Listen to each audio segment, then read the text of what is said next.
Boom. And we're live. Big up to Truth, big up to Sid Vicious, big up to the people waiting. TOITN live on Sunday the 23rd of February 2020. Yeah, madness. Big up to Gertie. Yeah, big up to the people who haven't been watching the live streams today. No one's streaming. Mr. X wasn't streaming today. I think Leon was down there, but I don't think he was streaming today. So yeah, it's been a little bit quiet. I was going to start off the show with just a review, I suppose, of a couple of the videos that have been down there today. I haven't watched yet, but I did spot that kind of got my attention. So yeah, going to start off with that, and then open up the panel in a little while. Big up to Vedi Vision. Big up to Surfaz as well. Streaming currently. I think Surfaz has got Sia live on the panel. I think they're trying to get Raj on. And Vedi has got or had Jupa and shit, who else was on there? Mohib and Ultra. Saw a couple of other heads over there still. So big up to Jem Wallace. Yeah, see Leon down at the park today chatting to I don't know what you call him, like Ralph's little fan club. I'll try and get up the COE Top Striker video that I think I saw earlier on. Yes. Alright, here we go.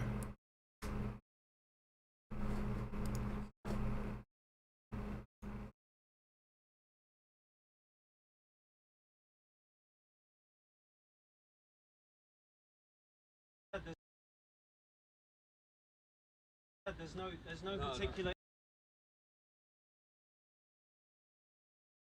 There's no particular inclination towards race when it comes to Ingroup favoritism. It can be based on any arbitrary criteria whatsoever. If someone were to toss a coin right now, having asked everyone, right, who thinks there's going to be heads and who thinks there's going to be tails, and separated us into separate groups, and then gone away for like 15 minutes, come back and then toss the coin, it's likely that everyone, had they not tried to mix back together, would form their own little shared identity of we think it's going to be tails, we think it's going to be heads. Right. So it can literally be anything to do with race or completely absent of race. Yeah. That's Ingroup favoritism. That falls into a lot of when you got goths and you got different exactly. groups of goths, chaps, even back in the 60s, the mods and the rockers. It's two different people with two different, I wouldn't say ideas, it's maybe interests. They just clash. But now it has become about religion. Now it's become, and that's why we are talking in the beginning, this phobia that people feel about Islam. They've never read, they've never studied, they heard, and they saw some bunch of guys chopping heads and chopping that, and they made their conclusion without research. In the past, people used to research and then come to conclusion. But with today's modern, let's say, technology or media or whatever, what happens, we take the headline, we come to a conclusion, and then later on, if we felt, we will research. If not, that's okay. And that's how I think Islamophobia has been growing and growing and growing. And you cannot deny that. You don't think people actually say, oh, I'm scared of Muslims because the data shows it to, be a threat to your existence. Yeah. No, you can say that, but as a Muslim, I can say that before beard and before doing or look at on look in this society, people felt differently. But when they had a different look, they felt differently from people. Right. And I'm gonna tell you, sure, you grow beard, cut your mustache, wear a cap, and you as a white man will feel it. Exactly. Not really. Okay. No. I believe that. There's no racial. I believe that. It's a racial. It's not. No, that's what I said. It's not a racial. We agreed. So here's the thing. It's not much of a racial thing. It has become through ideology and religiosity. When you talk about people never do research, you then talked about the media. So correct me if I'm wrong. What you seem to be saying is most people who are against Islam into the media. Yeah, of course. My experience of people who have a problem with Islam is they distrust the media like fire. They trust nothing to do with the media. I'll tell you why I don't agree with that. That's why they avoid Sky News, the BBC, they avoid ITV, they avoid Why- Channel 4, everything, okay, and they go on can I say YouTube. something? Then I will bring an idea. Why do you not trust the media? Because they have an agenda. Yeah, Okay. they have an agenda to push The a same certain way, narrative. you might have researched into the media, and you found out that they have an agenda, and you don't trust them. In what basis you decided that Islam has an agenda which is not beneficial for you? How did you come to that conclusion? I am saying When they done surveys where like history. Raids all up and down the Mediterranean coast by Muslims. The two sieges of Vienna. The general opposition to European peoples generally. Do you mean by expanding Muslim lands or forcing them to be Muslim? That's two different things. It could be And how either. do they expand Huh? the land? It could be either. I mean, No, in the wait, past. hold on. In the past. So wait, take the example of the Ottomans in Eastern Europe, right?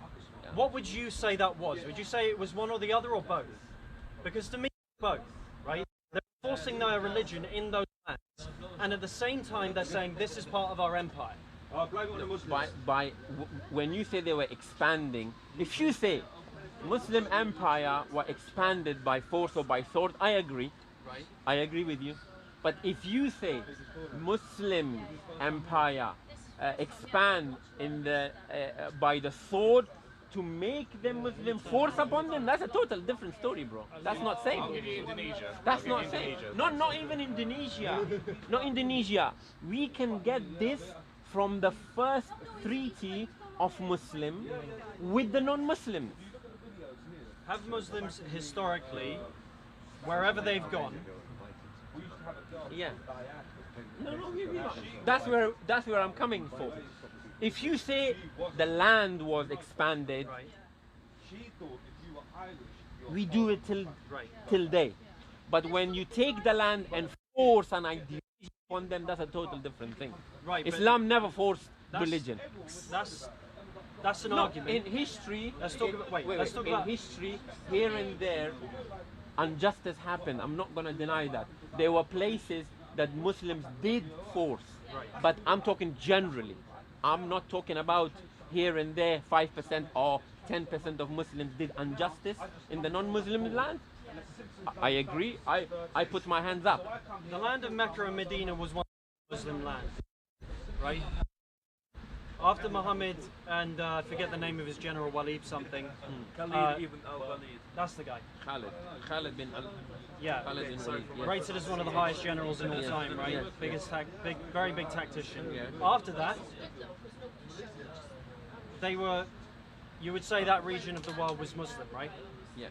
So basically what I take from that is the war was fought in such a way to create a negative incentive against non-Muslim religions and a positive incentive towards Islam. And I would say that is a trend that has continued throughout Islam's history. No, I think Wherever you're they wrong. go, You're wrong. they try and create, at the very least, positive and negative incentives, even where there's no particular direct force happening. When you say they create positive, I would negative, say what that's do you mean down by to, that? I would say that's down to No, but carrot and when stick. you say they create positive and negative, what do you mean by that? They create good and bad? Don't Yeah, do they create- do it and don't do it? Yeah, in-group bias. Again, yeah, it comes back to in-group favoritism. Ingroup, Our group is better than yours. We have No, but with we have logic. defeated your army in Like- battle. like you what? have no defense other than ours, right? In the case of the Ottomans, yeah. your army is now our army. What was the name? What was the name of the Janissaries. Janissaries? We have taken the sons of your nobles, and now they fight for us. Listen. So you have no, army we are- outside of ours. We were talking about expanding. When? How would an empire get created? Sorry. How an empire gets created? How? Usually through conquest. Okay. Ibn Khaldun Wait, actually wait, said wait, that. wait. If Conquest, expansion, consolidation, degeneration. in and 14th conquest. century, if you become a force, in those days, did not the stronger empire try to attack the weaker? Right? Yeah, I can follow that. and decimated them, killed them, and looted them and burned them. So you're saying to me, if the Muslims would just sit there and if they didn't mean to go conquer the world and make everybody by force a Muslim, they should have sat down there, and if anybody attacked them or if they wanted to preach the message, they should have just sat there. No, it doesn't work like that. Right, so do you have a problem with America then? What would you The mean? United States. When- do you have a when problem say- with America? Because when you talk about if Muslims, when you talk about as though it's a bad thing for Muslims historically to have sat back and done nothing, then surely you would say the same about Americans. It would have been a bad thing for the Americans to stay within America, let the Nazis do what they did in Germany, or let Schlieffen get away with that plan, right? And do nothing to oppose that, and then do nothing after the 1940s to Why, prevent why anything would you across the relate world. that to this? What do you Because mean? you're talking about empire building, right? Yeah, okay. And you said to me, No, if do you take expect, it by, I'm trying to distinct religion right? and empire.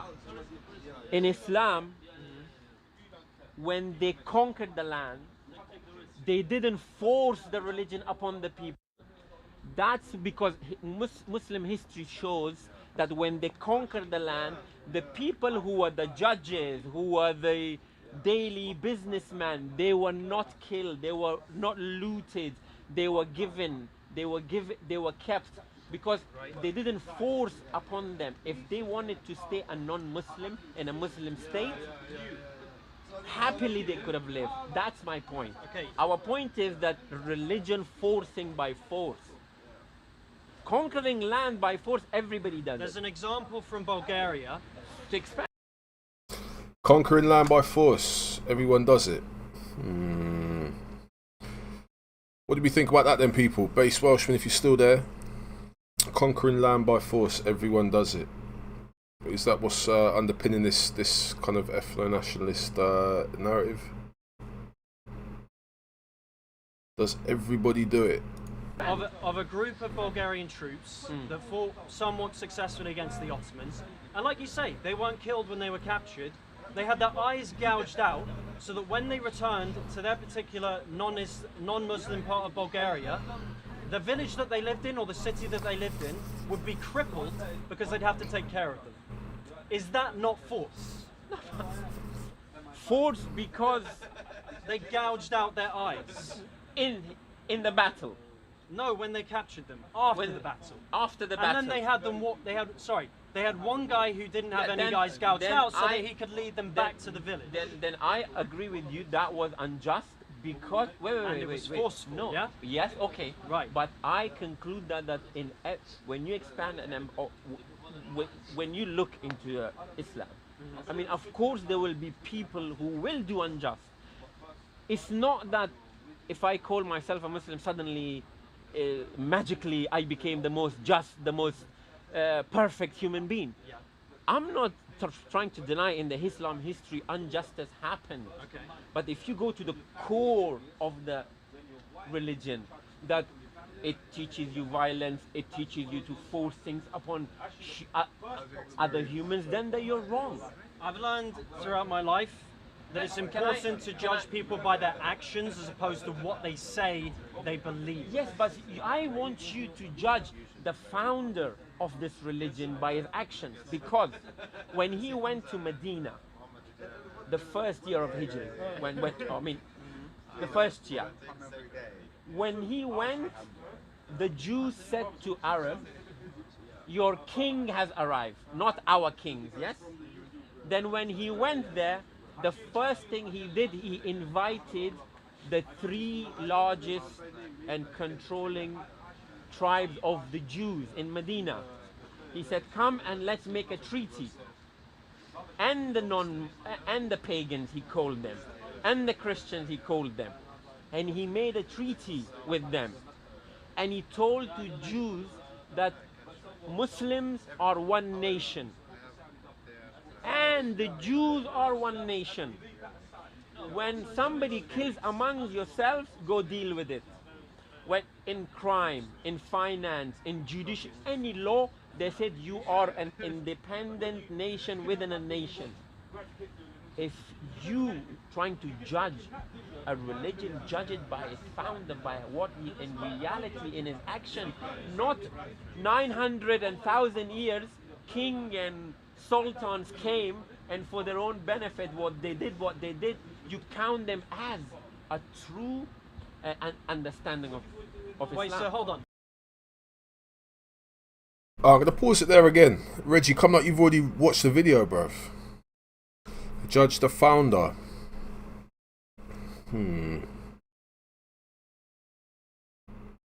Reggie, you might have to jump on for that one. Big up to the chat. I think we could maybe pause it on this one for a little while still.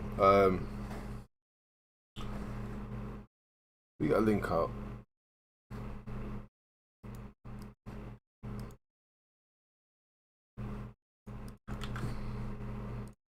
Big up to Afghan Mo. It'd be good to have him on the panel at some point, actually. I feel like he argues quite well, even when he's surrounded by opposition. Who called black people raisin heads? Who? You didn't watch it. You were about 2 steps ahead of what you were saying, so it's a good work there, Reg. Ali, big up yourself. Yo. Ali. Yeah. Yo, what's going on, man? Nothing. I thought everyone that video still playing. Say again? I saw that video still playing, that's why I was quiet. No, I've just paused it, but I don't know, it's come like Reggie's already watched the video. So what do you think about this judging the founder? Do you judge a religion by its founder? Do you judge a religion by its, I don't know, is Muhammad to blame for... No, you're not to blame. 1 second, I need to make a real phone call. Reggie, I've heard you make that argument before still.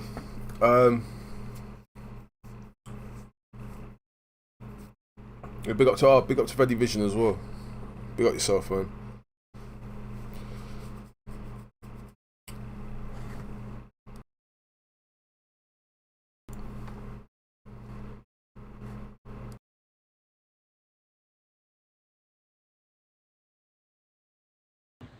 If I'm going to judge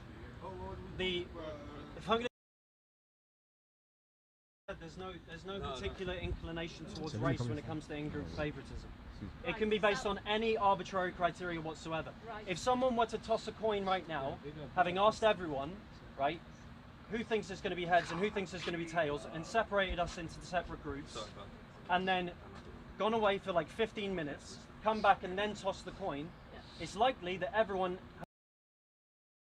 Oh, longest restarted the video.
Yeah, sorry about that, people. Got a phone call.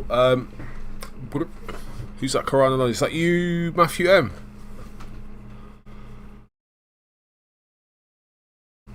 Is that Matthew M in the chat? Big up yourself if it is. Yeah, Matthew, I heard you were getting a little bit of a grilling recently, actually, on another panel. I don't know what that was all about.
Yeah, something just happened. Should be coming back out on the stream now. I don't know what happened there. I might stop working for a second. Some technicals. Big up to, is it Salle? Am I saying that right? Salle, Salle Rovers. Big up yourself, man. First time on the panel, I think. Yeah, big up, mate. Yeah. But I've been listening to you. Big fan. Big up yourself, man. Well, yeah, it's an open door policy. Anyone's welcome. What was I going to say? But yeah, a little bit of introduction might be useful. So, like, are you atheist? Are you Muslim? Yeah, I'm a Muslim. I've been on Jedi show a couple of times, and I've spoken to Maku and then man. Big up the Illuminati live crew. Yeah, big up to Maku as well. Yeah. Yeah, you're actually the second one I've been on. I've tried to get on Veli's, but it's always busy. So Veli's is Ram, man. Yeah, you need to be patient on G Block, man. You gotta wait until there's a spot. There's only 6 spots on the panel as well, so yeah, they fill up quickly. Yeah, a lot of people talking as well at the same time. Yeah, it can get like that over here as well. I can't lie. It's not always as quiet as this. Cool. I can. Yeah, I'm just getting used to the Hangout because I was using StreamYard before, but now I'm just looking at the thing on my phone. I hope I'm know how to mute up and all that. All good, man. Yeah. Cool. So have you been? Yeah, have you been following like the Speaker's Corner like circus, like sphere for a while? Have you visited the corner? Yeah. I used to go there years ago, and then I stopped for a long time. And this was like before the cameras and all that. So I don't know. I just I'm a bit iffy about being on camera. I'm just not sure if I want to be on camera. But before, back in the day, I think YouTube existed, but it wasn't live streaming. So and people, I don't think people were like had channels like that. They weren't getting any kind of numbers before. So, but I might go back there one day. But I'm not sure because if I go there, then I'll end up being kid, and then I don't know, and then I don't know if I want to be recognised yet. I hear that. Yeah, I hear that. Yeah. Yeah, I would recommend that if you hold any polarizing opinions, I wouldn't even say controversial.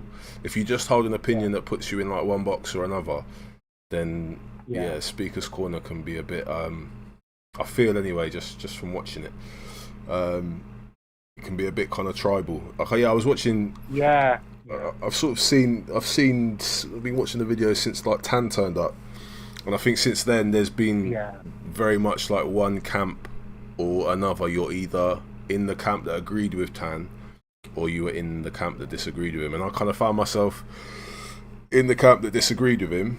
Yeah, I've been watching this ethno-nat thing on the rise. I've been watching it carefully. Like I see you have, and what's your name again? Is it Dan? Dan, yeah. Yeah, and there's a couple of other guys that have been watching it.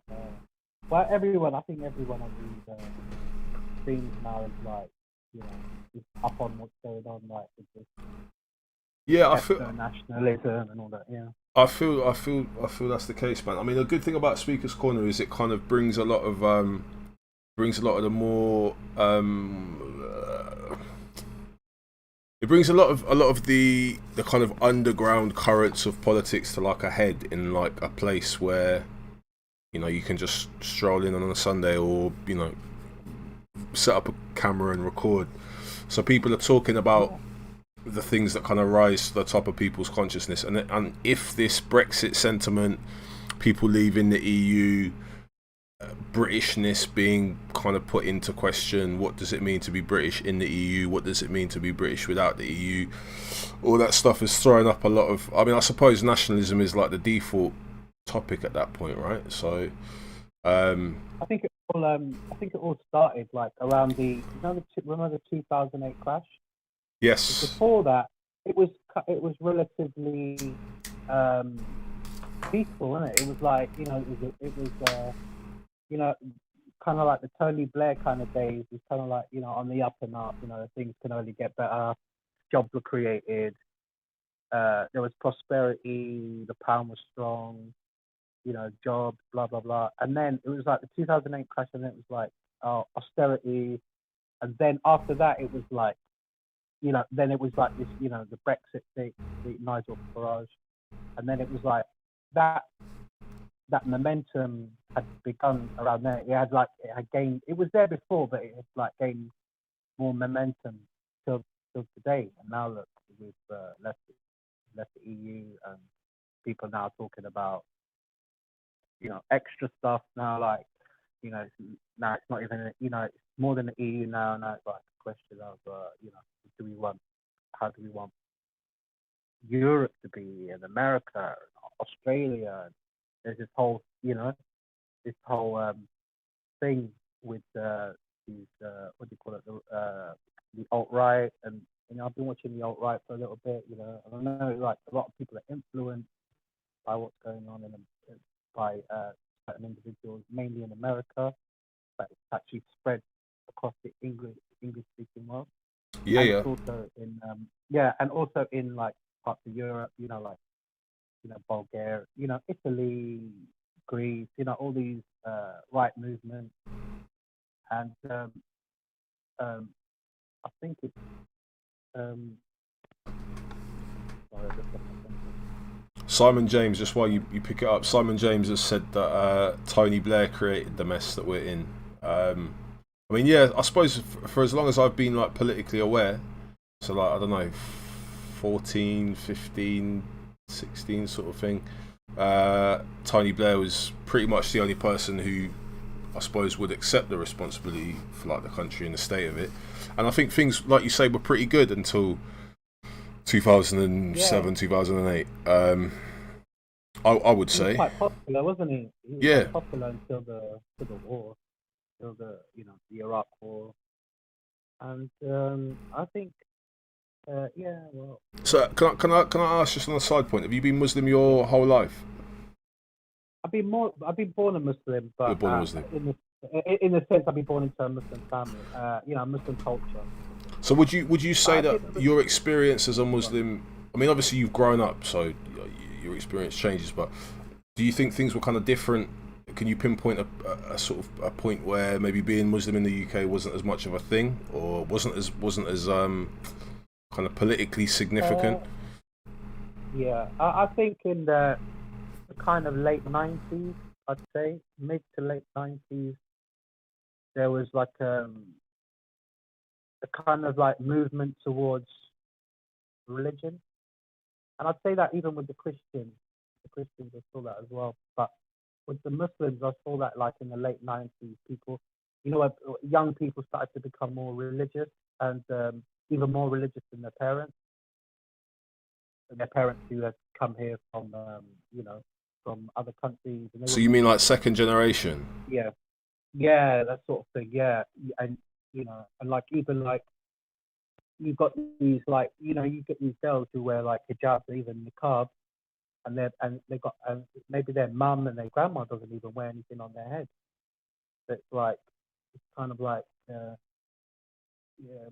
I'd say, looking back now, because I was influenced by it in the late 90s as well. But now, you know, in hindsight, I can see that it was like, you know, what people say about the Wahhabis, kind of Salafism, kind of extremist interpretation. Yeah. Which has spread, and you know, whether it's you know, it's kind of like Middle Eastern money. I'd say for like, it's probably been around longer than funding and promote, you know, because they do, you know, I think they do fund mosques and stuff across the world, and so they end up giving them, you know, their kind of extreme interpretation, their textbooks. So we weren't getting this kind of like a more classical version. It was more this kind of like post-colonial Wahhabism kind of mentality. Interpretation. And now looking back, I can see it was very puritanical, very strict. Everything's haram. And now, like in hindsight, I can see you can see this tension's been brewing for a while now, because now it's like with terrorism and everything, and with what's going on with the with everything, geopolitics. You could see now that it's like it's not. I'd say it's Islam is going through like a reformation kind of thing at the moment, and I think young people, especially, will hopefully become more knowledgeable, and the more knowledgeable you are, I think you actually learn proper Islam, and the more ignorant you are, the more kind of like dogmatic, and you listen to you listen to certain individuals and not get like a broader spectrum of opinions. So do you think it's would you say that the kind of, you said it was like puritanical? Do you think that's a reaction against the environment, the fact that people are like born Muslim in a Western kind of secular context, so people then kind of reassert their identity through their religion? Is that a thing? Yeah. I think it comes. It's like I heard it described as an oft returning rain. It's like, say that again. Every oft return, like an oft returning rain, like an often returning. Sure. Rain. Okay. Like, interesting. People become, like for a period, people are like idealistic, and then there's this time. It always comes round. Like revolution. Circular, isn't it? It always comes round. So it's like people what was I saying?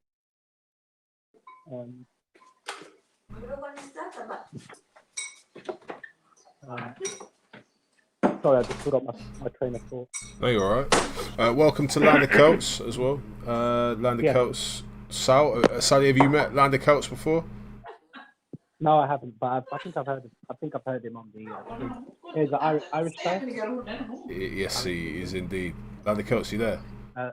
Yeah, hold on. Salam alaikum, bro.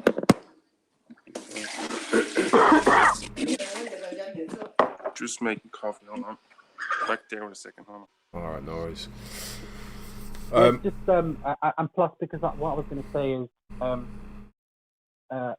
especially, I don't know how old you are, but I'm like 43 now, I think. 34.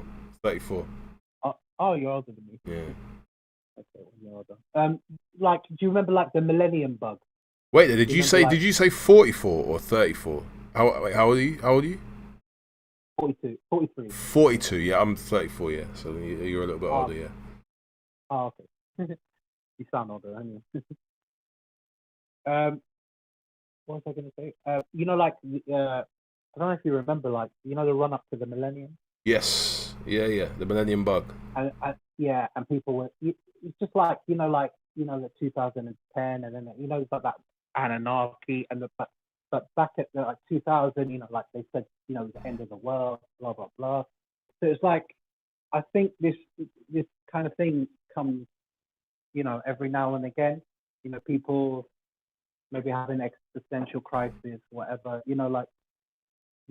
Materialism. People question materialism, and there's a culmination of of whatever's happening, and people putting dates together and saying, because I remember they were saying like the computers were going to stop working, planes were going to fall out of the sky, and blah blah blah, end of the world, blah blah. And there's all these doomsday movies, and I think it just kind of culminates, you know.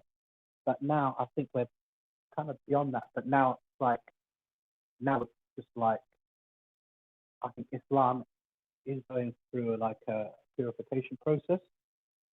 Yeah, long overdue, but I think it's a good thing that because a lot of people are actually, even the people that don't like Islam, all right, are actually learning about Islam. You know what I mean? Yeah, I heard Jordan M spoke about this the other day, that there's a kind of indirect like promotion of Islam. You know, the negative attention or positive attention. It's all good publicity. Yeah. All publicity It's good publicity. Yeah. Bad publicity. Yeah. Yeah. Even what's it called? Yeah, go on. Sorry. No, you're all right. Hold on, we got Matthew M put in. I don't know if these are hadiths or what. In the chat, Matthew, if you want to jump on, if you're not already fully engaged with someone in the chat, by all means. But yeah, I don't really know how to respond to any of those. We got to Hassan Saber as well. Who's blocked who on which channel? Because there's even hadith, you know, there's even hadith talking about that you know, like a sign of the end, you know, like there's a sign of like the end days. Prophecy. Yeah. And it's like saying that Islam will enter every house. And people and some people say, oh, will everyone become Muslim? And no, it's not that. It's just that. No, Matthew, I'm just doing this Quranic thing anyway in chat. Just going on about don't use hadiths or anything. He's just doing his own Quranic thing in his Quranic style. I see. Nice one, Ali. Are you a Sufi still? Because like Morocco's like a big Sufi country. That's why I'm asking. No, I'm Maliki. What do you say? Maliki. Okay. Do you follow Mufti Abu Layth? Who? Mufti Abu Layth. Yeah. Or the Pakistani brother. Yeah. Yeah, I am a subscriber. Yeah, I like him. Yeah, I like him too. He's quite funny. He's got his own like. I think he's just what people need. He's got like a modern view. Yeah. Of like Islam in a modern society. Yeah, he's very smart on his team, man. And that's the thing. When you know more than these ideologues, I mean, it makes them look silly. And then, and look at him. He's very kind of like he has a very, you know, it's counterintuitive. You think like, classical means more kind of like old, you know, like more kind of old-fashioned. But but the classical Islam was more liberal, because if you look, I mean, how could, you know, there's Muslim, I mean, there's churches and synagogues, and you know, in Muslim lands, been there for thousand years. I mean, if we were, Orient Express is not one of those Salafis. He follows Abu Layth, so I doubt he's a Salafi anyway. Orient Express is just like a Salafi hunter. He's like a Salafi YouTube hunter. He's going around hunting for Salafis. Yeah, that's Orient Express. And the thing is, he probably was one in the beginning, isn't it? Because that's how most of us came through, isn't it? It's like, well, what's being promoted the most was the kind of you know, Salafi interpretation, which is very you know, rigid, very rigid. But a lot of people now are coming through that. I listen to Hamza Yusuf, you know, Sheikh Hamza Yusuf. Yeah, I know Sheikh Hamza Yusuf. Yeah, he actually kind of, you know, red pilled me, if you like. Just you know, before him, I didn't know anything. I didn't know anything about my religion. Right, so hold on. I've never heard of Maliki before, so I've just googled it. So there's Hanafi, Shafi, Maliki, and Hanbali. Is that right? And that's all. Yeah, they're all schools within Sunni Islam. Yeah. Okay. Yeah. But I only claim to be that because I'm in the West. If I was in Morocco, where I'm from, I mean, where my parents are from, they don't know all these terms. You know, like all these. you know, all these different terms. It's like when you're one thing at the exclusion of everything else. You don't, you know, like when you're not exposed to other things, other, you know, interpretations. You're just one.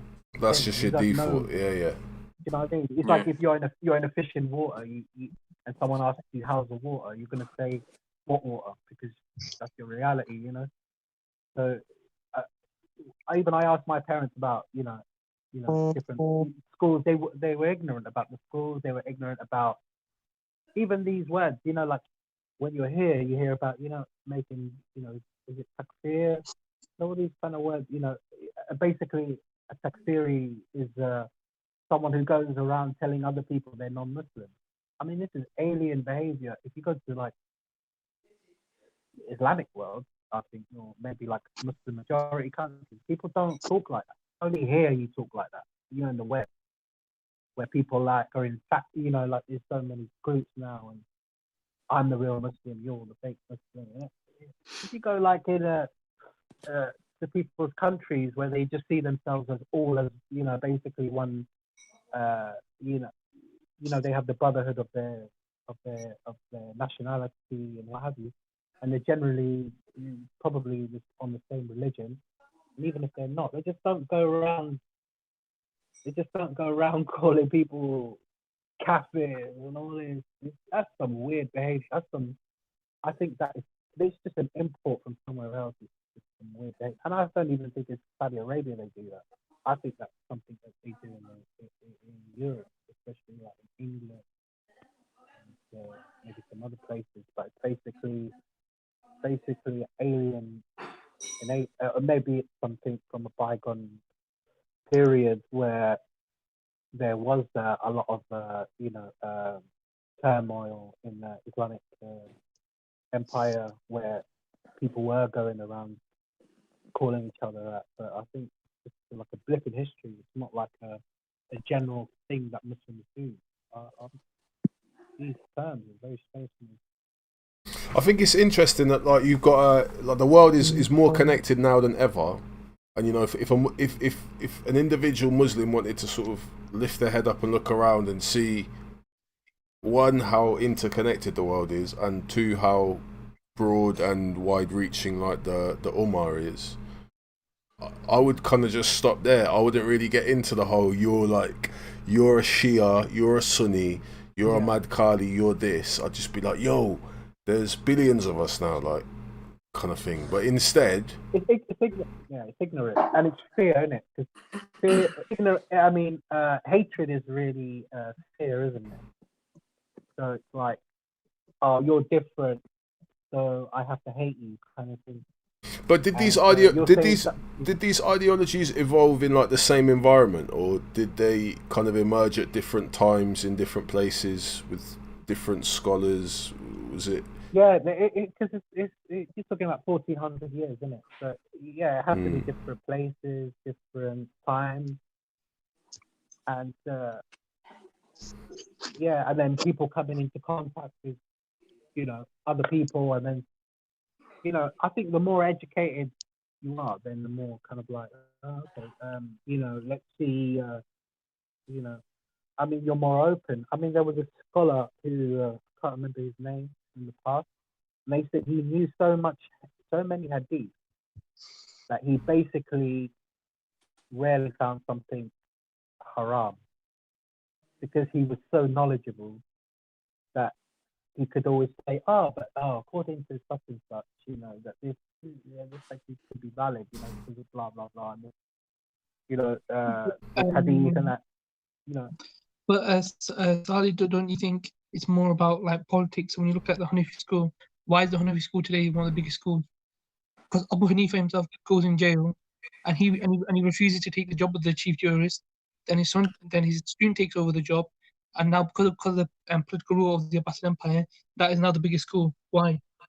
That school had such a small following, but just because he decided from the chief judge, he took up the post of chief justice. Politically, that school grew. You had other schools which didn't survive because of politics. The only reason Sectarian has got this so far is because of politics. Yeah, Abu Hanifa is actually the Hanafi school. I did study that a little bit, and I was enticed by it a lot. And I know that is that the more like Sufi. It's more kind of like Sufi inclined, and No, bro, it's a backwards school. no? It's not even like one second. One second, go So- on to the phone call. I can't hear you properly. He's got to make a phone call. He'll be back. Yeah, All right, so maybe we might be getting a little bit too zoomed in for Okay. but yeah, interesting to know about the kind of the. Can I just say something? Go on. About Reggie. He said, I keep seeing this thing, about the raisin head. He said Prophet Muhammad. He did one of him called black people raisin head. It was actually when people take that, it's actually the opposite of what he was saying. He was actually saying, don't be racist, even if someone is as black as a raisin, or I think it was raisin, or maybe it was like an olive, or maybe it was a raisin. But he was saying, don't be racist, even, and that's the way they used to just, it may be like, it's not politically correct language today to describe someone as a, as a color of an object or something. But I think in maybe in ancient languages or Arabic language, that is like comparison. That's like a comparison, and it's not. It's just obviously it's being used. It's being twisted. There is obviously context. But it's just like what I heard Raj was saying that I heard what's his name, Respect, playing a tape of Raj yesterday. I think it was yesterday, and saying that some Sikh leader was talking about this girl that was groomed, and he said that why would this girl go with that guy? He was as black as and I can't remember the term, but like the pan that they make their chapati on is like a black steel pan, a cast iron pan or something. It's black, and he said he was as dark as that pan, and he was saying, well, in my language that works, which could be the case, but there's also context, and the context is he was being racist. That guy was being racist. Why would she go with him? He's as black as that frying pan or whatever it is, that thing. Yeah. But the Prophet was saying the opposite. He was saying, don't be racist, even if someone is as black as a, But it's, there's also, the Islamophobes, they don't want to use context when it comes to Islam. They got context for their own religion. They haven't got context for anybody else's, It's a little game Like, we can play. Who's saying that, Dan? Who's the one talking about the raisin thing? Reggie. Reggie, I think his name is Reggie. Yeah, but who brought it up? Reggie. Reggie in the chat. I saw Reggie in the chat. Look, Look, the Adhan itself, which is all over the Muslim world, the call to prayer, is from a black man. Now, if the Prophet Muhammad was against black people or racist, why would he pick the number one thing which Muslims are known for? And it was from a black man. What they could have erased him out of history. They could have said they could have picked, said, oh, someone else. It was actually someone else that sang the Adhan. It wasn't Bilal the Ethiopian. But it's so widely proclaimed that it was Bilal who was the one that got up on the mosque and called out the Adhan. And the Sahaba that were around him at the time, some wanted to pick bells to say, no, we'll be like, there was a minority that they wanted to choose bells, but the majority outvoted them and says, no, we're gonna Bilal, we're gonna use this as the call to prayer. So there's so many things that They're overcompensating because they know they don't have it in their religion. You don't see any. I don't see any black people in. So every time the Adhan to this day in every single Muslim city or wherever Muslims are, that is a black man, an Ethiopian, who chose that, and the Prophet Muhammad said that's it. This is what the call to prayer is going to be. Now,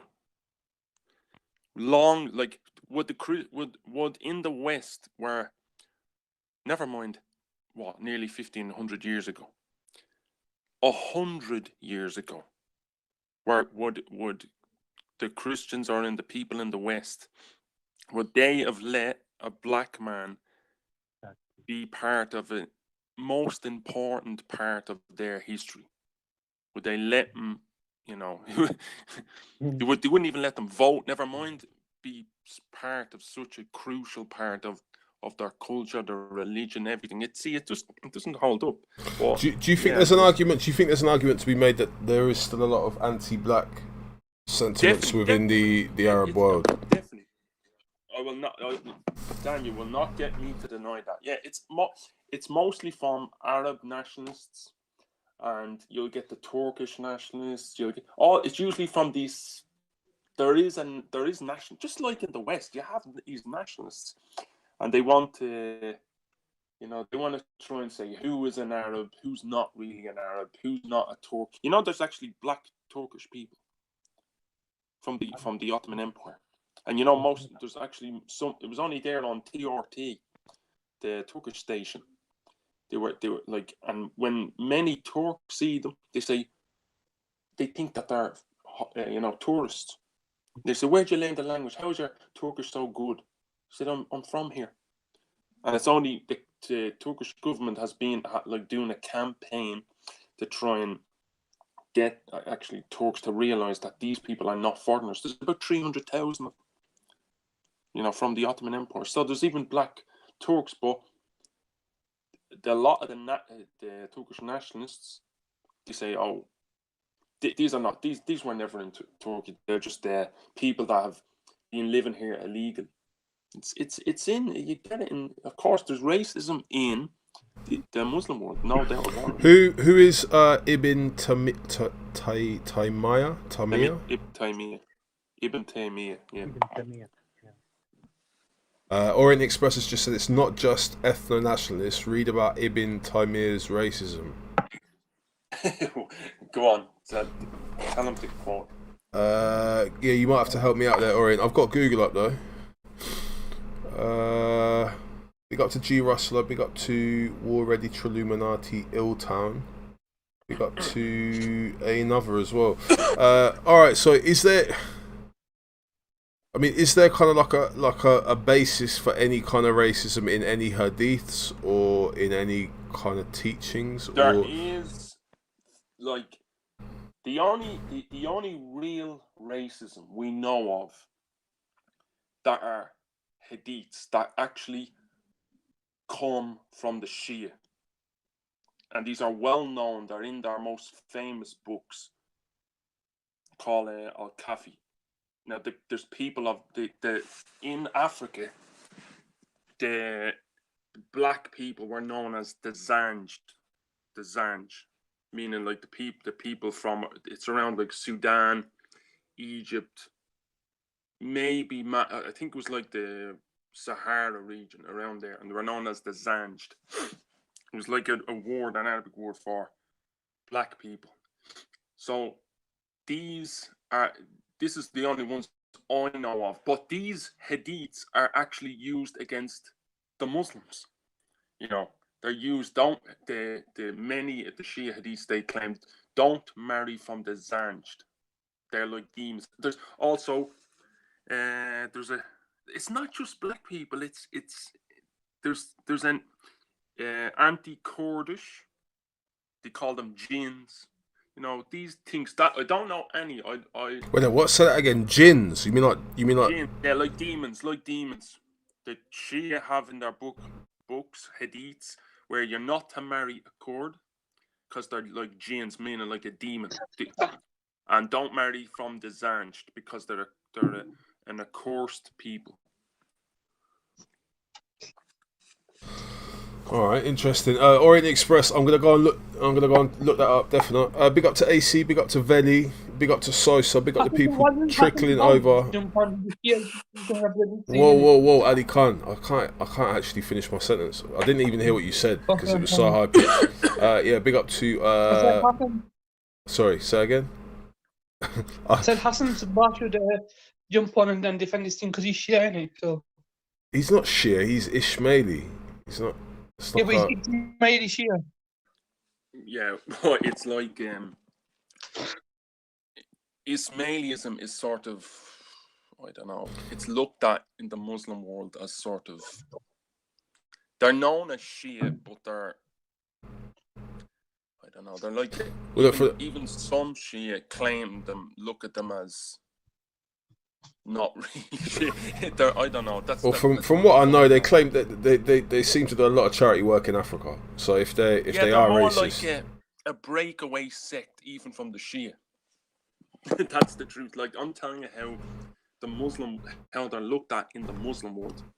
Ismailis are sort of just left alone, and if there's all tensions or Shia, they get killed. It's usually because of the 12ers. Like the majority Shia. So, yeah, it's not, I don't know, they have their own hadiths as well, the Ismaili. Yeah, but the thing is, so they're technically Shia because they believe that Imam Ali alayhi salam is a successor. But then, so they have a concept of sort of like imamate, where the spiritual, where they believe the spiritual leadership goes to father to son to father to son. Is there a difference between the 12 school and the Ismaili school? Completely different. Yeah. They're not. The Ismaili are nothing like 12 or Shia. They're very, very different. So you got Imam Jafar al-Sadiq alayhi salam, Imam Sadiq Sunni has two sons, Imam Shia alayhi salam, and Imam Musa al-Qazim alayhi salam. The Sunni and Shia school both tend to go towards that more down the route of Imam Musa al-Qazim, whereas the Ismaili school tend to go around Imam Ishmael, and till this day they've got a living Imam based in London, I think. So the idea is a spiritual leadership has to exist to guide mankind.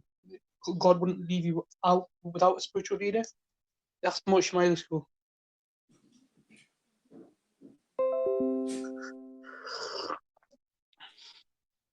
Whereas there's more focus on like if like they believe God left leader, whereas other people don't believe necessarily that God left leader. More focused on scholarship opinion rather than spiritual leadership.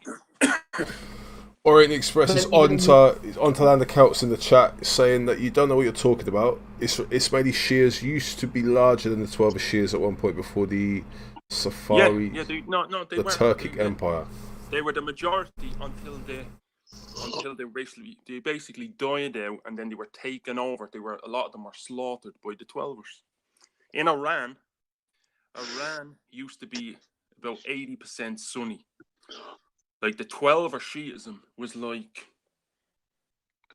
it basically didn't exist. It was like Yazidis, like the Yazidis or the Druze. They're like they basically didn't exist, 12er Shia.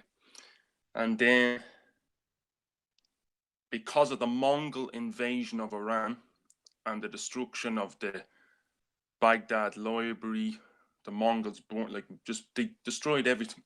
Baghdad, destruction of Iran, Damascus, everything. The Shia out of that, because the Muslim world was weak at that time, and then over the next 100 years, they basically took over Iran, and within Iran is only Shia the last 500 years.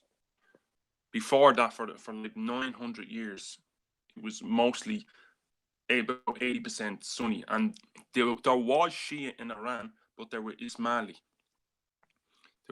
So they were like basically, they were even in the courts, like they ruled with the Sunni Iran. Like there was only Egypt, the Fatimids were basically Ismaili. That's the only thing, and even the monarchy, or the rulership was sort of like They're passing. See, the Shia have this monarchy. It's like a monarchy belief. They pass it down from father to son, where the Sunnis are like, they elect their leaders by like an election, where the Shia believe in handing it down from father to son.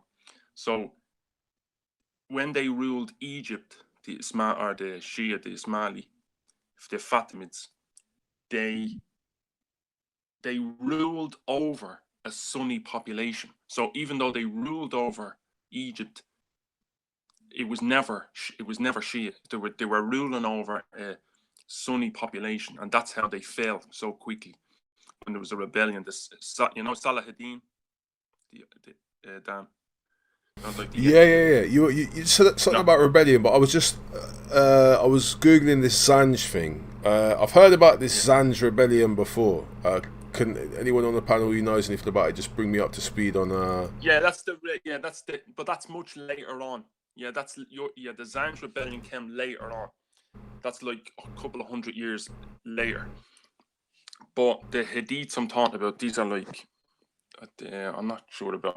I'm not from what I've read about them, the books there, the Shia in Al-Kafi, they're saying to the Shia themselves, don't marry from among the Zanjed, for they are an accursed. I'm not going to get you to actually hadiths. And they also say it about Kurds as well. You know, the Kurdish groups. There is ethnic. It's more ethnic attacks. There's racism in the Muslim world, no doubt about it.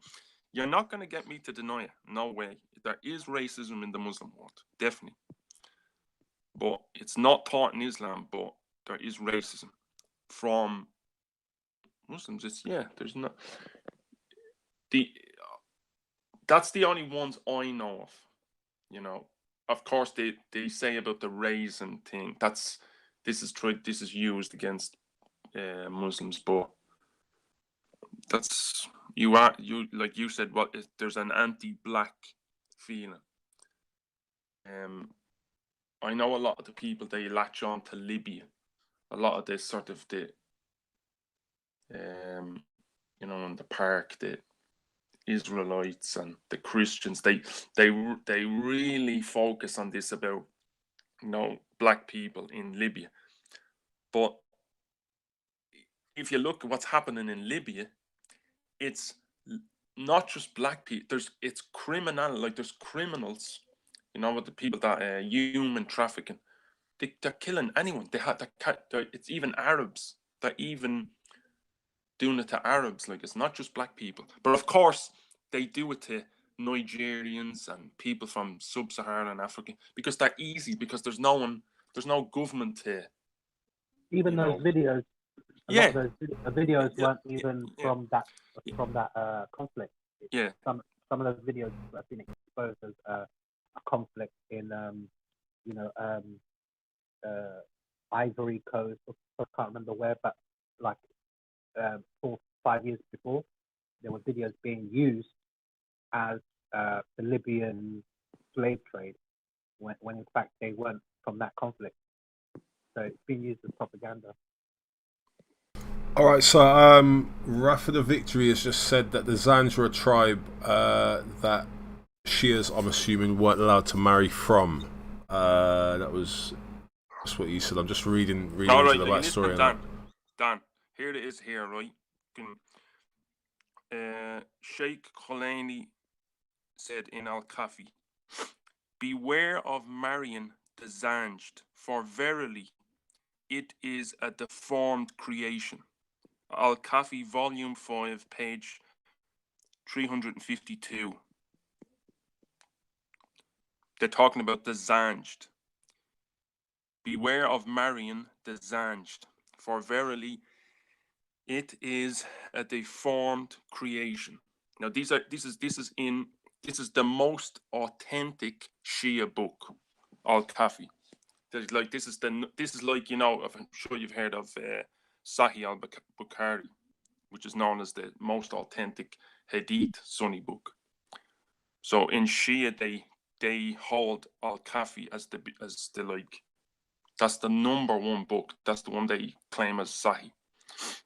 So, but unfortunately, just like you know, Taqiyya and all that, the Christians, it's always used against the Sunnis. You know, even hear Raj saying, you know, Taqiyya, but even Raj admitted it. So this is the only thing that, but of course it's used against the Christians, you know, the DCCI.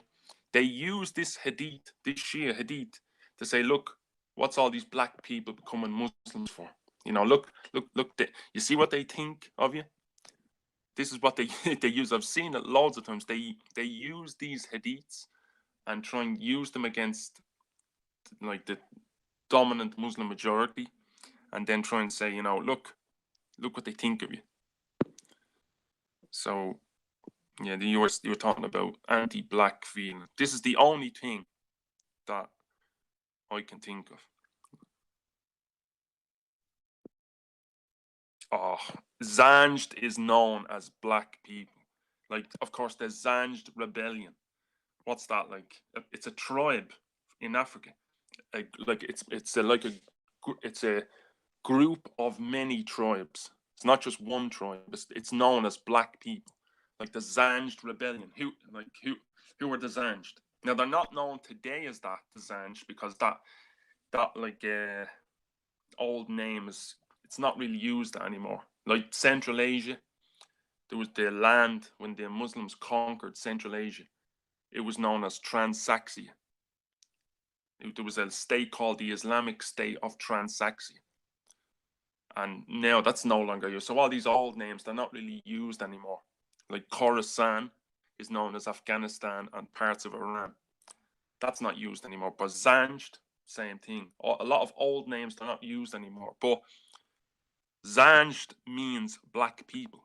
It's a tribe. It doesn't distinctly mean black people, but they're black people. They were a large tribe that eventually became Muslims. You know, and of course they denied this, but it's in their own books. It's not me quoting it.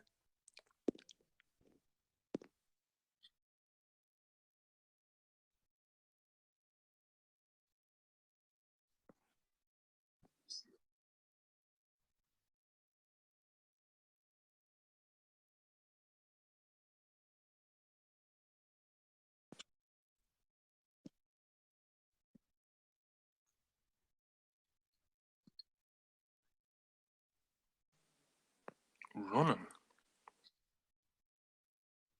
Rafidi, jump on if you can. Sorry, I just had my mic muted to the outside world. Big up to AC. No, we're not going to talk about Halima. Halima is going to be a topic of our own at some point. She's got beef with See Alive, so expect. Yeah, I'm sure Halima will become our own topic. And Sir Faz is the place. If you don't want to see some drama, apparently reactionary is over there. Either in some I don't know. There's some drama going on Faz's. So let me know what's going on over there. Yeah, and Rafida, if you want to jump on, trick for jump on by all means, man. No sniping. Everyone be nice in the back chat. So what is this? The Arab Apologist channel now? Yeah, fuck out of here. I don't think so, bro. Who's saying this? W. Rose. No, it's not really that. Panelists do not represent the opinions of the panel owner, the host. So yeah, if you've got a problem with these opinions, jump on and counterpoint. You've got a. I didn't even, Dan. We weren't even talking about this. You just brought up and asked about. You said something about the. You noticed that there's a black or an anti-black feeling. Well, to be honest, no, it was Reggie. I don't know if Reggie's still there. Oh, Reggie brought it up. If Reggie's still in the chat, you basically just seeded like a conversation, and you probably run off. So we weren't even talking about this. I'm just you said, is there any anti-black hadiths that you know of? And I said no, but there is one. I know where this comes from. This because the Christians, the DCCI in the park, they usually use this against the Dawa people in the park. And what hadith is it? This They use Shia hadiths against the Dawa people in the park. They say, look what these Muslims, look what they think of black people. So this is why I brought it up. Otherwise, I wouldn't even bother talking about it. All right, cool. Well, I don't think Trigford's going to jump on. So, all right, we might put a pin in that topic. Ali and Rafida got some beef, it seems. All right, cool. Okay, so wait there. What's going on there? Apparently, you've been refuted, or someone's been refuted. Land of Celts, you've been refuted. Whatever. And the raising hadith is a Sunni hadith, not a Shia hadith, he said.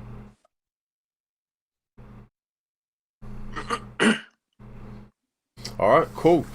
So yeah, on to the next. Land of Celts, have you been following the goings in the Tommy Robinson, the alt-right camp? Have you seen this stuff that's been going on with like Mark Collette and the nationalist, civic nationalist stuff? The last time we talked about it, me, you, and Pat, that was the last time actually. But any updates in the last 6 to 8 weeks? Anything changed? James Goddard has become FNAT. So he's supposedly gave up now. He doesn't want to be known as a Tommy follower now anymore. No, what's it? Not James Goddard. What's the other guy that used to be? You're talking about Danny Tomo. Danny Tomo, not James. Yeah, he's supposed to have run off with about 30 grand, apparently. That was the accusation. Why am I not surprised? It's always the same. It's this guy. Remember your one Tracy? What's her name? Tracy Blackwell. Yeah, she said it to him like she said it to him. You know, didn't you say you wanted to make a living out of this? It's all about money. It's all these people. They just want to. They seen the way. All you have to do is attack Islam in the media, make a few YouTube channels, go to Speaker's Corner, and then the money just starts pouring in. Islam's not real. Islam's not real. Islam's not real. Ultra Funky on the panel. Big up G Block. Yo, Ultra, I thought the untriggerable one, you sounded slightly frustrated. I must say, frustrated might be the best word. Dan. No, Dan. This is why I didn't know why you shouting at me. I was actually fucking with this guy because I couldn't penetrate him, and I figured because he's just going to talk at me, I'm just going to be a belligerent little prick. Yeah, I turned up. I turned up in the midst of it. It sounded like he was being reasonable, and then I realised, like, after not very long. No. I'm telling you, this guy was unfucking believable. Dan, like, he literally was talking at me for 40 minutes. He would talk for like four minutes, ask me a single question, a yes or no question, like, do you believe in gravity? Yeah, and then would continue. And then when I tried to like clarify my position, because all he kept saying was, I've spoken to millions of atheists, and therefore, and I was like, no. You need to tailor your argument to me specifically. I don't think there's any other atheist beliefs, and he wouldn't. This is a guy called it's a guy called Darth Dawkins. Land of Celts. I don't even know if Ultra Funky knew who. I didn't know who it was, and then I heard. I have no idea who he is. I've never spoken to him before. If you want to see him get, I mean, he's not lying when he said he's spoken to like thousands of atheists, but I don't think he's had successful conversations with thousands of atheists. But yeah, no, but that's the thing, Dan. Listen, he could have busted me. Dan, listen, like this guy could have busted my fucking shit up. He could have fucked me over on a fucking intellectual level. But instead, he was reading off a script, thinking that I was just regular atheist. And I tried to explain to him that I'm not on that level. I'm not telling you there is no God. I can't make that claim. I'm not bright enough. I can't tell you about evolution or natural selection because I'm not fucking clever enough. And I tried to explain this to him, but instead he wouldn't veer from the script he was reading. And I was just like, all right, cool. Let me just be a prick then, since you don't want to listen. Do you know what I mean? James SC said he knows Darth Dawkins. He's a funny guy. Big up to Trigfa on the panel. Long time, man. Big up. How you doing, man? Big up. Yeah, not too bad, man. See ya, Kafir, see ya. Pew, pew. All right, so I got a big up, Trigfa. Big up, man. What are you saying, bro? You good? Yeah, listen, man. I'm not gonna lie. I was thinking about coming over to the Shia sect, and then I said, no, allow it. Why not? Why don't you join us, G? Nah, because it's too much fun over here on Team Atheism, man. Oh man, it's too much fun. Listen. As long as you don't become a Sunni, stay an atheist, bro. Yeah, that will be perfect, fam. I respect that. Cool. All right, so that's enough Sunni triggering. Come on, allow it. All right, so Land of Celts. You said the only black racism thing you can think of involving Islam is our hadith, but you admit to something about the blacks being described as raisin heads, but you didn't go into that. Why is that? We did talk about it. Yeah, so what's your explanation? Can you please tell me why blacks are referred to as raisin heads? It's not talk. Do you know what I find it funny? Answer the question. Don't bounce around. Don't jump around. Are you going to let me answer? Don't jump around. Stop saying this is funny. That's funny. Answer the question. Stop talking shit. Just answer the question. You look like a fucking dumbass. Well, don't bounce around now. All right, Dan, forget it. If you're gonna answer, I'll just start reading stuff from your shitty books anyway. All right, so we got Bukhari 5779 and book 91. I heard Allah's messenger saying, whoever takes 7 ajwa dates in the morning will not be affected by magic or poison. Can you please go get 7 dates now and drink some poison, please? Listen, Rafidi. Okay, will you do that, yes or no? Why? Channel. Will you do that, yes or no? Listen, Land of Celts. Doesn't matter if you hate Shia or you love them. Yeah. I'm urging you, bro. Don't drink poison. Why not? No, his hadith says he can drink it and nothing will happen. No, I know that. I understand that his hadith says that, but I'm just putting it out there. Land of Celts, listen. Don't do male pride and think, fuck it, I'll show him and drink bleach. Don't do it, bro. Yeah, just don't. Don't do it. You know the stupid ultra who... Yeah, I've seen that sorority video. That wasn't rat poison. He was lying, mate. That wasn't rat poison. If you believe that was rat poison that he drank, then I don't know for you and you're confused. Anyway, Land of Celts, Land of Celts, are you going to go and drink some poison and get 7 dates to eat with it and show to us that your most authentic book that is claimed to be 100% authentic is telling us the truth? Or are you going to survive? Land of Celts, listen, don't drink the bleach, bro. Why have you left the chat? No, you fucking coward. You come on here. No, this is your fault, Trigford. No, I'm not going to have you come in here and tell our guests to drink bleach. We don't know. He's probably going to drink bleach now because of you. Your channel has what's the? Yeah, well, Bukhari's telling him to, not me. Bukhari told him to.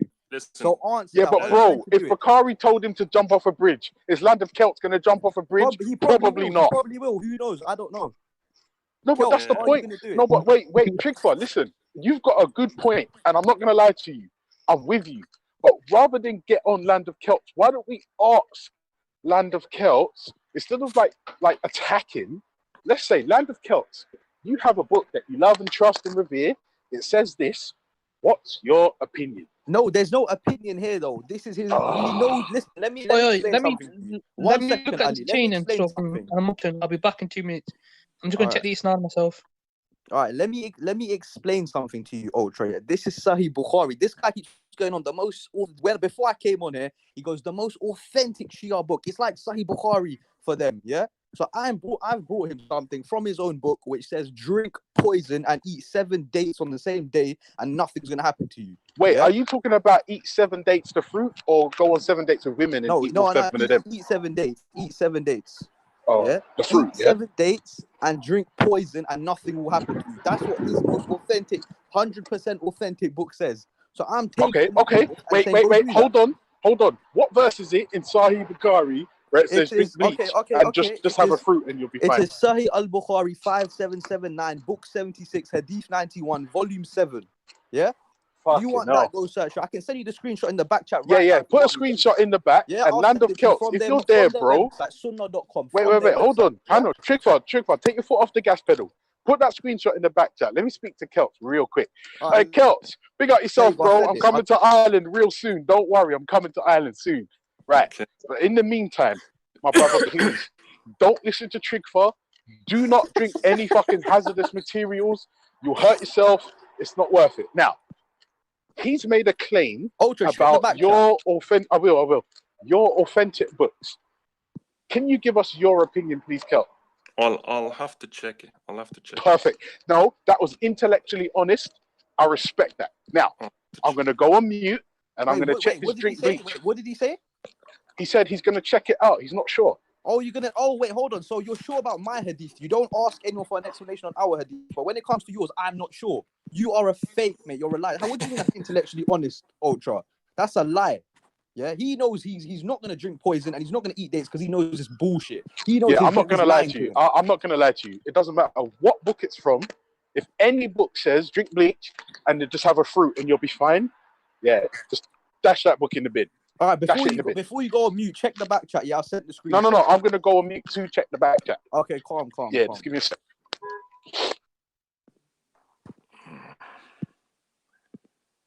Okay, so Land of Celts, are you gonna do this or not? I'll check it. What do you mean you'll check it? I'll check it. I'll check the sources. I'm not gonna believe you. It's in the back chat, buddy. It's on your website, sunnah.com. I'll check it. No. Can you post him the link? I saw the screenshot and I read it. I read it, but that could have been tampered with. We don't know if the Shias are doing magic spells and all this shit. I sent the link. There you go. Enjoy that, yeah? Enjoy that. Now, listen, disclaimer, public service announcement. People, don't fucking drink bleach or any type of poisonous materials and think just by sucking on an orange you'll be fine. Okay? It's a nonsense. It's demonstrably false. Just don't do it. Okay? Yeah, you're right. Everyone in the group, not in the group chat, everyone in the chat as well. I want you guys to go type this link in, yeah, sunnah.com/Bukhari/76/91. I'll even put it in the chat actually, if you don't want to check it out. Yeah, I'll check it. Don't worry, I'll check it. You're taking a long time to check it, mate. It's in the back chat. I'll check it. All right, Trigfa, listen, my bro. Just quickly, wait. Trigfa, wait. Take your foot off the gas pedal a little bit and shift back into first gear. Right, I don't need to team up with any atheists from. No. Listen, forget that, bro. It's not about team ups. It's just about you're about to get some information that you're not sure about. With Nazis, atheists, Hindus, Sikhs, they'll align with anyone to fight. Stop change. Our line. Wait a minute. Whoa, bro. Wait a minute. I've been on your side. I've been on your side this whole time, Celts. Not to drink poison. Oh my goodness me! Notice the way the Rafidi get friendly with anyone. Big up anyone that has a brain and is against this lying. The Rafidi they'll believe anything. They'll believe that there's some guy. Bro, listen, forget the ad hominems and the straw men. Just forget that, bro. Just read the book, bro. Does your book say poison? He's too scared. That's why he's talking about. Yeah, this is madness. Yeah, that's cognitive dissonance at its finest. You're a waste man, Land of Celts, and you've been exposed. You can't do the challenge. You're not looking at it. Yeah, you're a coward. It's not me that's racist against black people. You're a coward. It's not us. We're not racist against black people. I already said we're not racist against my daughter and my son, they can both marry a black person, a black man, or a black woman. Well, then you're going against your religion. So you tell me how that's racist. You're going against your religion then. How am I going against my religion? You're going against your religion. Okay, cool. You call black. Okay, cool. If you're gonna play it like that, okay, cool. So every black person you've ever spoken to, you claim they are raising heads. You're going against the religion then. I'm not going against bro. Trigfa, listen. Don't fall for the bait and switch, bro. Don't fall for it. I know what he's doing, but I'm letting him be exposed to the whole chat. They can see he's not listening to what's going on. I've given him this stupid fucking hadith from his own book, and he's not talking about it. I'll check it. I'm not sure. I will check it. Yeah, you're taking. No, but wait, Trigfa, give him a second. Listen, give him a second, bro. Look at how long it's been. It's been more than a second. That he's not sure about. He is sure. He's lying to you. Do you not understand? It's there in clear English. He's chatting shit. Yeah, he's chatting. Hey, Halima, wagwan. What's happening? Listen. Apparently, somewhere in Sahih al-Bukhari, it says you can drink bleach, and all you have to do is suck on a fruit, and you'll be fine. Yeah. So I just came on to tell you know. I don't think Celts or whatever his name is, Celts. can explain this hadith, and there's quite a Why few. not? Why can't he explain it? Why can't he You explain should it? calm down because you're getting a bit rude. Why can't he explain it? Yeah, because he's not a scholar probably. He I don't hasn't care. probably read it Okay, before. cool. It He's doesn't a, matter. so Listen, wait, you're on a high. no. You're on a high. He's Calm a yourself scholar down. to explain my Relax, belief. relax, He's a relax. scholar. Breathe, He's the breathe, scholar to breathe. explain my belief, but he's not a scholar to Relax explain his yourself. own. Are you mad? Breathe, Are you breathe, dumb? breathe. Listen, Did you hear Breathe. what she just said? Breathe. Ultra, did you hear what she just said? Yeah, He's not a she scholar, said, so he can't she explain his said book. he's not But a he's scholar, but He's listen, not. wait, He probably wait, hasn't Trigfa, read the hadith. Trigfa, bro, listen, I hear you, bro, but I need you to shift back into first gear and chill. Take your foot cool, off the gas cool. But are and you just understanding coast. what's happening? No, Trigfa, listen, I honestly, bro, I do, and I don't want you to think that I'm having a go at you. I just want you to take your foot off the gas, slip it into neutral, and just coast for like 3 minutes. Yeah, that's gonna save fuel, less pollution, and da. Now Halima's just come in, and let's be real, we know where Halima stands on this whole thing. And for her, she's saying, boy, the man's received new information that he's not sure about, and he might have to consult a scholar to get some sort of rationalization of this madness. And that's fair enough. Even I can't find it. What they're trying to say is, because he's from the Shia side, is that every Muslim is learned on their religion, like, you know, the Quran and Hadith. Now, unless you've studied it, gone into the universities and learned it, or special courses, then you're going to know about it. But you can't just target a Muslim like a random one, especially a revert, especially a revert, because he's new to Islam. He probably doesn't know how to do wudu. So, you know. Okay, cool. Okay, hold on. So, okay, now let me speak now. Yeah, I've heard that. I've heard what you said, and I agree with you. So why is he a scholar in my belief, but he doesn't know his own thing? Why is he coming on here trying to explain my hadith to everyone, but he can't explain his own? That's a fair point. That's a fair point. Let him talk. Let him talk. No, Halima, I want you to answer. No, wait, hold on. I'm answering what I can't answer because I didn't hear him say that. I'm responding to what you just said. So why can't you answer that? But if I heard what he said, I would have come. I only heard what you said, and I came on. If I heard what he said... Wait, hold on. No, but you was talking in the chat before I was. So you was here when he was talking about what we were talking about. I didn't know he was talking about the Shia hadiths. What are you talking about? I hardly ever listened to anything. You're actually a liar, you know that. She has to come on to defend him because he looks like no. I'm not here to defend him. I'm here to defend what you're saying to a Muslim. Relax yourself, man. All right, listen. Let me just wait, guys. Listen, this internal conflict won't do, right? You've got no respect. You've got no manners. I've got no respect for you. You're right, because you're an idiot. I came here to tell you to calm down. You're right. Yeah, if you're Muslim, you couldn't even debate Islam with Raj. Carry on. You couldn't even debate Islam with Raj. You look like a moron trying to debate Islam with Raj. See that? You know what? I know you're not real. You're not real. You know what you're talking about. You're here for the clout, mate. Name your 6 most authentic books. Go on. Recite the first 5 surahs of the Quran right now. Shut up. Yeah, that's what I thought. Shut your fucking mouth, you dumbass. You fucking idiot. You know what? You don't know shit about your religion. You don't know shit about your religion. So shut the fuck up and stop coming here trying to dictate to me because you don't know shit. I'm just going to put this out there.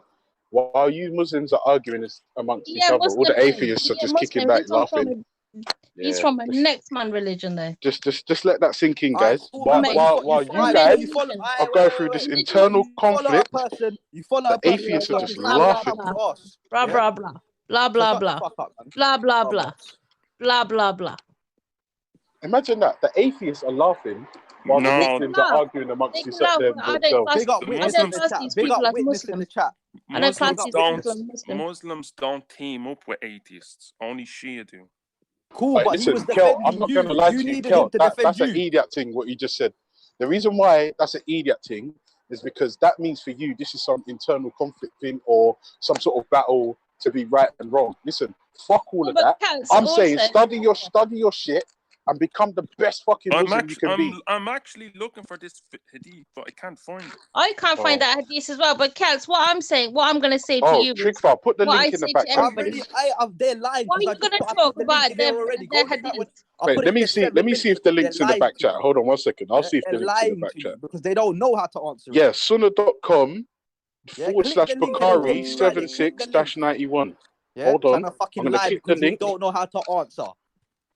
I Yeah, but heard why is Allah's it? messenger Ultra, saying, Ultra. whoever Listen, takes 7 everyone in the chat, Arjua dates I in the posted morning screenshot. will not be affected by magic or poison on that day. Yeah, Yeah. that's this. Yeah. So listen, I posted the screenshot and I posted the link 7 minutes ago, and these lot have said they can't find it. Yeah, you liars. I'm not gonna lie, the link's right there though. I feel like that's that's disingenuous to Can't say it's find not it, there. fam. It's on your fucking biggest website that you don't use 24/7 to try and refute others. You don't use And now this you web. can't I never find use your this own hadith. website. You can't I use never your- you use can't this find your own website. You hadith. know who Lie, uses this website? Can't I tell find you your who own uses hadith. this What website do website. you Is use? You the can't even recite the Quran. To recite the listen. I We tell you don't who uses this listen. website. Listen. The What are you Islamophobes talking about? use You this don't even know website. nothing. Islamophobes use Halima this already website. said that They land of have. Celts probably doesn't They even know have. how to do wudu. They Yeah, if have you don't know made how to their do that, own stop talking on hadiths. panels trying to talk about my fucking deen, We bro. You don't don't know take nothing. You anything became a from Muslim. people that You say Okay, the apparently listen. became a Quran is Muslim You corrupt. know, 7 years ago, and you don't know shit. Celts. Bob Alright, calm exposed down. you as well. Bob told Yeah. you to say Listen, the 5 Celts, pillars of can Islam. you You didn't just even know let me that. talk? So stop talking about Let me Islam. You just don't talk. know 1 nothing. second. You 1 come on here. second. I wasn't even 1 in here, second. and you were talking Do you shit know about what? Shia when no Land one of was there. Celts, you occupy a really unusual ground. Like you know Shia hadith, and you're willing to like put it to them. Listen. But the Shia gave you something to look at, and then you just went dumb. Hold on. It's really strange. Look. And then on top of it, you're saying stupid things like we don't team up with atheists. That's a really silly thing to Why say. are you so determined to help him? He was helping you dumbass. Let him speak for himself. He doesn't need an atheist to help him. No, do you know what? I'm gonna catch the next one. I'm gonna catch the next one. Quiet. You left Ultra, the chat, Ultra. and you muted your mic, and then she joined you. You begged for help, mate. You Ultra, practically before you begged go. for it. So stop talking about atheists helping me. You just got refuted, mate. You can't get no Land of poison. Celts, You can't eat your listen. 7 days, and you can't fucking Land do of it. Celts, you done. That's wrong. What you did as well. Why would you talk about somebody else's religion or their hadith without knowing what you're talking about? Because it's used against Muslims in the That's a lie. That's a lie. Celts, you know what? You shouldn't do that because you're getting in trouble even with Muslims as well. You're causing trouble here. Just relax yourself. No, Halima, do you know that before you came on, I was asking Trigfa to calm down and give Celts the time to look at the hadith, like just take it back, like dial it back a bit, give him a second to have a look at. I was asking Trigfa to calm down. I know, and but then all Land this is of Celts is now saying, I ain't gonna take anything from an atheist. Bro, like that is such a stupid thing to say. That's not right. That's not right to say. Yeah, like where's the justice in that? Exactly. Like, who's teaching you these things? No, it's not from Islam, Ultra. You know, as far as I know, Halima, honestly, I hope not. Because it's not. For Listen, me, trust me, it's from not. what Land of Celts just said to me, I'm worried, genuinely. Let him speak.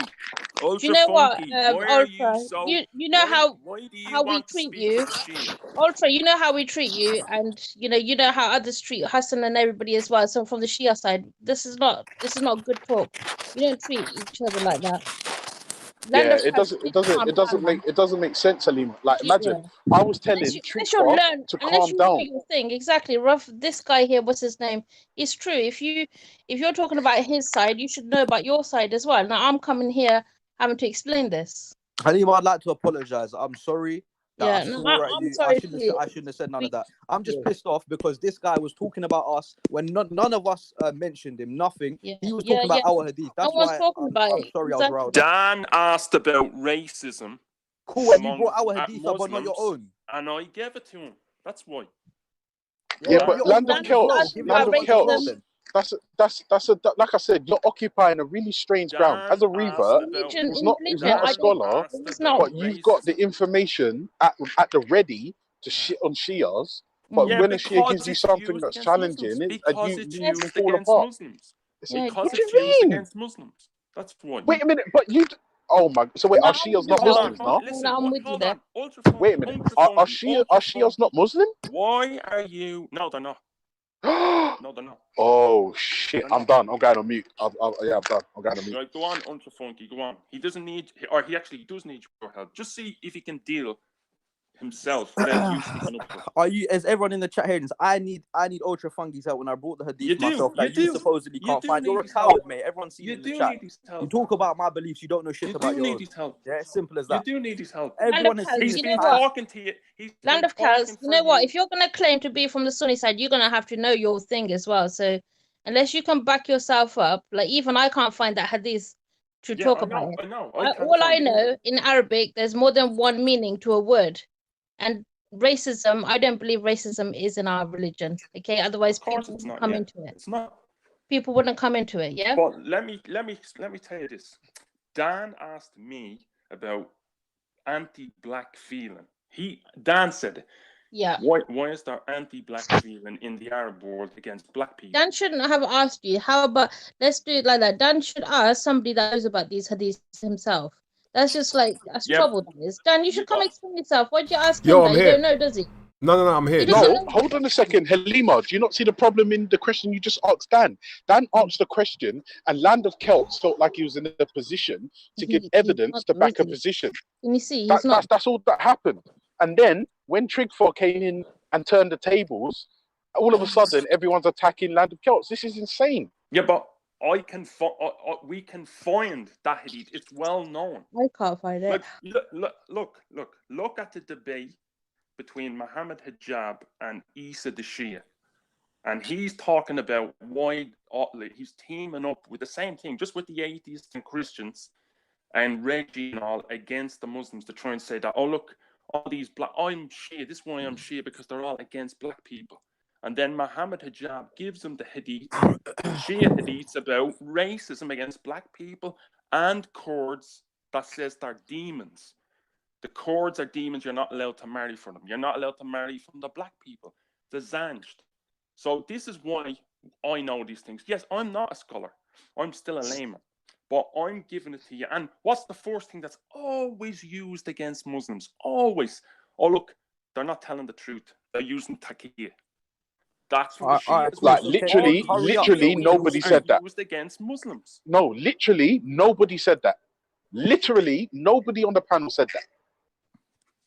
Well, they are. Yo, Ultra. What do you mean, Land of Celts? What conversation are you having right now? Because it doesn't seem to be the same one we're having. Why are Nobody has. Listen, let him speak. No, I'm talking to we you. Know these atheists. Oh my God! See, look, bro, you sound like a victim. Bro, you sound like a victim. Nobody's attacking Islam. Nobody is attacking Islam. This is insane. Anyways, all right, Ultra. So notice how this guy said, yeah, let me speak now. Notice how this guy said, oh, I saw it, I heard it in a debate with Muhammad. This guy doesn't research. All he does, he hears the information, yeah, and he goes and tells someone else. He doesn't go and look for it himself. That's why Halima said she couldn't find it. This guy's heard it from a video. Listen, he's not this guy's saying, guy's saying everyone's attacking the Muslims, everyone's accusing the Muslims of taqiyya. They always do that, bro. Nobody attacked Islam, and nobody said anything about taqiyya. They're not attacking all Muslims. Yeah, there's just a small group that do it constantly every day, but that doesn't mean everybody's doing it. Yeah, this is what I'm saying. Like Land of Celts, I would urge you, yeah. So like when you get into a conversation, I'll be honest. I'm an atheist. Yes. Are you a Muslim? Yes. Do I care? No. I literally have zero interest in what religion you have. If we converse, it doesn't mean I'm attacking you. We're just asking questions of one another. I'm not saying that, but we know that's exactly what you've been saying. Atheists and Christians and Sikhs and Hindus and all the people, every ideology always teams up with the Shia. We see this even. Oh, you're a victim. All right, cool. Now let's carry on. No, wait. Halima, are you there? Halima, are you there? Are you a Sunni? Halima, are you a Sunni? Yeah, I call myself Muslim, but Sunni, yes. Yeah, all right, cool. Am I an atheist? Yeah, you don't believe in God, do you? No, well, I'm not convinced now. But let me ask you a question, Halima. Have you heard me shit on your God or your prophet or your books? No, you have never.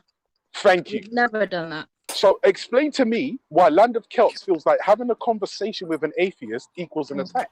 No, that's wrong. Like to me, it's not even wrong. To me, why are you helping the Shia? Why? He hasn't helped me. Oh my God. Why are you so? I was literally just talking to a Sunni sister. Are you crazy? This guy's a retard. I don't know what he's doing actually. What's wrong with you? I was just talking to a Sunni sister. All he does, he hates us so much. That's all he mate. Land of Celts, bro. You need to talk to someone, bro. Are you going to address the Hadith, Land of Celts? Celts, are you going to address the Hadith? He probably still hasn't found it, bro. I heard Allah's messenger saying, if somebody takes 7 ajwa dates in the morning, neither magic nor poison will hurt him that day. You found it quicker than he has. What a surprise. No, but listen to this, witness. I've already put into the chat, and I've also said it out loud. It doesn't matter what you read. Do not drink poison. Just don't do it. Okay. Now, witness. I was talking when I came on. Trigfa and Land of Celts was going at each other's throats. I tried to calm down Trigfa so Celts could just get a minute to regroup, read the verse, and come back. And for some reason, he constitutes that as I'm attacking him, I'm attacking Islam, I'm accusing him of Taqiyya, I'm helping the Shia. And to me, I don't know if it's just me, but he's moving a little snowflakey.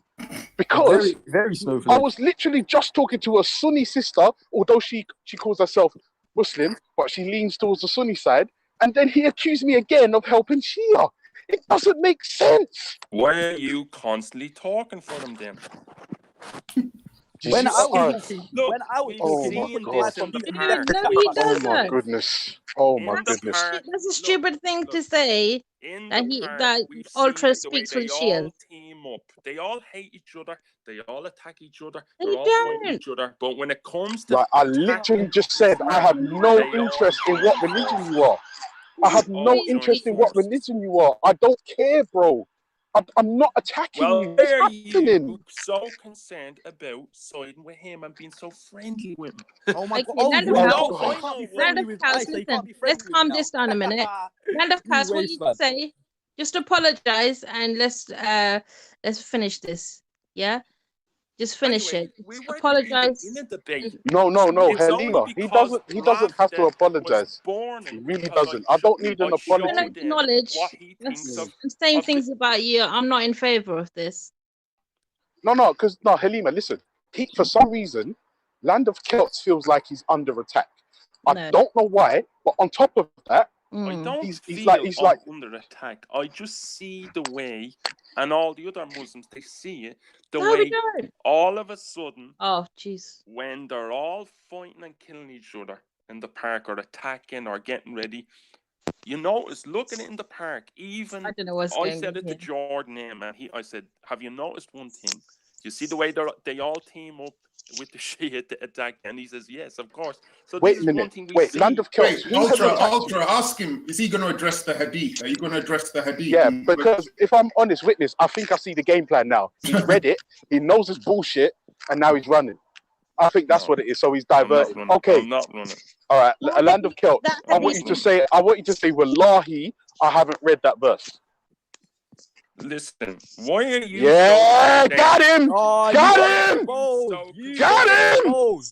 You wait. Listen. So this guy, Ultra, when you asked him if we're Muslim or not, he said no. So why does he care if you're friendly with me anyway?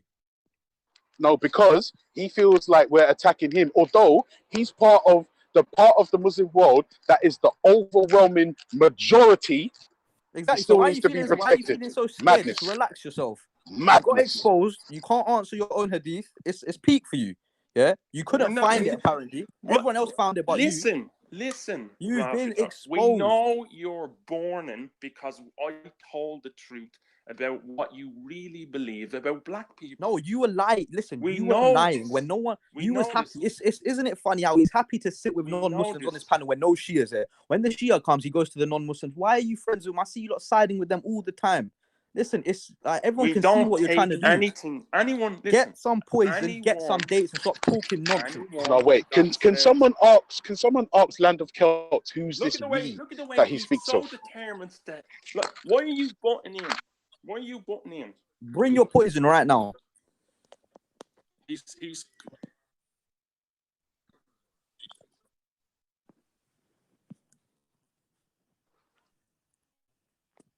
Dan, are you there, Dan? I'm here. Yeah, I just saw someone's blocked. Can I ask you a quick question, please, Dan? Honestly, as a neutral third party, have you heard me say, since I dropped on the stream, have you heard me say anything disrespectful or attack Land of Celts in any way, shape, or form? No. I don't know if you was on the stream because you could have stepped away to make a cup of tea. When I jumped on initially, Was I trying to calm Trigford down so that him and Celts could get this verse like off and see what was going on? Yeah. From what Did I accuse Land of Celts of being a liar or deceitful or takia or anything like that? Or did I come in as a neutral third party, as I always You're do? not neutral. You're not neutral. Stop pretending to be neutral, right? I don't care if you're Ultra, on his side, don't but listen just to him. stop. Ultra, don't Listen, he knows, innit? listen. Exactly. You need to Assalamu alaikum. Peace and blessings to the panel. Walaikum salam. Big up, brother Shahid. No, we know Ultra for a long time now. He doesn't say anything against Islam. Yeah, and never sides with the Shias or Muslims. He's always neutral. Sure they don't. So please, No, wait. See, this is what I'm saying. Wait, Halima, don't say another word to this guy. Let me tell you why. He's closed-minded and he's got himself into a place emotionally and mentally where I don't think he can be swayed. He's made his mind up, and that's the end of the story with this guy, I think.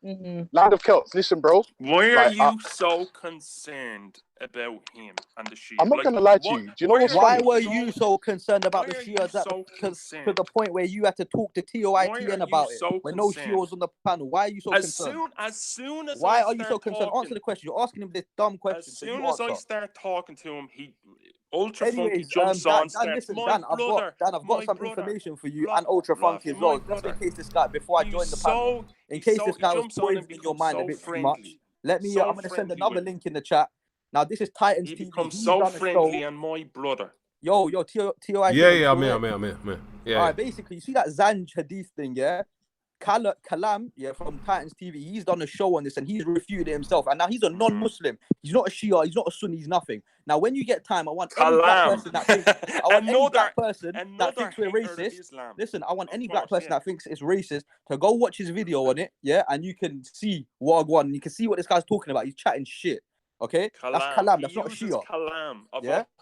So now we're gonna you lot are gonna find out. Kalam is and it's funny how he didn't tell you that this has actually been refuted. This claim that he was bringing to you because he wanted to make us look bad, and there was no one here to defend. He wanted to make us look like. So you needed Ultra Funky to jump on. So you failed. I didn't tell him to jump on. I didn't even tell TOITN to add me. But when I did join, you shut your mouth.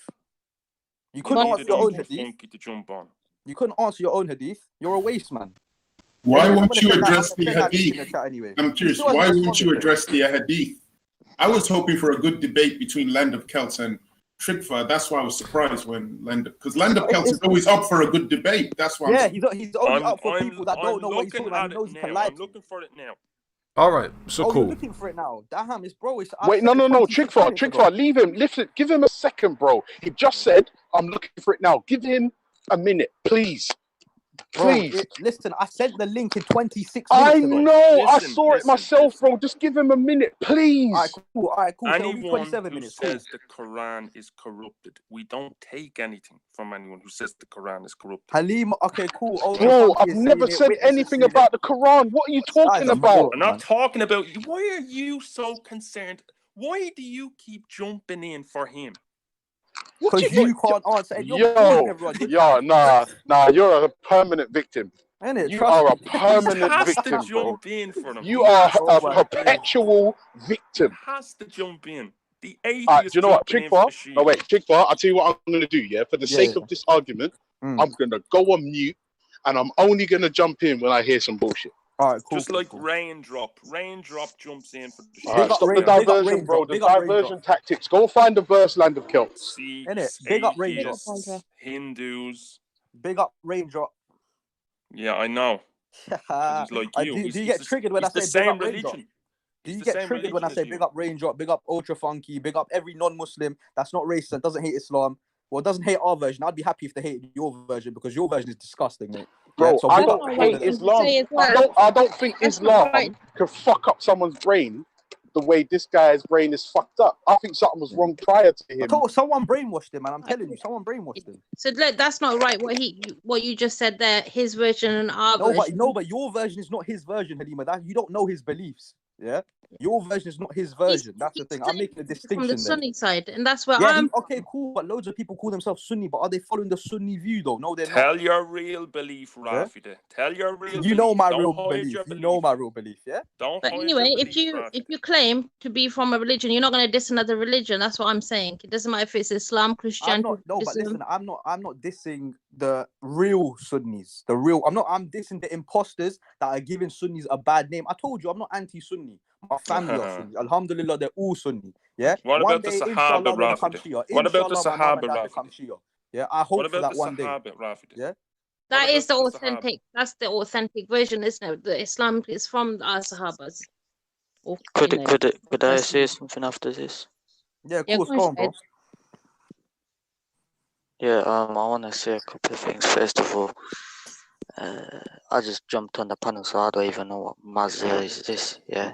You know, Second innit? of all, It's the atheist I with want to pick. Shia channel. Can you let me speak?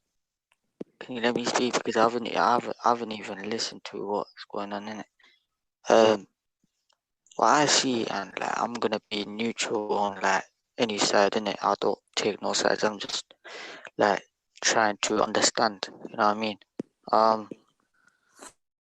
What I see is there's a lot of confusion between different schools of thought, and for me, I see it against each other. And That's a good point. and my problem is that you can't judge another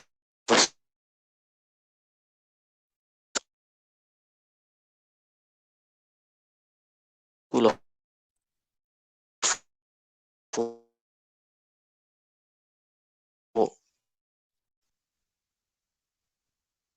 based on what they believe. Is more than a Salafi, and not all Salafis are bad people. But when you have a belief that says do this, do that, kill all non-Muslims, etc. Big up Yeah, Shahid. so Big up I Shahid. think it's an issue where different schools of thoughts have to have calm conversations, because I know that as a person who can have decent conversations, Deobandi of thoughts can have decent conversation. I'm saying we don't need no slander, no insult, no disrespect from any side. You try and say. Yeah, that was perfect, Shahid. That was perfect. We can be opposite ends of the spectrum, but we don't. It doesn't mean we're attacking. Like Shahid, you believe Tekken is the best game. That guy believes. I believe Street Fighter is the best game. We can come to talk. We can argue, banter, but that's it. It's not that deep. It's really fucking fighting games. Do you see what I'm saying? All right, yo, 1 second. Yo, Dan, are you there? They're saying I've blocked. Yeah, sorry, I'm just making a cup of tea. Yeah, Dan. Issa's trying to get on, but he said he can't. Someone. Yeah. Not me. I blocked him. But they're just saying it was that me. stupid Shia Catholic. Halima, you got Issa blocked? Grave Shia Catholic. Hijab, wearing glasses, wearing the fuck Catholic dog, monkey beast, free hugger. Nah, not me, bro. I love my. Building up for a while in Ultra. Nah, you didn't hear me, bro. It's not Ultra's me. been listening to that day and night for like weeks. Nah, Issa, it's not me, bro. Like, yeah, it's me. It's not me. Anonymous in the chat, I agree with you. There's no reason when it comes to like we should all, like Shahid said, we should be able to talk respectful discussions. But it's hard to do that when one person is slandering, no one's there to like, defend their faith. You know what I'm saying? Like, I'm all down for peace and coexistence and talking about these things in a good way. Do you claim? It's not my. I can't do that when the other side don't want as the your same. friend, as same as your religion? Say that again. Do you think Isa, the black intellect is the same on your wavelength. Is he from your I don't know about wavelengths. I do believe he's a in your Shia. sect? Yes. He's in your sect. Yeah? So unblock him, Halima. We need to get Sheikh Isa on the panel, I think. Oh, what the hell? Why do you accuse me of block him? Oh, wait. How Oh, do you haven't got him. possibly- I thought you just Who else said. would have him blocked What on here. you Though? accused? He's probably land a Celtic coward. Why? The reason to do it here. Ultra short. Yeah, it's not. Babe, on the internet, where people talk the most Yeah. bullshit. Do you see what I'm saying? Shit. Oh, though. I agree. You're gonna have No, to No, excuse but me. you can get caught. You can get caught. I think Dan tea. Dan, do you make Pakistani tea because it tastes like Haim? Do you know what? Half This. an hour to make tea. Tea bags and water. Do you know, I'm brewing up some proper like chai myself. Tips. No, PG Oh, this no. time. I just wanted to say, big I up thought it in the was chat, yeah? normal cup of tea. Then All I'm gonna listen. Yo, All I'm gonna say making about the myself. chai tea, man. The chai. yo, that's nice. Yo, I'll try this. Isa said, kick out Halima for 5 minutes and let's see who's blocked me then. You know, I can go myself. All right, yeah, Isa, you heard that. Bit rude, isn't it? Oh my god. Alright, listen, Halima, Land accounts. don't take it personally, babe. Don't worry about it. I'm getting hated No, on no, so much I'm not today. gonna lie, even though you believe what you believe was fair, and I believe if you're someday and he's gonna bless you. Oh, thank you. Oh, Yeah. bless you. Also, one day, inshallah, I'll try and teach you a little bit about Islam. Every Yeah. For me personally, type of dawah is a person's actions. For me, if I've got the truth, I've got the best in the whole world, it's the best way of life ever, but I'm gonna be like, oh, I don't know. Is your thing great? I don't know. Whereas if you're cool and you're content and you're happy and you're like, Ultra, listen, yeah, you see this here? Not that- I'm doing the exactly. No, it's a big Celts. The best type of is a person's behavior, their mentality. I know there's people that are religious. They're animals, you know, behind closed doors. What's the point of having all that? You know, it's not even that. Yo, Isa said, Sean, did you book him? Me? Yeah. Why? First of all, yeah, I never even use Hangouts in my life. In a long time, I only use it once in a while when Dan does a panel. Second of all, why would I block a man I don't even know? Land of couch, man. It's you. Land of couch. I can't do anything at the moment. I'm blocking. Stop being Land of couch. If you can unblock him for the sake I of the don't panel. even know how to block someone. Will you Stop stop? lying. Stop lying. And just I'm make blocking. new hangouts and then call him in. Yeah. No, hold on a second. Hang on a second. Maybe it is me that's blocked Isa. That Shia Rafidi. Oh, this guy.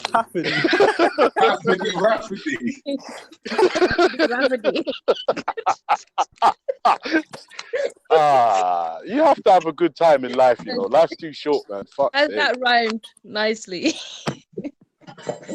Look, at least I'm telling the truth. Rafidi is not telling the real religion. Tell what he really Land Celts, I wish the best for you, mate. Inshallah, you come to doesn't really. He doesn't. He believes in a 12th Imam. Just listen. This is his belief. He believes in. Wait, bro, have you looked at that verse yet? Or I'm just going to attack him? That's ain't living coming, down they a don't know what well. to That's going to come back and kill hundreds of millions of Muslims and destroy Mecca and No, Medina. no, that's a lie. That's a lie. That's a lie. He Stop won't lying, even. Land Celts. This is So I take it you're not going to address the hadith then, Land of Celts. You're not going to address it. So the debate is not on then. No debate today. Oh, damn, he keeps going back on mute. Isa, I think I'm gonna stay now that you said it. Ultra, shut up and let her go. God damn it. I was hoping for a good debate. Yo, Land of Celts.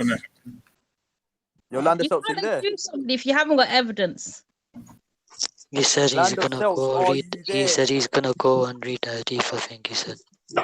You've been doing that for the past 40 minutes. You've been doing that for a pretty long time. I don't like. It takes 2 seconds to read.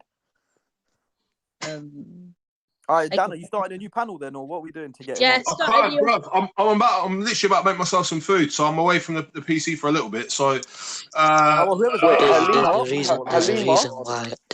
or Shahid, is there any way you could jump off for like a second? We're just I'm going. I'll speak to you soon, Sean. Take care, buddy. All right, take care, babe. Later on, Halima. Take care, Halima. Big up. All right, Isa, you got the opportunity to What I'm gonna say is, somebody takes 7 Ajwa dates in the morning.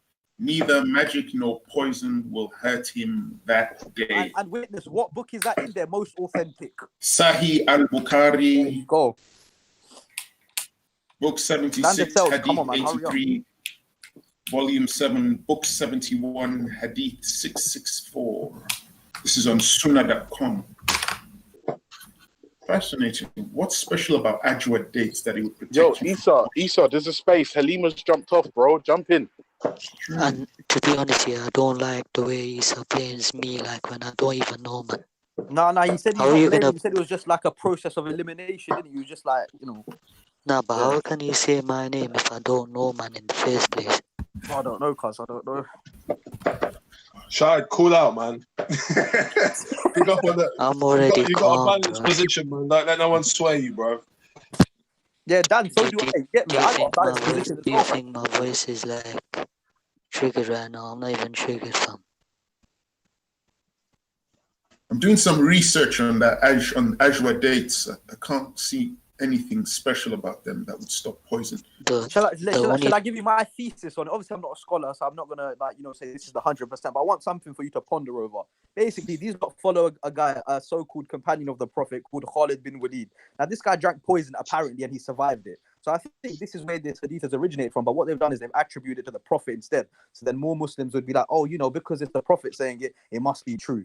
But it's actually to protect this Khalid bin Walid. Yeah, and to make him to be some special kind of guy. And really, he was a terrorist. But that's another topic. Thanks for that. Thanks. But yeah, if you ever want to look into that, just type his name. It's like Khalid bin Walid. That's his name. I've heard the name. I've just never read up on his life, so I'll do it now. Walid. I've always heard his name. Do you know what, Witness? I can't believe Land of Celts feels like having a conversation with an atheist constitutes. Isa just got timed out, by the way. Sorry, Isa just got timed out. Yeah. What? Oh man, like the Celts, don't be doing no Sunni takia. If you say it's not you and it's not, come on, man. Why am I not surprised? Isa. No, but this has happened before. I think this has happened with Isa. Isa, have you got like an alternative account you can try to jump on with?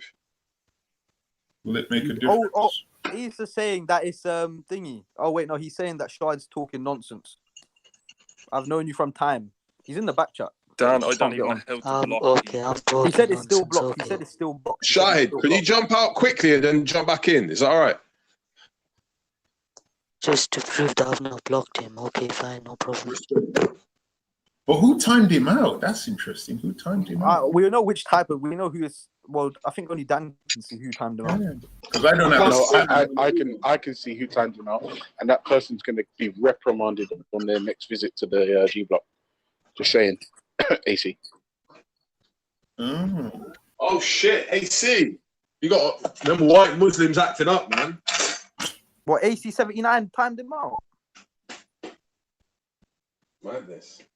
Wait, did you say it was AC-79? Ultra, man, stop snitching. Yeah, but AC has admitted it now in the chat. AC says, I did, LOL. What? Yeah, okay, cool. See, now listen. Dan, are you still there? Yeah. When I used to time these lot out for saying like actual bad things and insulting, yeah, these lot used to go, oh, you've got a Shia mod that keeps timing all of our Sunnis out. And then I got unmodded for that. But you see, this guy just timed him out for no reason. You can check his messages. He didn't say nothing against him. Yeah, he was just trying to get on the panel. Now, you see how unfair that is? Yeah, I hear you. Okay, good. As long as Listen, don't put any more pressure on Dan, please. No, I'm not. I'm not. It's fine. He can, like, I'm not saying to go do this or do that. I'm just letting him know, like there's something going on there, mate, and it's funny. Do you know what it is? Dan is probably under enough pressure, right? He had to listen to an American for like an hour who said nothing. It was madness. How are you feeling, Dan? Are you okay now? Which I'm all right, man. Just crushing some garlic and Come on. Yeah, man. Fucking hell. All right, so Shia Issa still can't get in, so I guess it's not Shahid. Land of Celts, are you going to respond at all to I think he's trying to get some poison, mate. Because Land of Celts, has he gone? Yeah, he's left. All right. Oh, now Issa can join. What a surprise. Assalamu alaikum. Wait a minute. Something really. So you mean to tell me that after Land of Celts left, Issa was then able to come on? Yep. Who admitted it? Who admitted it? It was Land of Celts, but he didn't say. The coward. I'm not gonna lie. Land of Celts, you just did not do your brand of Islam any favors just now, bro. Like, you really made yourself look really bad, disingenuous, delusional, and like a perpetual snowflake on top of that. Wow. It's really sad. It's really, really sad. Really sad. So, all right, maybe in the absence of Land of Celts, would the Shias on the panel be prepared to explain this stuff about the Zanj? Would that be all right? Yeah. Let me get onto that now. You ready? Can you lot hear me? Yeah, we can hear you, Rafidi. Come on. Shut up, you ultra Kafir monkey. As I was saying. Yeah, so there is a hadith. I think there's two. And it says, do not marry from among the Zanj, the Kurds, and there's another group I always forget. Do not marry amongst somebody and the Kurds and the Zanj, for they are an ugly creation. So there's something, another one which talks about the Kurds specifically, but when it gets to the one where it's talking about the Zanj, it says ugly creation.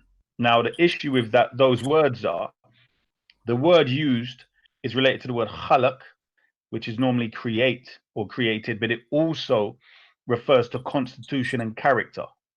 So there's 2 points to this hadith. Actually there's three. The first point is this. The word Zanj does not mean black, right? It was a group of people that came from what we call Zanzibar. And a lot of them were Sunnis enslaving them at the time. If those people who know about the Zanj rebellion, etc., that was the Shia who led the rebellion against the Sunni enslavers, or the bum fingerers, as I call them now, because clearly we have Walid and Halima, smelly finger Sunnis, as we should call them. So the smelly fingers were enslaving black people and mistreating the Shia. They got together and they fought a rebellion for 15 years against the smelly finger enslavers, or smelly fingers enslavers. So in relation to that hadith, it's either it was the Zanj who specifically were brainwashed, like Mr. Smelly, or shall I say Finger Bingy or something like that, who coon for the Sunnis themselves. So they fight against justice for the Sunnis. And these are the people who you shouldn't marry from. It's either that or the hadith is garbage, because some people are saying that Zanj was a term that referred to Africans or black people, although that doesn't make sense, because back then we generally didn't have this blanket term of being black anyway. You generally would have had the tribe, where they're from, and so on and so forth. So it is possible that some people in the area understood that, this is what they called all black people. If they all look the same, whether they're Ghanaian, Nigerian, Congolese, they might have blanket stated them Zanj, just like people have blanket stated all kind of people who spoke Arabic or were Muslim. They called them Saracens or Arabs or Mohammedans. Do you get what I'm saying? So it's possible. But either way, with us, as being true Muslims, we measure hadith via the Quran. Now, it doesn't make sense for the Black Prophet Muhammad, Black Imam Ali, and the 12 Black Imams to be supporting the idea of not marrying among themselves in their family. because all according to the history, they were black people themselves. One of the 12 imams, he was referred to as being blacky, so to speak, really dark. So there's another person who was against Imam Jafar Sadiq, who was claiming the imamah for himself. He's known as Nafs Zakiya, Muhammad Nafs Zakiya, and he was referred to as tar or asphalt, meaning, you know, pitch black. That was the nickname, and he boasted about being from his mother's side and his father's side being a pure-blooded Arab. So what you're saying is, do you mean like what we would call today a black attack? Bruv, I'm talking about midnight, bruv. Midnight. Yeah, black attack. Yeah. Oh, can I ask? Am I allowed to say the word black without being called a racist? No, you are not, Raj. How dare you? How dare you? Raj, you stalking me, Raj. Raj, you stalking me. I'm stalking you, man. Yeah, of course. Yeah. I've been out to Rafidi for sending me the link, man. We got to tell you what. Hey, Raj, can I just say something? Let me add one thing, please. Let me add one thing to what Issa said. The Imam's mothers, some of them were also black too. Yeah, so it doesn't make sense for us to believe that we can't marry into black people and our Imams, the people we follow, are black themselves. Okay? That's standard. It's ridiculous anyway. Like, it's not just that, but we generally have, you know, a lot of garbage hadith in either had Sunni books or Shia books. The difference is we have a very specific scientific methodology of authenticating these hadith and de-authenticating them or proving them to be nonsense. Whereas, unfortunately, for the smelly fingers. Finger sticks! No, don't say finger, man. Come on, man. Smelly fingers, Raj. I got it from you, finger bingy, all of that. I got it from you. The smelly fingers, they specifically have a weird thing of who's in the chain of narration and ignoring the content of the hadith. So much so that, according to these smelly finger people, that they can abrogate the Quranic verses with hadith. I've never heard of such ridiculousness. Exactly, that's so silly. And also, one other thing, just remember what the non-Muslims to realize is Sunnis claim that Bukhari and Muslim are 100% authentic, not 99%. Majority of them believe it's 100%. You'll never hear a Shia say that any of our books are 100% authentic. Only the Quran is 100% authentic. Yeah, So but Rafidi, I'm sorry, you can't do this. Can't do what? You're not allowed to promote your religion, man. This is Sunni only. Yeah, you can't promote. No, all channels on the internet. You can see in the chat. You're not allowed to talk about Shia Islam. It's forbidden. Yeah, well, I'm breaking the rules. No, I refuse to let you talk about your religion. I would have pressed you. You mentioned one thing about Shia Islam and how it's different from Sunni Islam. I will shut you down. How dare you promote your own faith? Raj, did you go to the park? Raj, did you go to the park today? No, I couldn't. I'm away for a week and a half. I have to go to my sister's for a week and a half tomorrow. Okay. And I thought it was the next day. I just didn't have time, man. Obviously, I was being sarcastic there because obviously when Shias start talking about, you know, Shia Islam.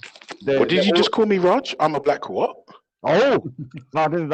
How dare you? Don't do that. You know the finger slips already like jumping at me. So the thing I find sickening is like you have people talking about Sunni Islam non-stop. No one's in the chat going, "Oh, don't talk about Sunni Islam." As soon as the Shia jumps on and they want to say, "Okay, this is our perspective of Islam." Oh, there's a Shia channel, Shia propaganda, rah rah rah rah rah. Yeah, like. Could I respond to a bit of these statements afterwards? No, when Roger's done, because I don't want to interrupt him. Go on, my Sunni brother. Right, big up Shahid. I'm not going to lie to you, Shahid. You've been a pillar of balance today, and I respect that. I can't lie. You're only listen. You're only gonna hold that respect, But when it comes to Street Fighter, it's all disrespect. I'm not gonna lie, Shahid. It doesn't. That's not personal, bro. It's not personal. Yes, Anytime you challenge me on Street Fighter, it is personal because I'm gonna ban you lie. Oh no! It's part of the trash talk, bro. I'm gonna get in your head before we play. That's that's like 90% of the battle. Listen. We can address that later. No. No. There's nothing more important than a Street Fighter. Come on, talk about it. Yeah, that's true, Raj. Come on. That is kind of true. Shahid, you want to do it tonight? Forget about world problems. Just talk about Street Fighter. Listen. Yeah, I'm gonna say this. Yeah, first of all, yeah, I'm not gonna have a match with Ultra Funky straight Yeah, away. I'm not I'm either. gonna explain to you why. No. Because I see what you're doing. I see your tactics, Mr. Ultra, and it ain't gonna work. Yeah. What this brother tries to do is he tries to get me to accept a match right now when I'm unprepared. Now this is classed as taking an easy advantage over a person who is unprepared. Now if I say to this brother, I do not accept the match for right now, I will do it later on, this brother will say I am running. Right, Shahid, talking about running, I just got home, and if I don't get off hang up, my wife's going to kill me. So I'll try and sneak on later. Big up yourself, Shahid. Big up Dan. Big up Shia Isa. Big up Raj. Big up Trigfa. Big up Shahid. Big up Witness. Take care, Big up everyone in the chat. Peace, peace, peace. How are you, demon?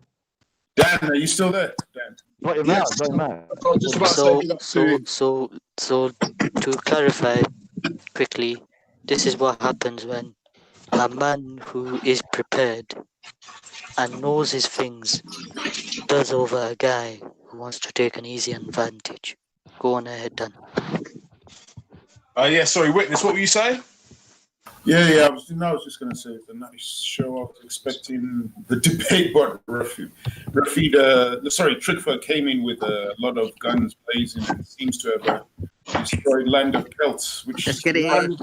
Because I'm used to Land of Celts sticking around for a debate, but today Land of Celts didn't, which surprised me. Listen, let me tell you something about that guy. Yeah, last time he came onto Dan's channel, when we were all, like, he was non-stop talking shit about us before we even got on. So when I jumped on, he sniped me because he couldn't answer, and he got exposed because he didn't even know the basics of my faith, and he was here trying to lie to people, saying, "Oh, we do this, we cut all of our babies' heads," and all of this slander. Okay, so what I want to make clear: any non-Muslim that ever listens to this guy come on any channel talking nonsense about us, I don't want you to just believe it straight away without any evidence. I'd prefer if you could ask the Shia about Shia faith. Yeah, and the thing is, Rafidi.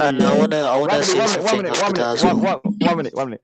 The thing is, yeah, look, until Shias start going around like killing people on London streets, they're not my problem. Yeah, I agree. So if they do that, yeah, I don't agree with it. But until they start going around blowing themselves up or going around killing people on London streets or in the UK, they're not my problem. Yeah. Let them do what they're going to do. You need to sort of look at your own community and wonder why there's guys in there that are going around killing people because of X, Y, Z, because of their faith. Okay. Yeah, I want to say that a lot of majority of the Sunnis, they don't follow the same thing. For example, if you discuss with a person who follows the Hanafi school, that person will only talk from the Hanafi school of thought. He won't talk from a Shafi'i school. And what we nowadays see on Hangouts or any StreamYard panel, and I think a lot of people would agree, is that the majority of people who are on Hangouts and on StreamYard are mainly Salafis. Mainly I agree. people Yeah, exactly. who follow the Salafi school of thought. You rarely see a brother from a Sufi school of thought. You rarely see a Deobandi brother school of thought. You know what I mean? And these brothers are the brothers who are very knowledgeable. I'm not saying all Salafis are. There are some Salafis that are knowledgeable and willing to have respectful discussions. But I'm saying from a small minority, from a Sufi side, Deobandi side, Brevi side, or Ashari side, you rarely see these brothers or sisters discussing. So if a brother, for example, from a Hanafi school of thought wants to have a conversation, mainly people will say, "Oh, you're a Salafi, this and that, and I don't think it's good to judge people based on how mainly Salafis come on the panels and discuss, you know what I mean? So like, for example, me and Ziria, we would probably be considered Salafis. and I know Ziryab ain't a Salafi. He only studies Islam from every school of thought. Same with me. So to like judge every single Sunni and to say this, I don't do that. Like I said, I've got respect for my Sufi brother, my Deobandi brother, my Brevi brother, my every single brother from different schools of thought, and I know that we can have respectful conversations. And I think that the Sufi brothers, that the Deobandi brothers have to come out and like jump on these panels as well. You know what I mean? Because they haven't even like shared their school of thoughts. You know what I mean? So I agree with you, you have to Shahid, also but take that into consideration. yeah, Shahid, there is someone on here that talks a lot of nonsense and isn't actually a Salafi, and that's Mr. Amaz. He's not a Salafi. They get at him for some of his beliefs as well, but you see where he talks about different sects is disgusting, and he's trying to talk like he's talking for the whole of Islam.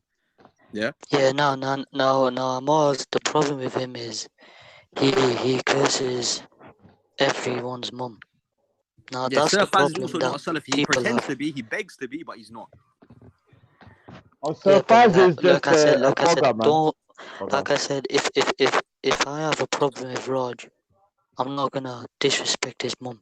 That's just like a low blow and something Yeah, I disrespectful, agree. I highly agree with that. disrespectful. So, like for example, like Mr. Amos, I don't agree with him. I don't even like the guy because he can't have a respectful conversation. He can't even like all he does is jump on the panel and curse people's mum, and that's why I don't like. So, like certain people like this, they shouldn't even be allowed to talk about Islam when you're cursing people's mum. You know what I'm saying? So yeah, there's a lot of people from different sides trying to disrespect when they can't even have Yeah, a but full-on intellectual conversation. yeah, but Shahid, from a non-Muslim perspective, yeah, the reason I get into this Shia and Sunni stuff is because I see the hypocrisy is so crazy. Like you're calling me an Islamophobe, yeah, but then I hear, I mean, the other day I was on Fingerspec's channel, the guy here called, I think he's Mahir, jumped on, put his camera, had a knife, and was saying this is for you to this Mahmood guy. No one said anything. They were like, okay, whatever. The other day, this guy Abu Bilal was saying that all deviant sects of Islam, mainly the Shias, need to be killed. Like this is crazy stuff. Like you can't. And if you said that about them, or the majority, they'll claim Islamophobia. This is why anyone that says to me that the Shias are not Muslim, I don't take no claim of Islamophobia from you seriously. I see you as an Islamophobe then. So this is my point. The hypocrisy is insane. I don't agree with Shia Islam, but they're not going around. Like somebody said, oh, they cut their heads, like in the chat.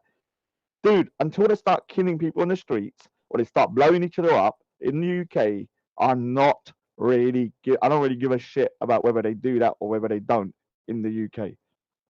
I just want to say big because he just left. Big up witness. You came. You're really fair and you're balanced, and I really like that.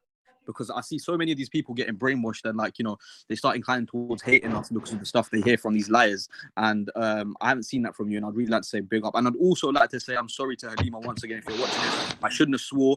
I was just a bit angry and a bit agitated because of the other liar on the panel. So I'm sorry if I with who? With who? Halima. The Jalil. Yeah. The Jalil of Pakistan. Yeah, man. Was it Jalil of Pakistan? I'm gonna get you, Rafidi. I'll get you no matter what. I will do Jaddu Tola in you, Rafidi. No. Halima is totally anti true Muslim so-called Shia. She's just been polite today. But normally her mouth is vile against How old is she, by the way?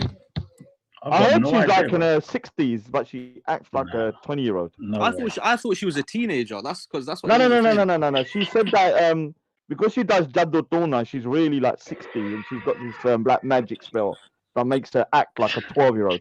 I think she needs to have them 7 dates then, because the hadith says it will stop magic affecting her. Yeah, watch out, she's gonna jump on, man. But did you argue with her before? We was having a little argument because I thought she was coming here to defend land of Celts. She didn't have the full context apparently, so because he was talking about us and just lying. I need to listen to that back, man. I do like people talking to that lady because I can't shout at her. But everyone always goes, "Rod, you're abusing our Muslim sister." Only I can abuse the Muslim sister. Only we Muslims can abuse our Muslim sisters. Not Right. you kuffar. Stop getting yourself into beef with Muslim women. See Alive is already on to you, bro. I'm scared, man. Big up Count at 708 in the chat. He just got his message got deleted because he said big up the Shia, I think. Big up though. Yeah, Much well, appreciated Count at 708. yeah, it's just for me, it's the hypocrisy, man. I'm sick and tired of the hypocrisy. This is why you shouldn't That's it. appoint Sunnis to mod them up because they're always biased, man. They go. I mean, Yo, Dan, I got a question, by the way. Have you got any Shia mods, by the way? Have I got the Shia mods? I don't know. Damn. Hassan Saba, yeah. Hassan's not a Shia. He's a Hassan's he's a- you got an Ismaili mod, and the rest of all these biased guys. You know what would be live? It was me, Isa, and a couple others. Yeah, but you know, like it's sad. Like I want, like the end of the day, Speaker's Corner. Like I haven't been for a while, but you know, I've been trying to plan with Razza to jump for him to come back and like have a conversation because we got something to talk about specifically that Adnan But Rashid people, said. I've got to jump off for a bit. Assalamu alaikum to my brother. Yeah. Big up. We're gonna get into it soon, bro. We've got to link up and Link up yeah. soon. Big up I'll to be Dan back. I'll and be the back in panel. London next month, and we'll link up, inshallah. Yeah. Next month, not next week. Next All month. right, bro. Take care. All right, take care, bro. Okay. Yeah, so I was supposed to meet up with Razza at some point to discuss the claim that you know, Adnan Rashid, that great Islamic lie of history, made about the Sikhs and the Shias in the same conversation because he was equating our kind of history of martyrdom. Basically saying they're all lies. They're just like made up lies. And so I was going to have a conversation about him. But when you're at Speaker's Corner, like I don't know if Dan, when you go to Speaker's Corner, you have to realize that the only Shias that are accepted in Speaker's Corner are either people that are a joke, like Modine, or are subservient, like, you know. Remember, Modine's not Shia. He said himself he's not Shia. He said that on camera. He might have been, but he said he's not anymore. Nah, but he's lying. He's Shia. I've spoken to him loads of times. Well, we don't claim him then. Yeah, You don't claim him, but claim. he's like, I know for a fact he's Shia. Like he's never. When I speak to him one to one, he doesn't tell me he's not Shia when I say he's a Shia. Yeah, he just knows that if you go to the park and you say you're a Shia openly, then you're gonna get the heat. Unless you're subservient and you don't say nothing. Like there's a couple of nice little uncles there, that are Shia, and they just keep their head down, man, because they know if they start to talk too much. Yes, it shouldn't have to be like that, you know, but you know, it is because that's the reality because of these people's behaviors and disgusting attitude towards people of different sects. Oh no, I never is trying to do tugliya. You know tugliya. Yeah. What's he saying? He's putting like this kind of, you know, Halima has got some kind of Jalil powers, and so he's putting out this kind of thing. Come to the cauldron, come to the cauldron. The cauldron. Oh, man. Oh, look at a real one, you pussy, real one. You know this. You know, let me say something. You know, in the Shia community, you have like pussy Shias, that are just cucked. Like they're so scared. They're so scared of the majority that they just cuck. They bend over and get their bund barred. They've got a special name for them. They're called batteries. Yeah, and so we got one in the chat now called Real One. And he is the ultimate bum boy for the rest of them. They have rinsed that boy so much. Is he even a Sikh, by the way? Did you find out? I don't know if he is. He says he is until I meet him, because we will meet one day, because he wished death upon my mother 3 times and said the most vile stuff. So that individual, James S.C. says, Adnan Rashid is an anti-historian. Like, definitely. Any history that he doesn't agree with is not history. That's his way of going. Well, he has the logic of saying, well, this can't be verified because no one was there apart from the 2 people. But he also has lots of stories that I know from the kind of like the hadiths and stuff that can't be verified either because they're between 2 people. Yeah, the same logic. Like use the same logic. That's actually very true. You see, Aisha in there, she's their biggest hadith narrator, and it's only been her and the Prophet in the room. Apparently, there was no one else to see what she narrated. So you could throw that back at him. That's what I said to him. I said, what if she had ulterior motives? She wanted to kind of like, get into power or do this. How do we know if she had a one-on-one conversation with Prophet Muhammad that what she was saying is correct. That's what we believe. Yeah. Yeah, but it could happen. Unless you're saying she's infallible. If they're saying she's infallible, okay, then maybe although I don't believe it, they can use that argument. But they're saying that they're just normal individual people. So their same narrative about the Sikhs. So I remember the video he did was that these Sikhs, they make up these stories and they say this happened and that happened, but there's no proof. And I agree. Do you know, like sometimes when you have the historical stories about, say, like a father and their son, that what they might have said to each other before they went to battle. Like that's something that I admit is probably kind of like disputed. Yeah, you can say that what you thought they might say, what a father might say to their son just before they're going to go to battle. He might say, "Look, son, I love you, blah blah blah." That's something that you might have said, and so I don't think that's a problem. The ultimate thing is, did what happened historically really happen? Yeah. Did, say, the Guru Tegh Bahadur, the 9th Guru, was he executed by Aurangzeb? Was he? Yes, that's a fact. No one can dispute that. Yeah. But did Adnan Rashid one that bigs up Aurangzeb anyway? Did he, this is the problem I have with this narrative about like the Muslims from, like, especially from, like, Pakistan and stuff like that. Now let me say something, and it's going to be very controversial what I say. Now everyone sit down. When I'm all right, how do I say this? I said it to Raza on the phone. I said to Raza, I said, listen, don't take it personally. When I'm cussing at Pakistan, I don't see the minorities as Pakistani in a way. Yeah, I get what you're saying. Yeah, because they're not treated as equal citizens. So in a way, when I'm kind of cussing it out, I'm talking about the majority, like the Sikhs in Pakistan. I'm not cussing them. I'm not cussing at the Hindus. I'm not cussing at the minorities like the Christians or the Shias and stuff. Because I believe everybody in that country is like almost like a second-class citizen compared to everybody else. I'm not saying they're treated that all the time badly. So don't take offense if, like, if I'm saying no, man. I think snowflake like land of Celts. Did you hear what he said before you came on? Yeah, he was like, "Oh, they're always siding with the Sikhs and the Hindus and the atheists." Yeah, but you're not Muslim. This is the biggest problem. If you say to somebody, for all the time you're not a Muslim, and then they side with non-Muslims, what do you expect? And he said that on the panel. He said as well that when Ultra Funky asked him, "Are Shias Muslim?" He said no. So then he just like proved us there, like, if we're not Muslim, why'd you give a shit? Yeah, so it's the same thing that happened with Raza. They're like, "Oh, you're siding with the Sikh."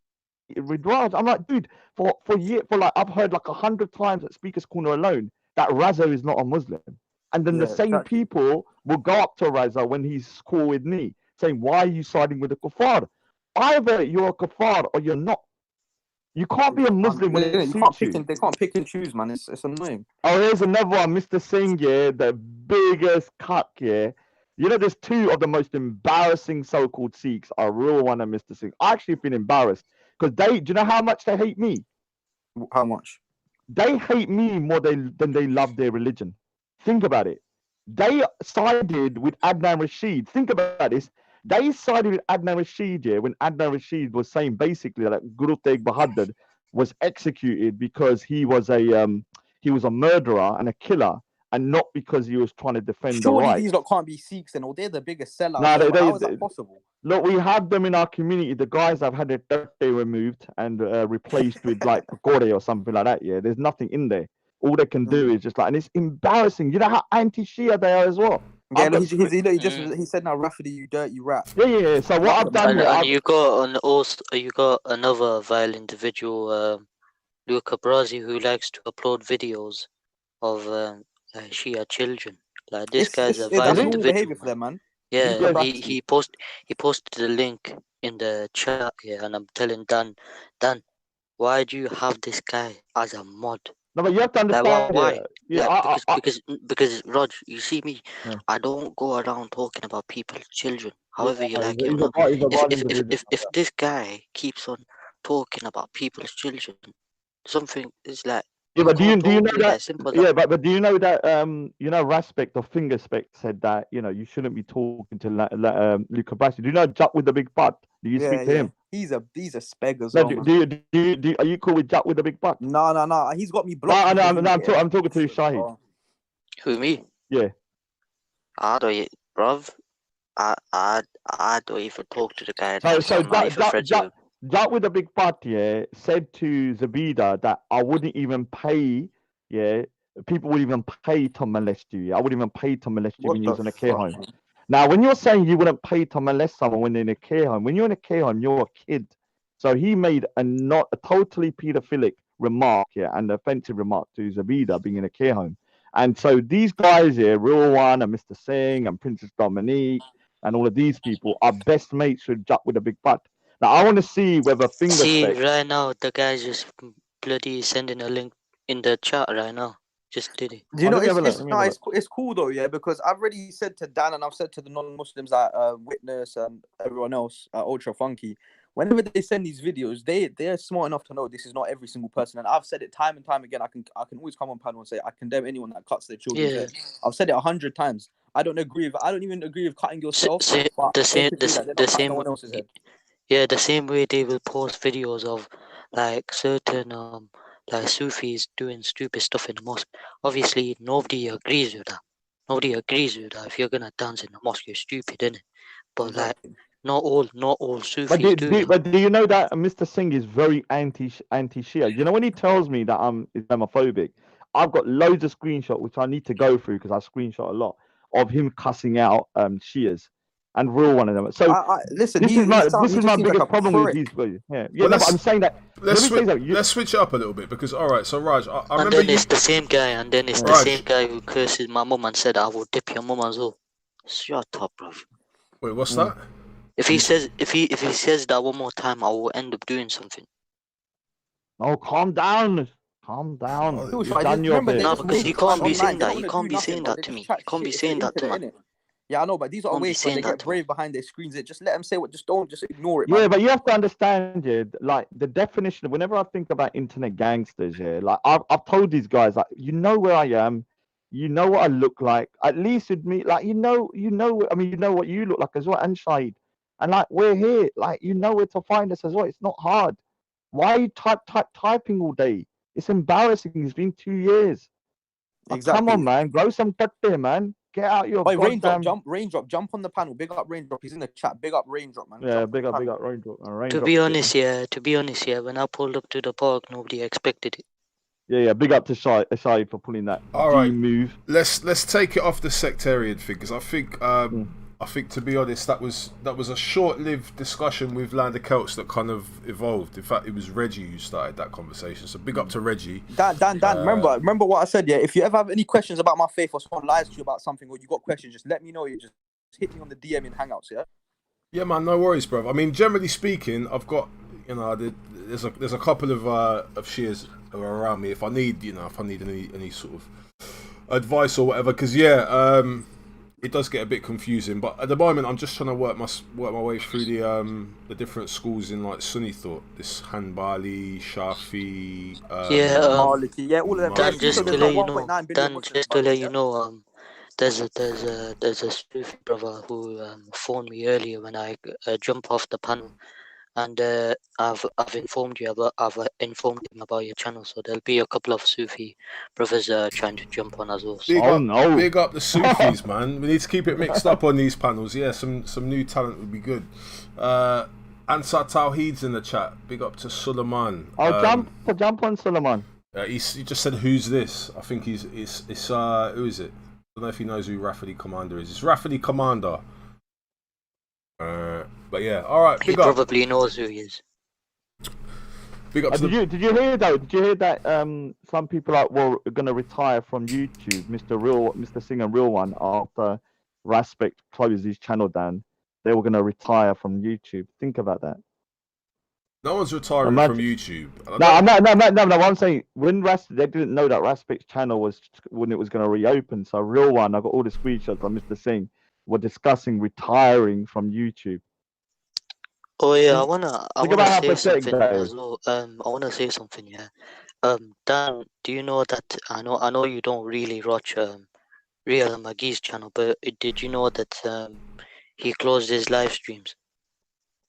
I'd heard something to the effect. Yeah, apparently Real has stopped streaming, but I don't know how true that is. I think basically he's doing like closed panels like with certain individuals because lately, let's just say Afghan went off the road, innit?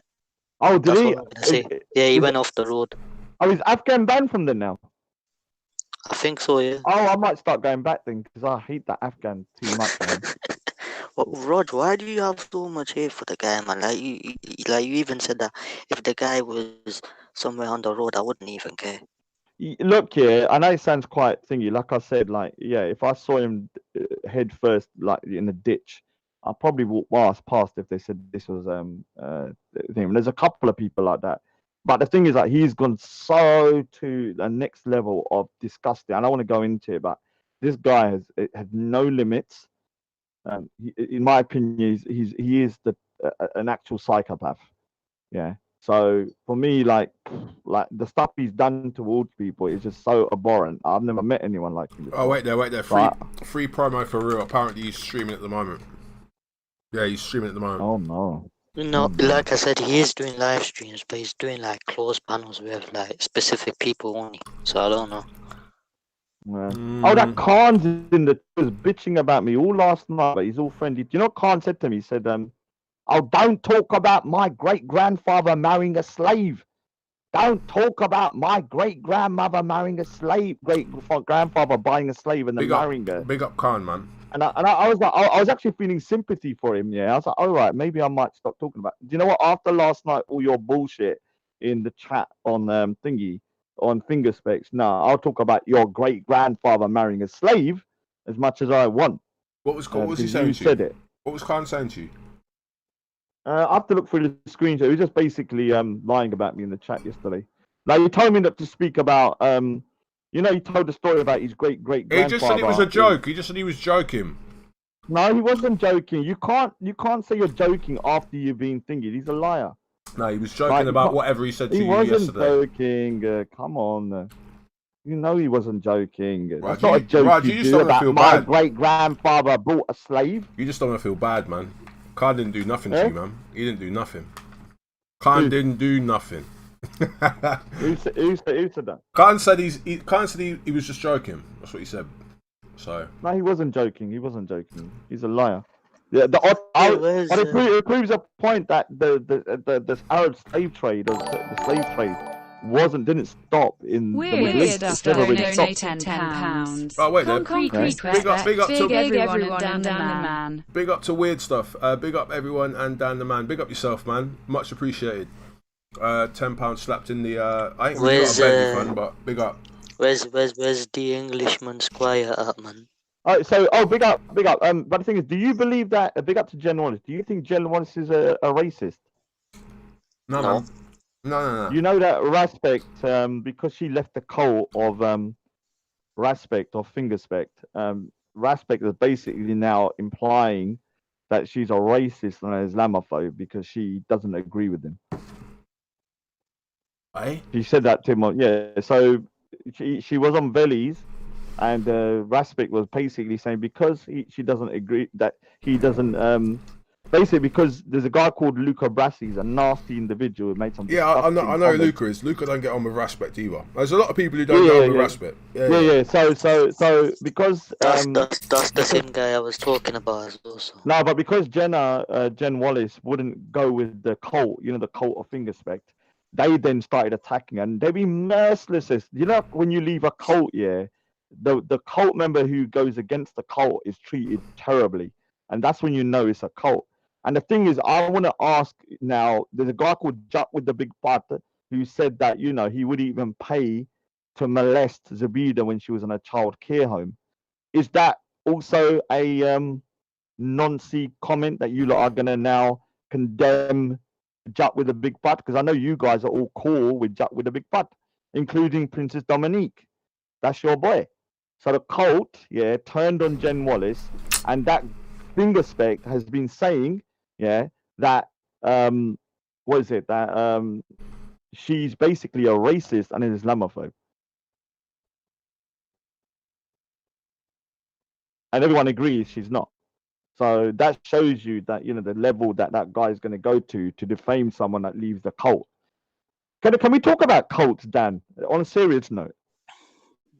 bruv, if you want to talk about cults, I don't know about if you I don't know about that if you cult want or to talk aspect. about cults, yeah, there's one big cult here that I just don't like, bruv. Big up to And let me just say, big up, enough respect to Raspect. Big Go up on, to Dan, Raspect, go on. man.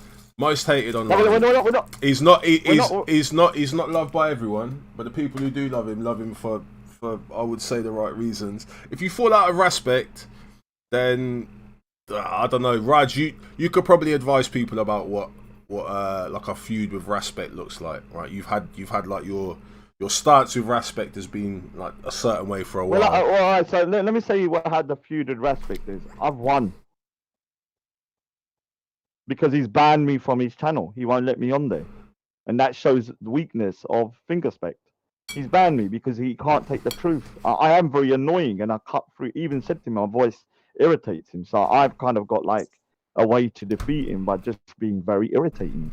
Same with Zabida. Now, when it comes to a cult, yeah, the way you see a cult is normally a cult of personality, yeah, and normally based around a personality of the person, and that person has so much control over their followers that they cannot do no wrong. Yeah, I've seen cults. I think even some people, and I'm going to agree, sometimes treat Tommy Robinson as a cult. I've seen some cultish behavior from Tommy Robinson supporters. Yeah, so I'll be fair. Like I've met people and I've criticized Tommy Robinson, and they're like, "How dare you? How can you say that about Tommy Robinson?" I said, "Dude, like I can criticize him. Yeah, it's a way to make someone grow if you critique him." So you will see, like, you know, I'm not going to name particular channels or people, but I'll just keep it sort of like vague. Like, you know, people will say press 1. And you don't even have to say press. As soon as you say press 1, look, as soon as you say press 1, they'll press it, not even knowing what the end of the sentence will be. So you will say press 1, and he could say you're a turd, and by the time they realize he said it's a turd, they pressed it. And you'll also see that with the cult, if you step out of line from the cult, yeah, and this is generally with cults, the members, yeah, will be very ferocious towards a person that's left the cult. You've seen lots of people leaving Scientology and stuff like that, and how they made their lives miserable. And this is basically what's happening to Jenn Wallace now. Jenn Wallace is like a test subject for what happens when you leave the cult of Fingerspect. And right now, they're calling her a racist, an Islamophobe. If she jumps on their channel, they'll time her out, they'll abuse her. And these people at one point were actually very good mates with Jenn Wallace when she was in a cult. Madness. You agree? Well, I'll tell you what, you're going to get what you asked for. I think Raspect is incoming.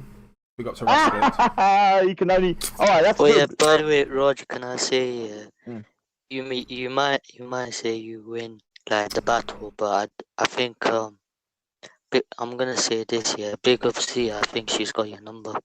Yeah, I'm scared to see her. All I say to see her is make sure those dishes are clean. Why are you so scared of women, Roger? I don't understand. Let me explain my situation. I got 4 sisters here. I learned, it took me a long time, that you cannot win arguments with females, because even when I was in the right, and when I lost my temper and started shouting, everyone calls me the bad guy. Oh, Rod, look what you did. Oh, you shouted at a woman. Then I started realizing as I got older, I was like, there's no point arguing with them. Is that why you're avoiding See Alive? Yeah, because then what will happen? I'm just gonna have to get myself. What I'll have to do, it will end up in 2 ways. Well, just one way. She's gonna jump on. She's gonna roast the head out of me. I can't respond because I'm a gentleman, unlike some people. And I'll have to just say, go and wash the dishes, and that's it, and then move on. And what can I say? Big up Dan. Big up Russ. Look who's here. Big up Russ, big up Alliance Den all day, every day, man. Come on. Now, I don't talk to people that make jokes about paedophilia or rape. I don't. What about Jack with the big pot? Then do you speak to him? No, I don't talk to him either. I don't talk to anyone that makes jokes about paedophilia or rape. And guys, so when your niece got groomed, if someone was to make jokes about people grooming children, I would cut myself off from them as well. But you are a rape apologist. I'm gonna call you Rape Raj from now on. You find rape funny. You find rape funny. You find it hilarious.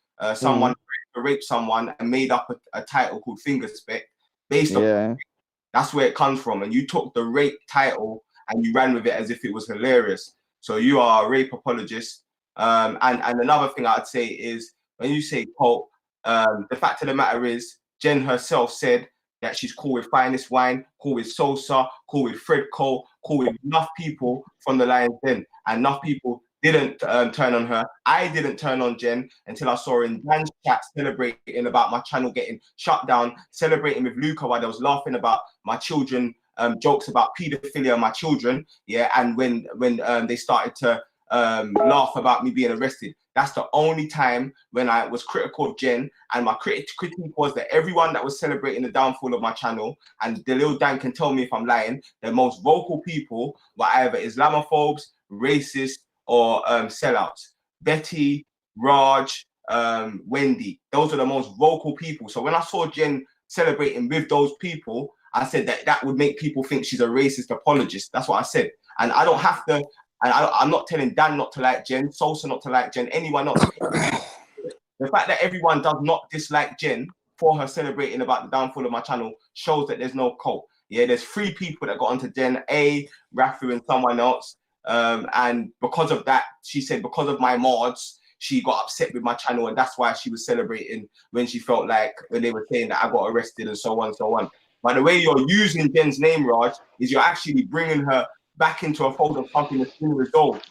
So I would like if we could just drop this, please. Okay. Like, I would really like if we could just drop this and let it go now, because like it's getting old and I'm tired of hearing about it, and it's actually fucking pointless. Like, what you're gonna have to do is you're gonna have to ask Rod to stop using you as an example for his own personal agenda, and tell him to keep your name out of his mouth, because every time he uses you, I haven't brought you up randomly, but he's bringing you up, so I have to tell the story of why. So you're gonna have to ask. All right, so are you taking back the claim that she's a racist apologist?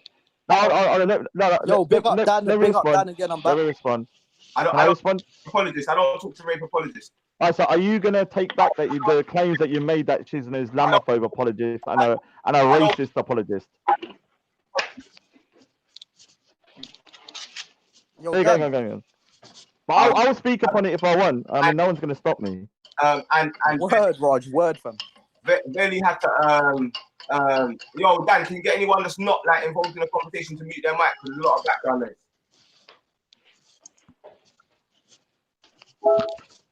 All right, cool. I can still hear music coming from Raj. Raj hasn't muted his mic still. Mute your mic. Rafidi, mute your mic. Raj, mute your mic, man. I don't need to mute it. Just talk. There's no noise. Background noise when your thing's off mute. So mute your mic. I can't hear. I'm not. Go on, hurry up. Mute your mic. There's no background noise. Why are you lying? I'm getting feedback. So you can hear background noise, but no one else can. That don't make sense. That's why he's got to mute up, then, innit? Why can't he not mute up? Why I'm silent. There's no noise from me. Well, just mute up and listen. No, I don't need to. All right, then you can go and then come back after. But I can't hear myself properly because respect what he's saying. No, I'm not. There's no noise. I'm totally silent. If he can hear it, well, it's not my problem then. Not my problem. Dan, this is your panel. You can do the order.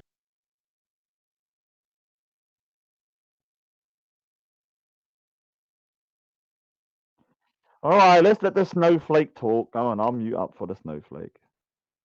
All right.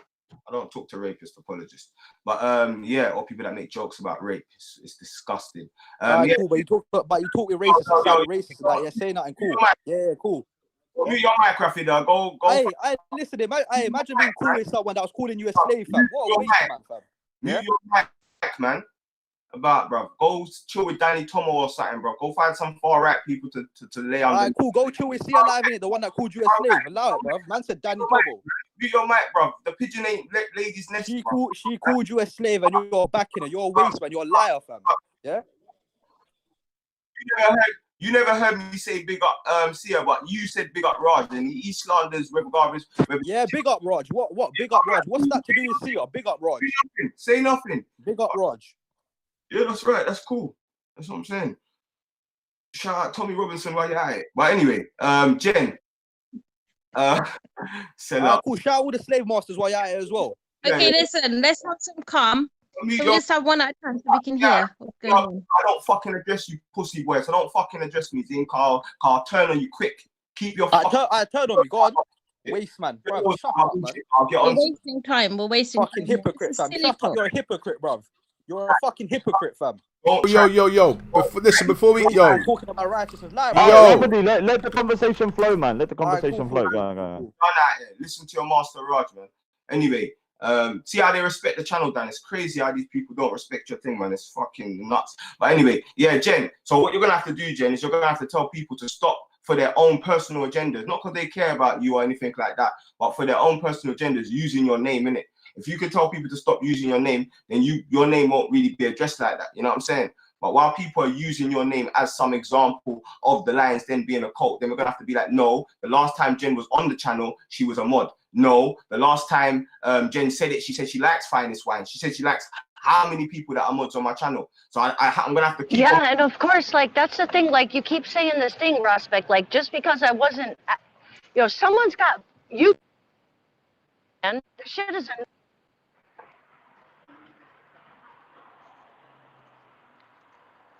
That I is you. can't hear, man. Someone's got YouTube playing in the background. It's annoying.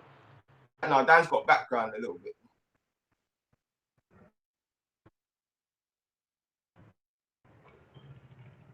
Hello. That's your background, Jen. You got the background. Yeah, talk, Jen, talk. Jen, everybody's on mute, so I don't know where the noise is coming from. Mod that I have a problem with. Like, to me, I think there's a connection. that's like, Jen, you're breaking out. Jen, maybe come in, come back out again yet. All right, so while she's there, let me address some of the points that were addressed towards me. No, well, she's gone for a minute, so let me address it. Jen at the moment. Yeah, don't worry, she's You're gone. not So important. when she gets You're not back, don't worry, I'll speak. So what we'll do is, like, the thing is, yeah, like yourself, I will talk about Jenn if I want, yeah. And the thing is that reason why I'm bigging it up is that you called her a racist apologist and an Islamophobe apologist because she was against you or turned against you. Like, your personal beef with her about that was separate. Like, you could say you didn't like what she did, but when you start claiming she's a racist or a racist Islamophobe, it's totally slanderous. Dan, if you were celebrating about my channel being shut down with racists and Islamophobes, and I called you a racist or Islamophobe apologist, would you be surprised, Dan? Well, like, I'm not saying she is, I'm not saying that's what she is, but if I called you that from seeing you with Raj and all of these people and everyone celebrating about me going to jail, and I said, Dan, you sound like a racist apologist, would you be surprised if I called you that based upon me seeing that? Oh, come on, Dan. Stop being a cuck, man. Like, how can you say because somebody was celebrating your channel going down, now you're a racist apologist? This is the thing. The question is who and what's the motivation behind it, which is why I think Jen and Ras need to have a conversation. I mean, I don't know. Maybe you know more than I do, Raj. Well, I did hear conversations with this guy who Jenn, yeah. Well, okay, one sec, right. So what did you see the genesis of this whole situation as? Where did you see it starting?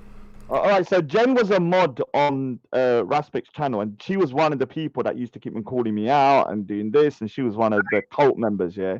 And then what happened was that I started seeing that she started thinking outside of the box and not going with the rest of the cult. And then I chatted to her a few times on the channel. She put fire on me saying, "Oh, you're always arguing." I was all right, cool, whatever. She was a nice person, and she was very anti-racist, anti-Islamophobic, and a nice person. I didn't think she was a bad person. Then what happened is that she started siding with a guy called Luca Brasi. He's a nasty individual and he's a degenerate. But at the end of the day, that's her decision. She said she wanted to be cool with him. Everyone started ostracizing her and like being kind of like pushing her out of the cult. And then what happened was that this guy Raspberry then jumps on a panel the other day, and I heard him on Belly saying that she's basically a racist apologist and an Islamophobic apologist because when his channel went down, she was celebrating with people that he thought was that way. Just because she's celebrating about it, it doesn't mean she agrees with those people's views on anything else apart from the fact that she thought your channel, yeah, was a cult and she was happy it was gone. Yeah. I Not because she's racist. Is Jen happy with Raj talking about her? I'm saying, Jen, you're bringing up Jen, but Jen's already apologized for what you're talking about. So you can't use that as an argument. You can't say, is she realized it's a cult, because she's already apologized for that. She's already acknowledged that it's not a cult, and there's more people in the Lions Den that she was actually cool with than people she was arguing with. She's acknowledged that it's not a cult. She's acknowledged that Finest Wine and Fred Cole and most of the people in the Lions Den have different views. So you using her as an example is the worst thing that you can do, because Jen's already apologized for what she done with celebrating with you lot. She's understood how it could have looked celebrating with racist and Islamophobes. She's understood what my point is, and she's understood that most people that cult theory about the Lions Den is a complete fallacy and lie. So where is she gone? All right, so can you hear me? Yeah, so welcome back, Jen. We don't know if Raj is allowed to be. All right, so let me say something before Jen goes on. To Jen, I'm not speaking for Jen. I'm speaking about Jen, and I'm giving my own opinion on a That is the actual problem. You just outlined the problem. You're not speaking for Jen at all. Yeah, so I'm talking about a situation I saw. You're speaking about Jen without Jen's permission. It's nothing to do Have with you got permission from Jen to speak about her? I can talk about anything I want. All right, chill. So if I want to mention about Jen's situation, I'll do it. It's none of your business. I'm not talking for her. I'm talking about her. All right, let's see what she's got to say about it then. Talk for herself. She's here. All right. So, yeah, I'm really just trying to let this whole thing go. Like I was upset about it at first, but now, like, it's getting really old. When I don't listen to these panels anymore, but I can check in like once every 3 hours, and my name is being mentioned on panel or in chat. Like I really don't feel like I'm that big of a deal. Like, yeah, I was pissed that day I quote unquote celebrated in Dan's chat, is because I was getting shit from 3 or 4 of his mods that entire time. So yeah, I was frustrated. I said what I said. I did what I did. I was like, fuck the Lions Den. Big up Dan 2020. I said it. Like, it is what it is. As far as it being a cult, can we call it a cult? I don't know, but that's Roger's word. There's some kind of, there's definitely kind of blind following going on there. Because people don't think not all of them before Prospect starts going in on technicalities. Like don't pulling me up on technicalities and wording is unnecessary. So Jen, I'm asking a question. When you're talking about Finest Wine, Halima, I'm not talking about none of them. Like, yeah, you want me to name drop? Do you want me to name drop? Jen, you want me to name drop? Jen, is this necessary? Jen, shit is technicalities, bro. It's dumb as fuck. Jen, there's more than 30 mods. In order for it to be a cult, there'd have to be less than 15 people that went at you. There's at least. All right. You're right. At least 15 people that didn't go at you. So is it a complete fallacy to call it a cult? Jen, that's the only question. Press one. Jen, if you got 15 people that are mods, that are my family, like Finest Wine, Salsa, and all the rest, that never went at you when other people went at you, is it a complete fallacy to call it a cult? That's my only question. I wouldn't call it a cult, but some people act like it is. By the way they move, the way they comment, and the way they act. They act like it damn near is. So I won't say... And out of 40 mods, how many people is that? How many people can you name right now? 4 or 5. 4 or 5. All right, so you had a beef with 4 or 5 mods out of 50 mods, yeah? And at least 15 of them you can atone to, you've never had a problem with. So that just proves it's far from a cult. It's just all right. It's far from a cult. You're right. It's a dumb thing to argue over. It's an actual dumb thing to argue over. And then, our last question is, do you want Raj to keep on using your name as an example of it? I don't want anyone to use my name. So that goes for you, King Go Gold, and anyone else who has the randomness to blurt my shit out on stream. You hear that, Raj? I'll decide if I want to talk, if I want to. So, I mean, so it is what it is. Like, that's what I'm saying. Like, this shit happened on open panels. People are going to do what they want with it. I can't control that shit. But all I'm saying is, as far as me, I haven't brought the shit up. I haven't talked no shit. I haven't freaking. A couple of people I snap back on if they start shit with me. But that's between me and them. But Jen, like as far as it. That's what you have to understand. If you can't control people bringing it up, then it's going to be spoken about. So what you're going to have to do is, if these people genuinely care about you, they're going to listen to you. I think anyone on this thing generally gives a fuck about me. Like that's nah. Nobody gives a. But Jen, now you're showing more about your own mentality than the people you're accusing of being a certain way. Because you done nothing but. I'm not being funny. Yeah, they had to go at you, but you done nothing but whinge and cry and blow it out of proportion. Like, I got it worse than you. How did I blow what out of proportion? What did I do? The whole out Luca of Bressi proportion? situation. The whole Luca thing. Like, I got it worse than you. Out of proportion? Who blew that out of proportion? You're making it carry on by crying about it. Just let it be done, innit? That's what I'm trying to do, Kaan. But as I'm sitting in this freaking chat room, again, the people are bringing my name up. So what do you want me to do? Who put your name up? Who put your name up? I just want to fucking dead this shit because it's old and it's dumb. Luca Brasi, get on the panel.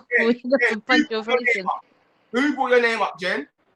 I did. I didn't say you. I just say my name. I did it, and I'll bring it up again if I have to. Oh, you won't, Raj. This time. Well, I will if I have to.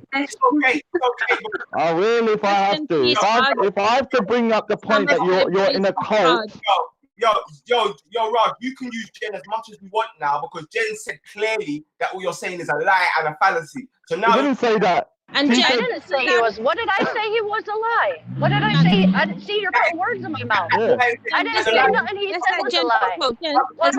She told me not to talk about it. She told me not to talk about it. That's a difference. And I will respect Jen. Because I like Jen. I will respect her as much as I can. But to say that I will never speak about it is not going to happen. 1 minute, Jen. That the Lions Den, which Dan is a part of, there's the panel that we're talking about. Even before he started streaming, he was a part of that family. Is a cult. You've just proven that to be a lie by saying there was 4 to 5 people getting onto you, and there's more than 15 people that didn't get onto you when those 4 or 5 people got onto you. No, you proved that to be a lie. I didn't say shit. I said some people seem like they're damn near cult-like. That's what I said. So if you want to take that and make it into proof, then like I said to begin with, this shit is dumb, Respect. It's a dumb fucking thing to argue about. Like, is there thing? Who cares? It's name calling. It's fucking name calling. Like, where is it, Jen? It's slander, and obviously, if I slander, name calling. This is online. The shit happens. Like, people need to grow the fuck up. 50%, but I'm going to defend myself, Jen. I don't care if you defend. Just like I'm doing. All right. So when Raj said it's a cult, and you've acknowledged that there's only 4 to 5 people out of 50 people that got onto you, you've just proven that it's not a cult. Otherwise, in my opinion, he can think whatever the fuck he wants to think. No, that's what I'm saying. But he's basing you as if it was a quote, you would have had 40 people to 50 people getting onto you, but you didn't have that. So that shows that everyone thinks for themselves, including Dan, including Kaan, including Sosa, including Finest Wine, including Rafu and A and them lot. Because even when I was telling them to allow you, they didn't allow you. Yeah, even when I was telling them allow you, she's not connected to Luca. They carried on, so it even proves that they're not in no cult of respect because they wasn't listening to me when I told them to allow you, and I modded you up last time. They have to take orders from you if it's not a cult. Well, that's what I'm saying. I told them to allow Jen, they didn't allow her alone. Well done. You have to tell them to do that for them to have the sense to do that. I gave them advice and they didn't take it. Just like I give people advice to watch out for certain people. They don't have to do it or not. Everyone does what they want to do. But I can give my advice just like they can give their advice about people to me. Yeah, and I have my own opinion. Let me speak. Yeah. Now, Jen, I respect your wishes as much as I can. I'll try not to talk about you as much as I possibly can. But in order to prove a point, I'm going to have to say my own personal opinion that you got a cult, and the cult of your little Respect is that you have these mods and stuff that you mod up, and that's like giving them a little kind of like a little cookie that they love to be modded, so they'll do anything for the mod. And what happens is that when someone goes against the grain, so you say press number 1.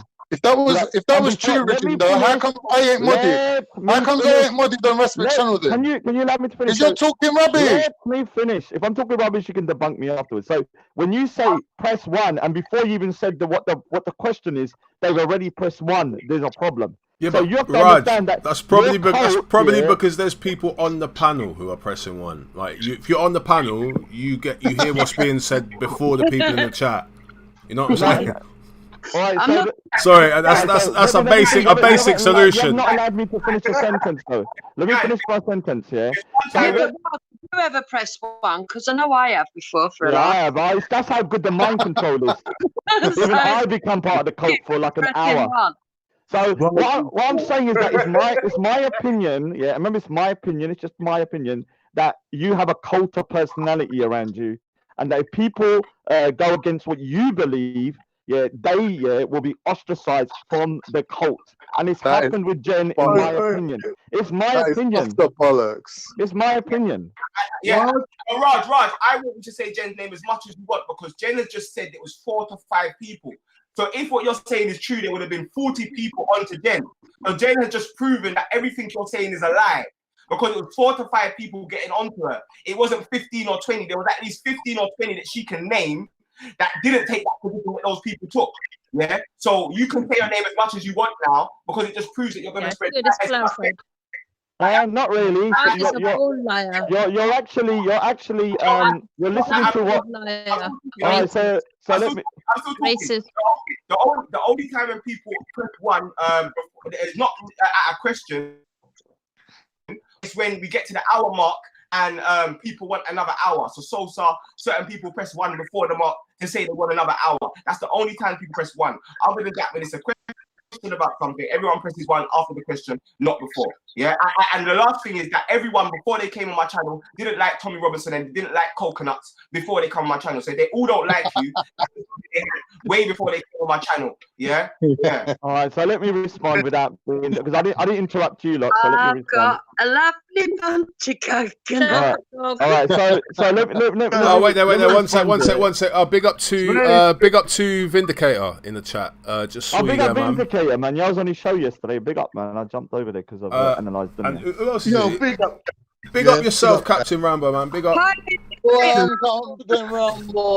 So let me just respond to. Hold on. Wait, say that again. Say that again, Jupiter. What were you saying? Let me just respond here. Wait there. Big up Jedi as well. Big up to Jedi, man. Sorry, big up. What's the panel? No, he's in the chat. Right, so let me respond. What I'm saying about the Lion's Den is that it's really the snowflakes den, yeah, and it's a bunch of cult members within there that if you have any dissenting kind of view, Raj, let me ask you a question. Oh my God, you're not even. No, why can you not allow me to finish a sentence? Why can you not let me finish a sentence? Why are you always on Lion's Den? Why can you not let me finish a sentence? Because you're talking shit. Let me finish. You can ask me afterwards. So I'll answer you. Because you like interfering. Let me answer the question. How long did it take for you to shut up and let Russ Hold on. All right, Raj, go through, and then Kaan, if you want to get in and make a response. So the reason I go into the Lion's Den is because it's called the Lion's Den, meaning that when you call something the Lion's Den, it's not called a pigeon coop. So dude, the guy's not letting me speak here. Can you have some impulse control? So when you call somebody a Lion's Den, to me that means that place is an open kind of like ferocious kind of debate place where you should be able to go into the Lion's Den and be able to challenge the host of the show and anybody on the panel or anywhere and stay in there. What's happened now? I've been banned from the Lion's Den, and I take that as a badge of honor. And also, you keeping it chucked in the back chat. Now, when it comes to the people in the chat, they are in a cult here, and they don't know they're in a cult because they're in a cult of personality. They love Rashford, and you could say that's a good thing. Fair enough, yeah, they love him. But they've got to the point now that it's like some of the Tommy Robinson supporters who, when they started loving Tommy Robinson too much, they didn't start criticizing him. And now Tommy Robinson is in the shithole because people didn't critique him. Same with Respect. He's in a cult, and everybody in the chat do not call him out when he's doing things wrong. Like when he doxed Zabida's full address, including door number, all the bank details, including sort code. On top of that, said that she was with this old man. She was with this old man that she was not with, and putting the picture up. And instead of condemning that, they're kind of saying, "Okay, Rasper can do it, but if anybody else does it, there's doing slander." All right, Kaan. When it comes to Raj and when it comes to Respect and Subida, I did not get involved. That to me is a beef between two friends. They know each other more than I know either of them. It's not for any of us to get involved. Zubayd is big enough and bad enough to deal with her own shit. Carl, and it's not to do with no one.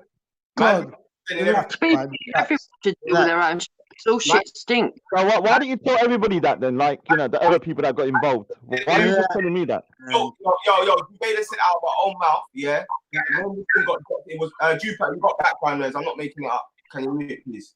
Yeah? You got background noise coming through.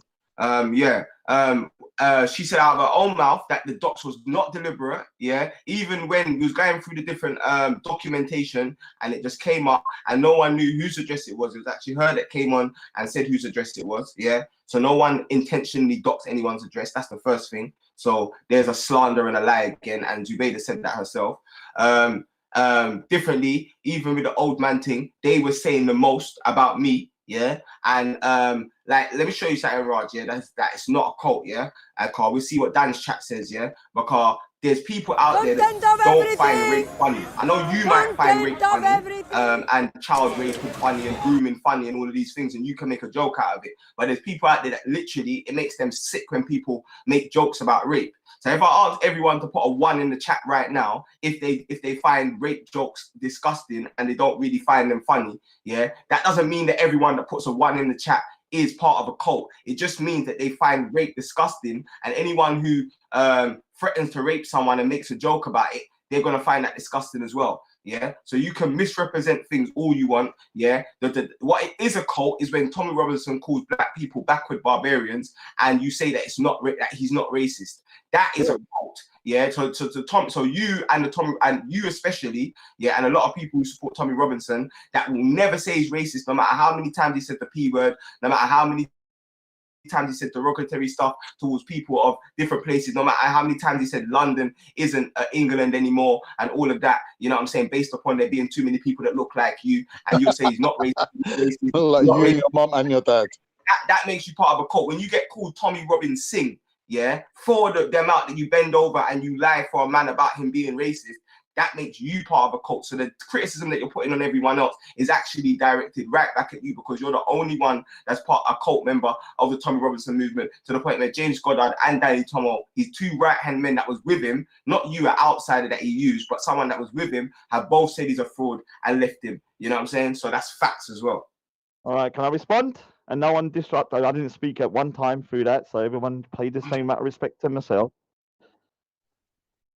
Yeah, I know, but he's addressing it to me. So yeah, I agree. There is a cult of Tommy Robinson, and this is why Tommy Robinson has fallen. I've said it before, and I said it like a year and a half ago to people that I had issues with Tommy Robinson and certain things, and they were like, "You can't criticize them." And I was like, "Yeah, you should criticize them, because otherwise you're going to get into a bubble where you think you're perfect because you're in a cult, and with yourself, you're in that cult. You're doing abhorrent stuff to so many people." Slandering, doxing, and all of this kind of stuff, and you know, you're saying, "Oh, well, I did it by accident." Well, if I put up some kind of information about someone, and I was looking through it, and I saw an address, I would delete it. If I saw bank details, I would delete it. If somebody said, "Oh, you know, Waleed said that, oh, Zubaida was cheating on me with a 65-year-old man," and then tells you afterwards he said it was a lie to hurt her, and then you put up a picture of a man, an innocent man, for around 3 hours, an innocent old man who she was cleaning for, and saying and insinuating that she was having sex with him, that is totally slanderous. Now, the thing about you don't like it now because you know that you use the premise that if there's proof, it's not slander. And now we got proof of certain things, you think it's slander and you're upset. But that's your own, let me finish. That's your own standard. I don't even agree with that. I'm using your logic to show you up to be a hypocrite and not the righteous person you claim to be. No, all right, cool. First thing first, yeah, man can do whatever he want to do. I've got no issues with whatever man wants to do. At the end of the day, man's been building up my thing for a long time. Man can keep on building up my thing, keeping my name the most relevant on the corner. That's gang. You get me? But the fact of the matter is, when you're saying doxing, like everyone just heard you tried to put it across like it was some intentional doxing. But them lot actually did come on and intentionally dox people dresses in the back chat, like intentionally. Yeah. So like you can say I didn't go back into the documentation and then go and intentionally dox anyone back. You understand? So you can say what you want about what you want to say, because when you're talking about cult of Tommy Robinson and that, oh yeah, you disagreed with certain things, but you never ever once could call him racist because you're not allowed to. Yeah. And no matter what he said that was racist. So you're part of that cult. You're like the main member in the cult on Hangouts. There's no one that has made more excuses and lies for the racism of Tommy Robinson being connected and endorsing every nationalist like generation identity than you. Yeah. And not even Jupiter's as bad as Raj. Not even Jupiter. No one that is as bad as Raj at being a cult of Tommy Robinson. Yeah. This is the guy who, when someone called him a towel head, he shook their hand off. Yeah. Yeah. Your ancestors are turning in their grave, Raj. Turning in their fucking grave. We don't have graves. We do cremation. We do cremation. Sell out faster. We do cremation. You fucked up big time. All right, so let me. Have you finished? Have you finished? Have you finished? Dan, 1 minute. Dan, you got a big panel here. I don't want to make it all about me. I know other people like to make it all about them, but you got Jenn, Captain, Jupiter, Kaan, Halima, Wisdom. So I'll let Raj say his last. Yeah, I'm gonna say my piece. And what I'll say about Kaan, your great granddad bought a slave and married her. You're a disgrace, and that was in the Ottoman marrying Empire. a slave is the same as setting them free. All right, I don't know about what goes on between your mum and dad. I don't know what goes on between your mum and dad, bro. So you did. So your great granddad did buy. So your great granddad did buy a slave then. How do I know? Marry a slave, you said free it. her. All right, so having a slave and then freeing her is you agree with slavery then? That's You're not something with even. slavery. How is it agreeing with slavery if you're setting a slave free? No, but not all slaves will be set free, would they? You can't marry someone and keep them as a slave at the What same about time. the slaves that are not set free? Well, listen, if you've got a personal army, you can go and set some slaves free. So If you're one man, what can you do? So when your great granddad went to that if I went to Rohingya, Raj, if I went to Rohingya, married a widow with 5 children and brought them all back to London, yeah, is that a good thing or a bad thing? So let me. Is that a good thing or a bad thing? Stop getting triggered. If your great granddad, you can't answer. Let me answer. Can you let me answer? Can you let me answer?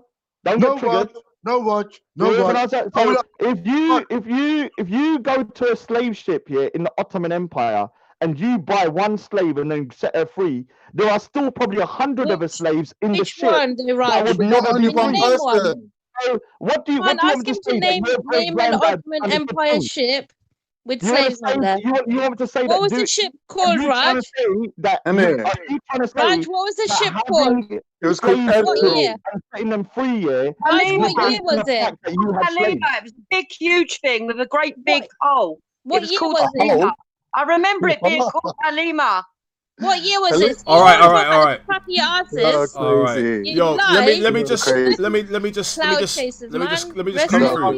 come through Tommy Robinson. very quickly, very briefly. Big up yourself, Captain Rambo. Big up to Raspect, because love him or hate him, he just pushed the numbers up to 150. And TNTS Greek is asking what the topic is. The topic was Raspect. He's just left, so we ain't got a topic. We ain't got a topic now. We ain't got a topic. Raspect's left. Yeah, we got a topic. Raj. Yes, Rambo. Yeah, listen. Back when you were 16 years old, yeah? No, yes. And you was attacked by these 3 black guys, yeah? No, I didn't say 3. I said 3 separate times. So one time when I was 16, yeah, next around the corner from my home, another time in Walthamstow, another time in Walthamstow, another time. Yeah, was it because you were being racist, Raj? Hold on. Are you gonna say that because I had these bad experiences? I'm telling people I had these bad experiences. Raj, you know you lie. You lie all the time. You lied about your niece. Now you're lying about being up by black people. Where do your lies stop? Raj. Back at the first time, how old was you at the first time you got the cherry? I was 16. What did they take off you, Raj? What did they take off you? Hold on, Kaan. Don't try and run it, yeah? I want to do it like Columbo. My name's Columbo. Go on, Columbo. All right? So I want to go this now. Yeah, first time you're 16 years old. Was you by yourself or was Yeah, I you? was by myself. Yeah. Was you coming from school, college, And university? I was just, I was going over Captain, to. was you the mugger? I Was don't need to. Captain the mugger? First of all, I just left. Plot twist. Captain, it's a Captain, lie. Captain, everything Raj says is a lie. Unless you see evidence. Hold on, sister. Hold on. Thank you, sister. All right, everything I say is a lie. So you are not a human. Hold on. You're not human, Halima. So that's a lie, obviously. You're a witch. Man, Raj, you want people to listen to you, yeah? Listen to me. I'm asking you certain questions.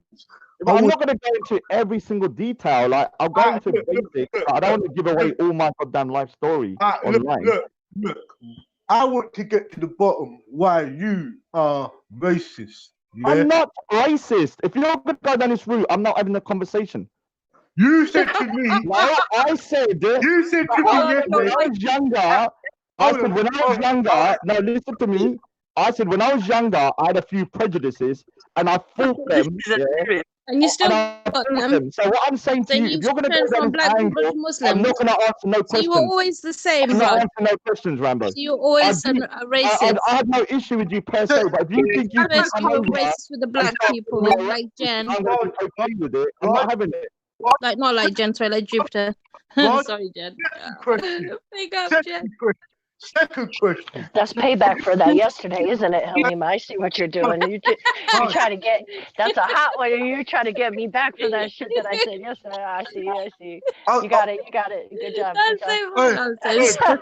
Actually makes you do it. Big up Captain Rambo all day. Big up Captain. Big up Captain Rambo all day, every day. No, listen. One Raj. Raj. Where's Raj? I'm mate, darling. Been trying about it. I'm not dealing with you right now. I just need to. I'm not going to answer your questions, Rambo, because you're already on the premise that I'm racist. So conversation unless over. you're the one that mugged Raj, you're okay. That's starting the conversation that I'm racist. I'm not commentating. I'm not going to answer your questions because you're coming from a bad. No comment, Raj. I'm not comment. I'm not talking because you call me a racist. Please take off your avatar picture. It looks very disturbing. I am not answering no questions. When you call me a racist, when you're starting the conversation, you think I'm going to answer. Raj, the racist. Raj, start again, right? Look, yesterday you told me you had prejudices. You had some former. No. What was it, Jupiter? Like you was there. I think you was in the panel, right? You told me. He said in the past. He said in the past, Captain. He didn't say now. He said in the past. Right, look. I just want to know this, right? Yeah, this guy here has some form of prejudice against black people, right? So that's what you believe. I said I used to. Right, look. Colt. Right, listen. Let's play Colt. First one in the chat is Raj is racist. They're gonna be like a million ones. They're in a cult as well here. Yo, big up, Dad. No, hold on. First of all, big up, Dad, for inviting me up on here. Big up. Yeah? Put in the chat if Raj is prejudiced towards black people, and push 2 in the chat if he's racist. Yeah, and let me know. Vote now. And if you're in the Streamlab, thank you. I don't care about the public's thoughts about me. I don't think he is a racist. Most of them are cockroaches, so why would I care what they think? Who won't think he's racist? Hold on. Most of the people in the chat are tired of cockroaches. I think Halima's they support each other. They support each other. This Jupiter and Raj. But she sits here with her big chin talking about everyone else. Supporters. Islamophobic. Has anyone asked Halima if her real dad's Bruce Forsyth? You're funny. Why would we ask her that? Why would She's got can't you see the resemblance? I think donated that's a beautiful woman there. Respect. Witch in real life. That's not her. That's not Halima. Why are you dressed like a terrorist again? Big up to Weird Stuff on the donation as well. Again, big up. Raj, what kind of? Why you always call? Who you calling cockroaches? Like Most of the people in the chat, yeah, who Pakistani people. most of them are cockroaches. He calls all Pakistani people Alright, called so the people cockroaches. in the chat, most of them that type, and are internet keyboard warriors are cockroaches. Most of them. Raj, look, I understand, yeah, that you got your channel and it ain't going too good, mate. Yeah, Captain. Yeah, and you disrespect in all sorts of ways you can to win back your support. But it doesn't go like that, bro. Like, you have to stop the clout chasing. I think you're too old to clout. Maybe you should talk to Respect and tell him to stop doing shows titled "The Pigeon Gonna Why Get are you desperate Roasted." to jump on his panel? On another one was a bee that slept with a 65-year-old man. Raj, Maybe you need to speak to Respect. She did. Who's supposed to be guiding a new generation, Raj, but she causes did. more beef than anybody I've seen on the internet. Maybe he needs to be spoken to. Lied about everything. I'm not going around saying I'm guarding a new generation like Respect. Liar. But what happened to your boys? Like, what I should be saying that. What happened to what's his name? Manny Cinder. What happened to all your what happened to Ralph and all your? Yeah, where's your crew, Raj? Yeah, what happened to How's it on your own now? First of all, where's your cult? What happened to your cult? What First of all, my cult, yeah, as you might want to call it, are all in a dungeon somewhere where I've locked them up because they tried to run away from my cult. Raj the Juril. Yeah, they're in the dungeon. Hold on. No one leaves the cult of God. So what? Welcome back, Respect. Rambo. Just talk to him about the racism thing, Carl. Rambo. One thing I want to say is, yeah, you're talking about. I haven't said the pigeon's name in the title till he was saying my name. Yesterday. Yeah. Once you were saying my name. Oh, the Raj is banned. Once you do. Say my name. Say my name. I can't remember the full song though. Oh, shut up, man. Fuck's sake, man. Other than that, right, you're completely irrelevant. Like I said, James Goddard, Tuesday at 9 o'clock, and other people within that caliber is the only people that I'm debating. Oh, but about. you're jumping on the panel to talk to me. Oh, Raj isn't allowed on your panel anymore. Yeah, I'm banned. But you jump and you ban me. I'm irrelevant. Then you ban me. I find rape. Raj is nuts. Raj isn't allowed on the panel anymore. I find grooming jokes and rape jokes sickening. So yeah, they are. Anyone who busts rape jokes or rape joke will be banned. Okay, all right. Cool. Okay, Yeah. well done. From your den as well. Yeah, we will give you your prize. We'll give you the prize from the Queen. You get knighted. You will be Sir Respect, the Lord of the Manor. They just heckle, talk shit, heckle, lie all night. Raj is allowed. Yeah, like what happened to your boy, man? They're not allowing me to. They're asking questions, but no one's allowing anyone to respond. So Manny Cinder's had a few. I can't go into it, but Manny's had a lot of family situations. I'll let you not continue. I'll say one thing. And the thing about I said Waleed said, I didn't say Zubaydah slept with the 65-year-old. I said Waleed said Zubaydah, rare, 65-year-old, and that was in response to a show done about me. Slandering me. You put a picture up though. You put a picture up, and it implied it was her. And then you put a picture of her as a prostitute with 100 men lining up, and you insinuated she was a prostitute being paid to get after the. Why are you here trying to prove her innocence now, Raj? They're both as bad as each other. Yeah, both of them. No, you're always supporting Islamophobes or people that have done wrong. That was after someone threatened to rape someone's son. Yeah, that was after. Yeah, yes, exactly. After, and rather Weird never stuff see the rape, donated pound. Concrete you don't mind that. Big man Luca actually laugh and make Bogart jokes fans. on people's children being raped. Raj finds that hilarious. Alright, so that lady. You need to let me understand.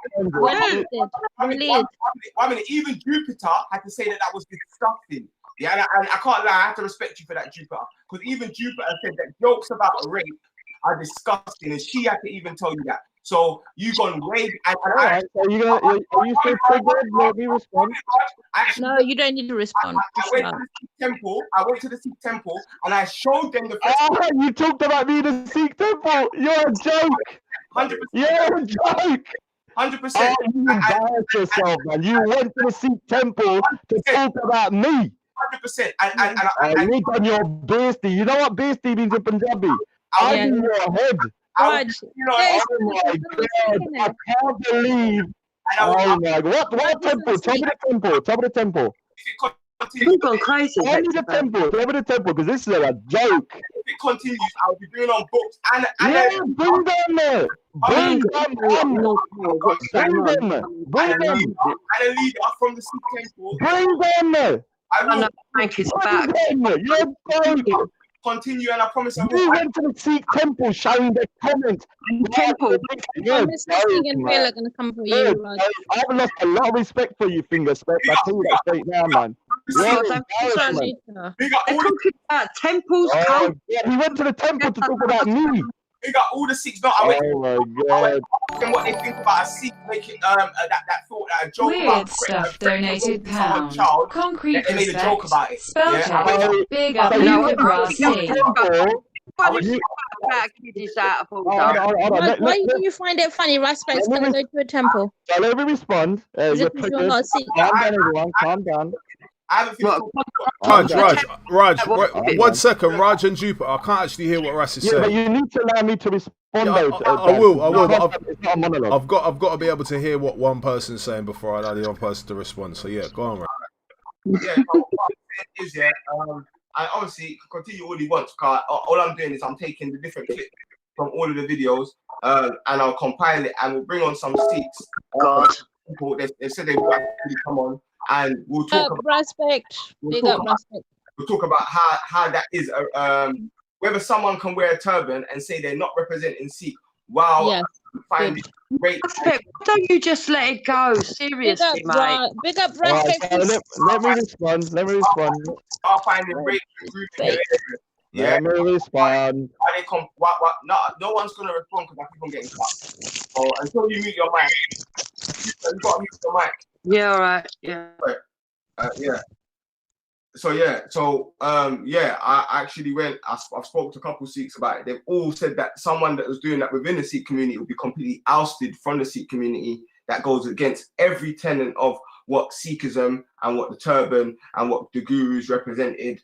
And something like rape and threats of rape should never be made a joke of, according to the Sikhs that I've spoken to. I haven't heard one that said it's even partly permissible. Rascal, can I ask you a serious question? No. I need to respond though, Jupiter, because he's making these claims against me and he's on a monologue because he's triggered. And don't talk. So let me say something. You're a joke for going to a temple, showing them comments about you getting fingered. It's embarrassing. I actually feel embarrassed for you. Now, the thing is, I disagree with what Waleed said about Queen J's son, but her son was 25, not a kid. Don't lie. He's in his 20s. Although I still think it's disgusting what he said, you can't say he was a kid. So when you're saying this to the Sikh community about me, it's actually slander. And I think you're going to find out when I start speaking to them in Punjabi and explaining everything, things are not going to go your way. It will go differently. So you're not going to be able to manipulate them once I have a one-on-one with these people. Yeah, because the thing is, I have more context. Let me finish. You don't understand that my family and the context of my family are quite a reputable family. So although I'm a lunatic, and most people know I am, they're not going to give a shit about what your lies are about. When You don't have a family, Raj. When it comes to this whole situation about this guy Respect, who pretends to be righteous, Raj is a make-believe character. I'm going to have to start again. I'm going to start again though, Dan, because you're interrupting. I know. You need to let me respond here without people interrupting me. What children I've got in the ages of Let me respond here. Let me respond here. So look, these people are not allowing me to respond. Yeah, this is not fair. So when this guy is saying that I'm a rape apologist, I've condemned what he said about doing this and that to Queen J's son. Queen J's son is in his 20s, is not a kid, so you're lying about that straight out. This shows you how desperate you are because you got whooped by Zabid and she's exposed you about how unrighteous you are. Now, when it comes to your so-called, I'm gonna bring Saints onto here, I'm gonna get books and that, I don't care. The point about you is that you think you're dealing with some individual that gives a shit about what other individuals think. And it's not going to work, because anybody that knows me within the Sikh community or outside, or my family or everybody, knows that I cannot be stopped or manipulated. You can bring whoever you want and talk all day. It's not going to stop me from talking. Yeah. So with you guys, your tactics about going to a temple and speaking to the good guy, I actually find disrespectful, because what you've done is go to a Sikh temple and talk about filthy stuff inside a Sikh temple, yeah, and you're trying to slander me to the Sikh community. And this could be defamation of character if what you have said can be proved to be untrue. And if it affects my family, like my mother or anybody in my family, detrimentally, because somebody goes up to my mother and says, this guy said Raj is promoting rape and all this about children, you are going to get a defamation lawsuit. Not just from me, but from Will. I'll join their case. They want information, so I don't mind. They're doing a case against when you you're anyway. finished. All right, cool. So what I'm saying is first, the Sikhs contacted me. I did not contact the Sikhs, yeah? The Sikhs contacted me. They saw it online and they contacted me, yeah? And then I went to meet them. That's the first thing, yeah? The second thing is that... Oh, you met them to talk about me? Why are you interfering when Rasmus is talking? I'm going to show you how much of a Rasmus, start again. Hold on. Start again. This is very important. Start again. Talk about me. Blah, blah, blah. So, are you serious? You're talking about me to random men. Raj, don't worry, you're gonna get a case on you as well. Man, you're a joke. I'm disappointed in you. Islamophobe. I cannot believe how low you endanger vulnerable Muslim lives. Just like the Sikhs came down to the Oh my God, man. You're and a big up Zabida as well. That's sad. Because you've got a turban on and people... That silly cow keep chirping. Shut up, slave master. But because you wear a turban, yeah, unfortunately, yeah, even though you say you don't represent Sikhs, the Sikhs, just like the ones who came down to the park and confronted you that time, felt like I may think that this is something about the Sikhs and start attacking different Sikh organizations and so on. Are you the guy that told these guys are saying they're going to come to the park to take my turban off? I'm telling you something now. If one Sikh even thinks he can come in my direction, like the victim straight away, doesn't he? My direction from your acts like a victim straight away. We're going to take my turban off, yeah? If you do that, I'm going to blame you. I will press criminal charges against you. Raj, why are you dressed like guys? No one's touching. I know your dreads come off you because you're a sellout, but no one's touching my you got a suicide vest on. You're crazy if you think that's going to happen. Call the police. Raj has got a suicide vest on. Evacuate the building. Yes, master. There's a little talking. Yes, master. No, master. Do it because it's ridiculous, Dan. You're letting her get away with it. Just do it. So I get it now. He's going to send Sikhs down to the park to take my turban off. And those Sikhs, when they come over to me, I'll put criminal charges if they touch or go in my vicinity. So don't think you could tell me what I can put on my head or not. You crazy. I didn't finish though. Yeah, no one's touching my turban. I tell you that straight now. You think you're going to get some Sikhs to put my turban off? You're mad. I'm not a Rasta who cut his hair like you. I'm not a Rasta who cut his hair like you. I'm keeping my turban on. Yeah, he thinks he can cut his hair and take his Rasta locks off and become Muslim. Oh my God, children, please, one at a time. This shit is annoying. My turban on. No one's taking it off. Yo, you think you're going to get my turban off my head? Your hair come off. Are you crazy? I can't have a conversation like this. You think you're going to get Sikhs to come down and take my turban off my head? Nobody said that, Raj. Just stop lying. Raj, that's what the Sikhs were saying Raj, on my chat. Raj, you're not, Raj.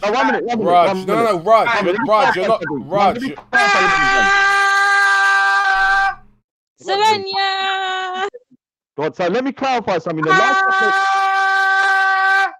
Well, I'll do it forever. You're gonna shut your mouth and listen to that. God, you're so triggered, man. Oh my God. Raj, there's no point trying to speak over me, because if I can't control the panel, then the panel doesn't get any control at all. People get kicked. Talk for that people backing in like Halima and Respect was just, you just spoken. You both just had your time. And now you're just saying the same thing about. Well, give it a minute. I don't actually understand where this whole. I don't understand. I don't understand. And now it makes sense. It's doing with respect. And he doesn't respect you. He doesn't respect anyone. He uses you and your platform, but he doesn't respect you. This is why he does this every time he comes on the platform. You've never seen me do this, Dan. When you said be quiet, I mean not be quiet. Yeah? So you have your minute and don't disturb me. Rod Groom's Dan. Can't you time them both, Dan? Just time them. Yeah, Give yeah. them an amount of time each. Disable the clock then. I'm not even going to be that long. Dan, the reason why when you say be quiet, I'll be quiet. You know why? Because I respect you and respect your platform. The only reason why I'd continue to talk over you is because I don't respect you. Same with you and my channel, Dan. Yeah, the reason why if I say your order, the reason why you give orders is because you respect me. We've got a mutual respect. Ra does not have that respect for you. He uses people, but he doesn't have that respect. He does the same thing on contents, the same thing on bellies, and Belly had to tell him off for it today as well. Going on there and starting his own conversation about something that they're not talking about for his own agenda. Do you know what I'm saying? So he don't respect you. What I was saying is, if everyone clocked Raj's main technique just there, yeah, where he said, are those people gonna come and take off my turban? I said nothing about anyone taking off turbans. Yeah, there was nothing about any Sikhs talking about any taking off turbans. But Raj will create a narrative about some guy that said he's gonna take off his turban, try to attach it to what I'm saying, and run with that to divert from what's really happening. What's really happening is that Sikhs are seeing what's happening online, yeah, and they're contacting me. And Sikhs have contacted me for quite a long time about Raj, different Sikhs, yeah? So they're contacting me and they're saying that, boy, we might have to come and clarify that everything my man's doing is going against the religion. You get me? And it's not right. Now, when you're talking about the rape of sons, it wasn't just one woman's son that was said to be raped. It was multiple people's son he said he was going to rape. And he doesn't know the ages of these people's sons. Yeah. So yes, with one that might be an older son, but there was many different times when they said they was going to stick fingers up bums and rape people's children. It wasn't just on that one occasion.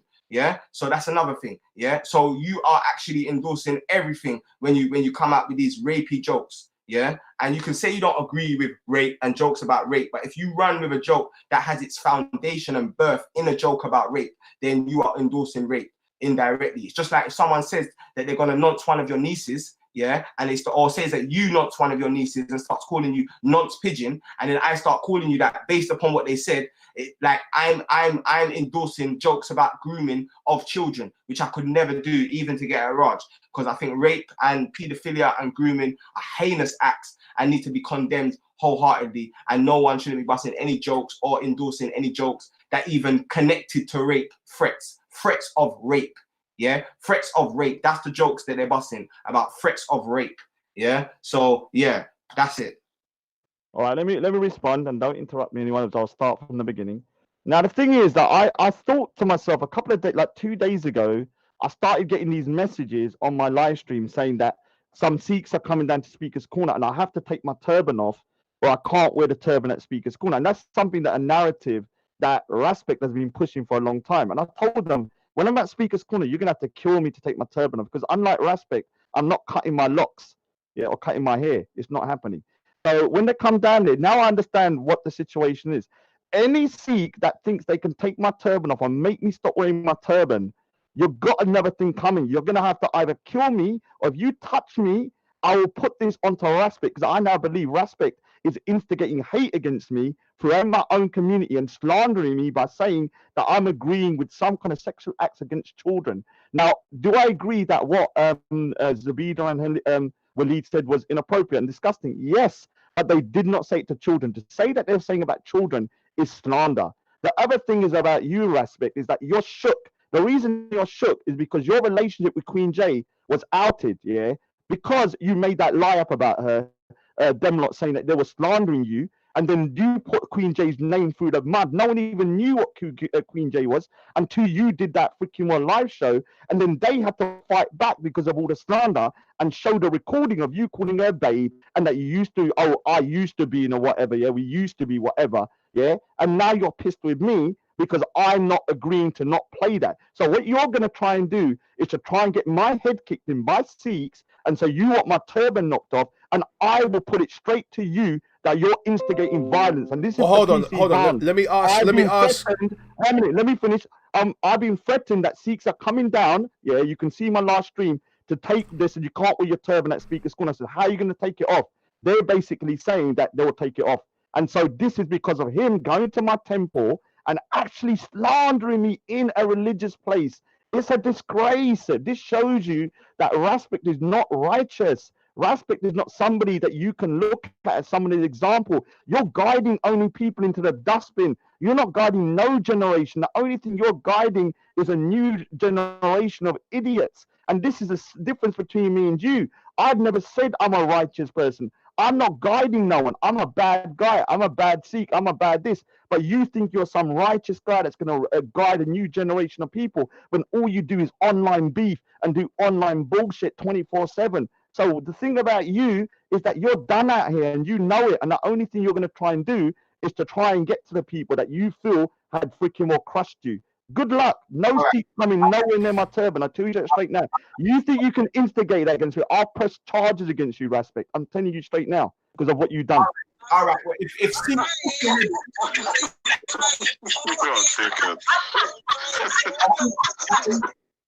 yeah.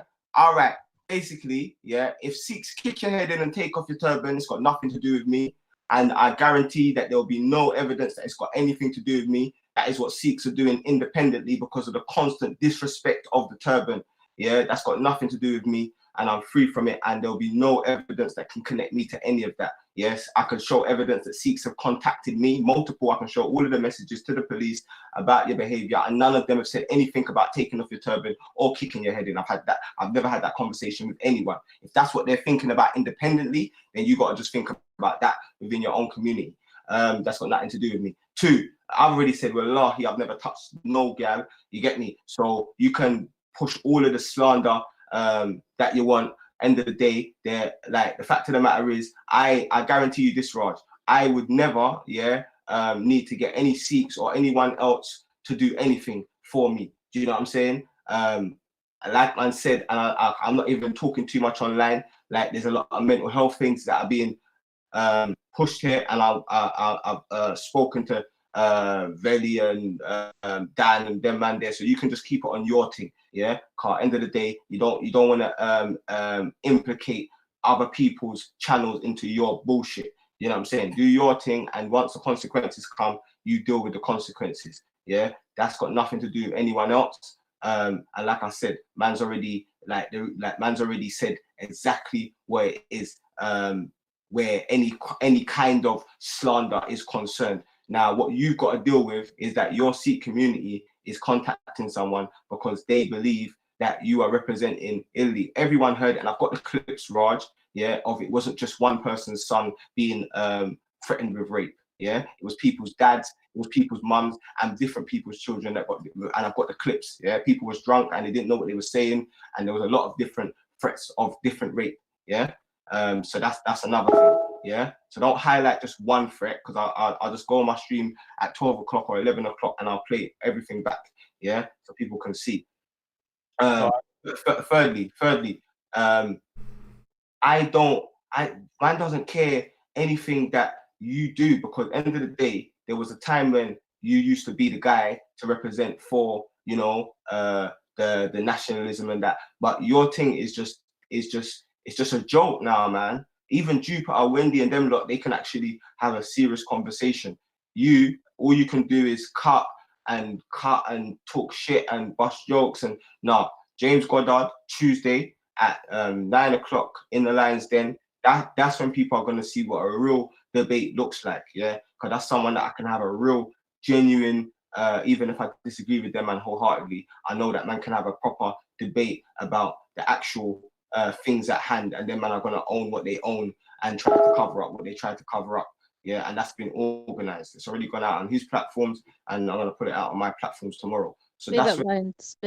Big Yeah. up, Ryan. All right, have you finished now? Why you always lying? Oh my God, stop fucking lying. All right, so this guy says he's got nothing to do with these so-called Sikhs in the last couple of days.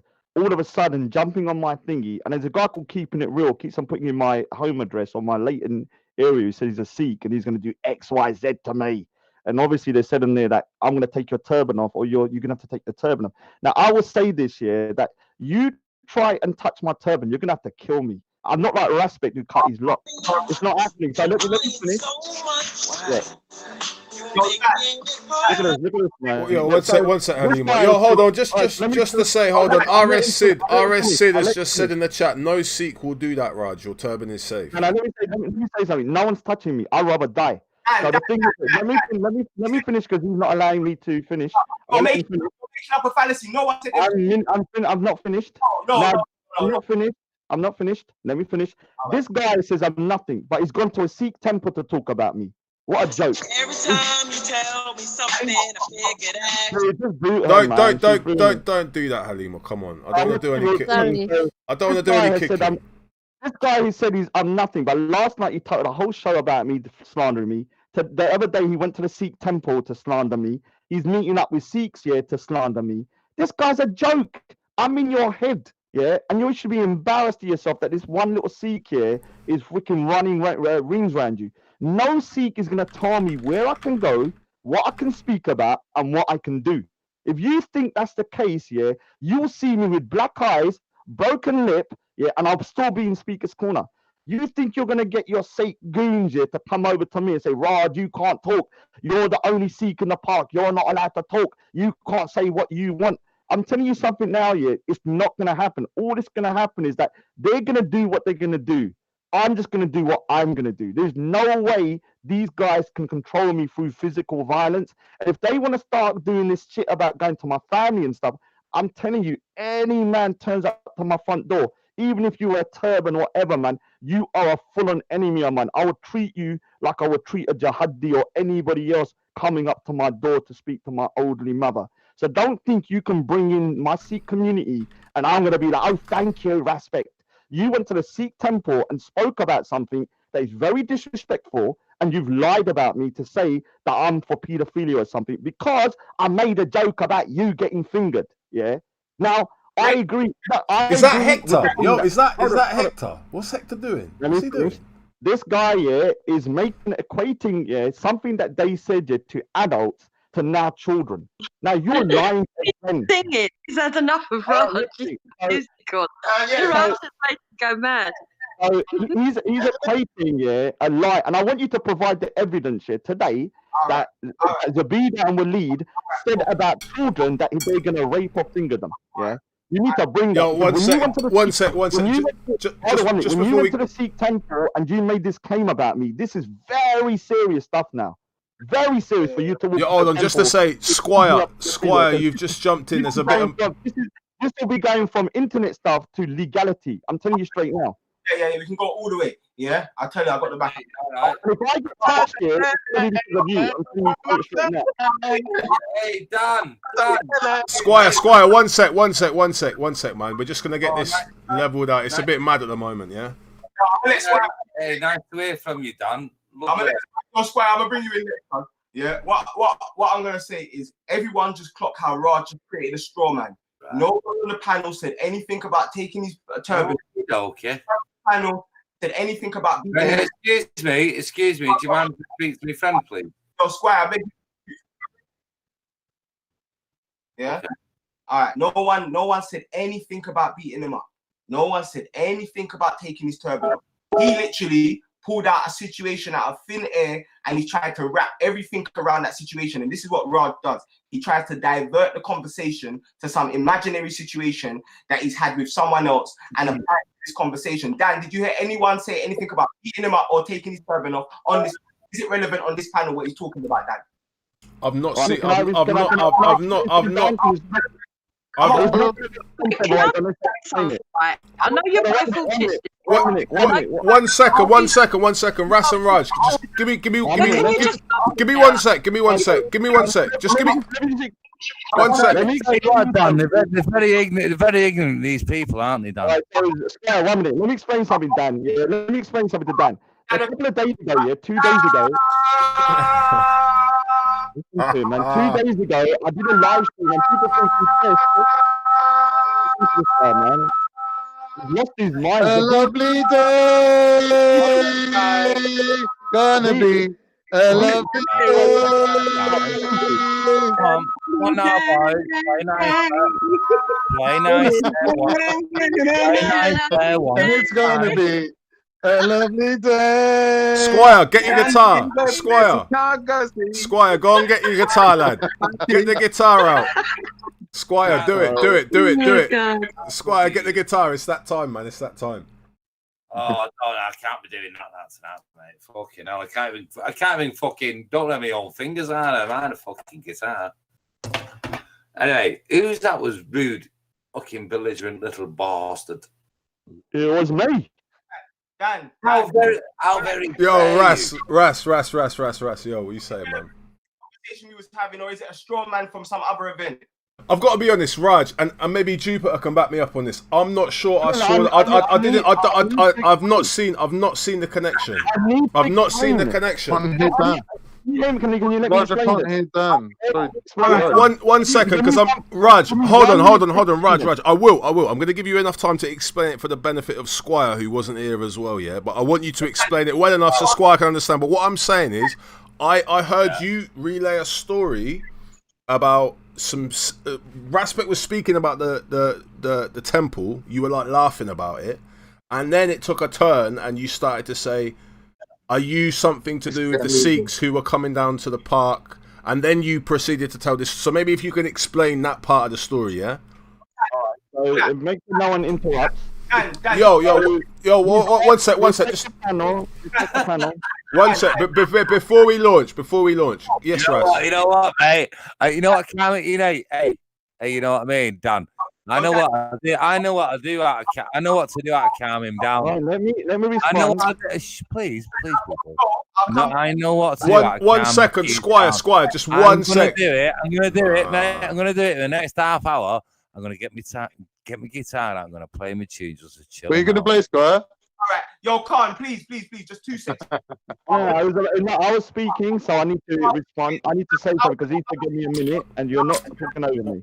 Yo, I was talking. I asked Dan a quick question during my sleep. What I was saying to Dan is, that obviously no one can make a connection to anything to do with what messages Raj is getting to the people that I've spoken to. Like I said, the people that I've spoken to have said nothing of this order. What it is that it's not one Sikh. It's not a Sikh. Raj, hello, my name is Call Me Seven. Yeah, I know you, Squire. I've spoken to you later. Squire, 1 sec, man. Squire, 1 second. It's not. Hey, mate. Why do you? Squire. Squire, 2 secs. Squire, 2 secs. Fucking been saying that all night. You can't. No, I'm literally leaving now. Yeah, you can do what you want. 2 seconds. 2 seconds. Squire, he's about to leave. He's about to leave. Yeah. 2 minutes. All right. So. Okay, sorry about that. All right. So what I'm saying is, a man said it's one Sikh. It's not one Sikh. It's one Tommy Robinson supporter. It's not a Sikh. It's a Tommy Robinson supporter. Tommy Robinson's a knobhead. I know all of the Sikhs that have contacted me, have contacted me off of their own back. So it's not like he's in my head. Well, you know what, mate? You know what to say, mate? Seek and you shall find. Oh, Squire, I beg you, listen to me finish saying what I'm saying, and then you can say exactly what you want about anything, So what I'm saying is, it's got nothing to do with it's got to do with one Tommy Robinson supporter and their agenda, and Sikhs not agreeing with what they saw, with all of the stuff that was said, and threats of rape, because that's what it is. It wasn't a joke about raping someone, it was a threat of rape, and that's what they've made into a joke, They've made a threat of rape into a joke, Do you go around, right? All right, no, Squire, I need to address this here. So for fuck's sake, Raj, give me that fucking rifle. Let me shoot myself. No. Let me just say. Let me explain something. Guys. These guys here do not allow me to respond. Raj, if you don't shut up, I'll start. I haven't been able to respond as to why I'm saying what I'm saying. Otherwise, you're going to keep me around his circle. Raj, is there any chance that anyone else can say anything? Yeah, but I need to just say one thing, and then we can. Hang on a minute, Raspek, oi, Raspek, come on, mate, fucking have some respect, Raspek. Talking till I finish. Real talk. Right. Talk then, rather than just fucking being a monk. I know, it's because you lot keep cutting me. That's why I got to do that shit. I don't want to. Yeah, we don't need to do it. If you got a good point to prove, Listen, mate, I'm all ears, mate. I'm all for everything. All right. So but don't listen. Quiet, man. Shut up for a sec.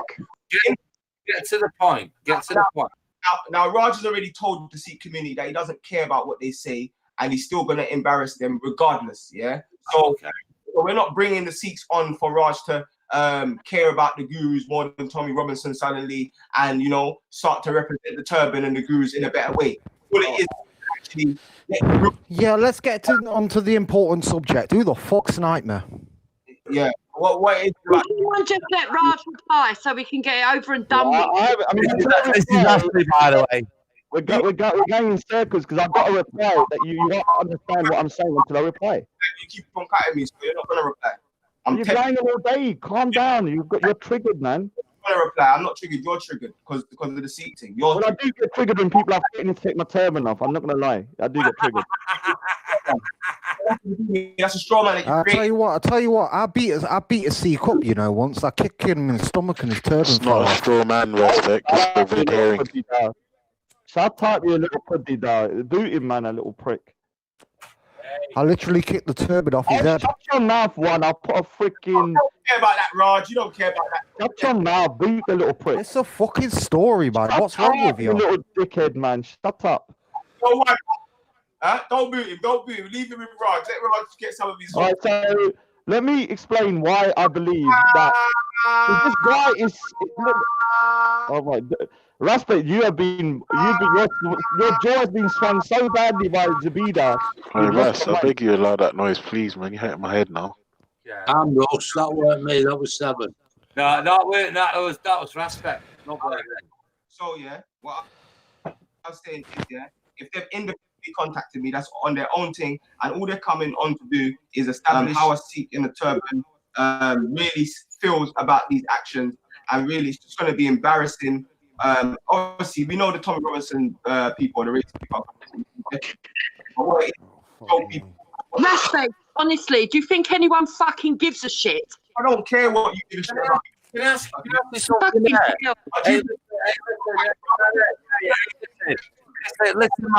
Listen, my online friends. You didn't keep on. Who do you right? You just you called us all. In other words, Tommy Robinson's mates. No, not you. I don't know. I don't know Tom Robinson. No, Squire, you said. You said no. Squire, you said he's a no. You're saying that without Tom Robinson fucking following. So what do you think about Tom Robinson followers, Squire? They not as well. I think he's a twat. Yeah, why is it twat? Yeah, don't worry, Ashley's. Look here, guys. I need to. I've got something to say here, and I haven't been able to say it for like. I'm speaking first.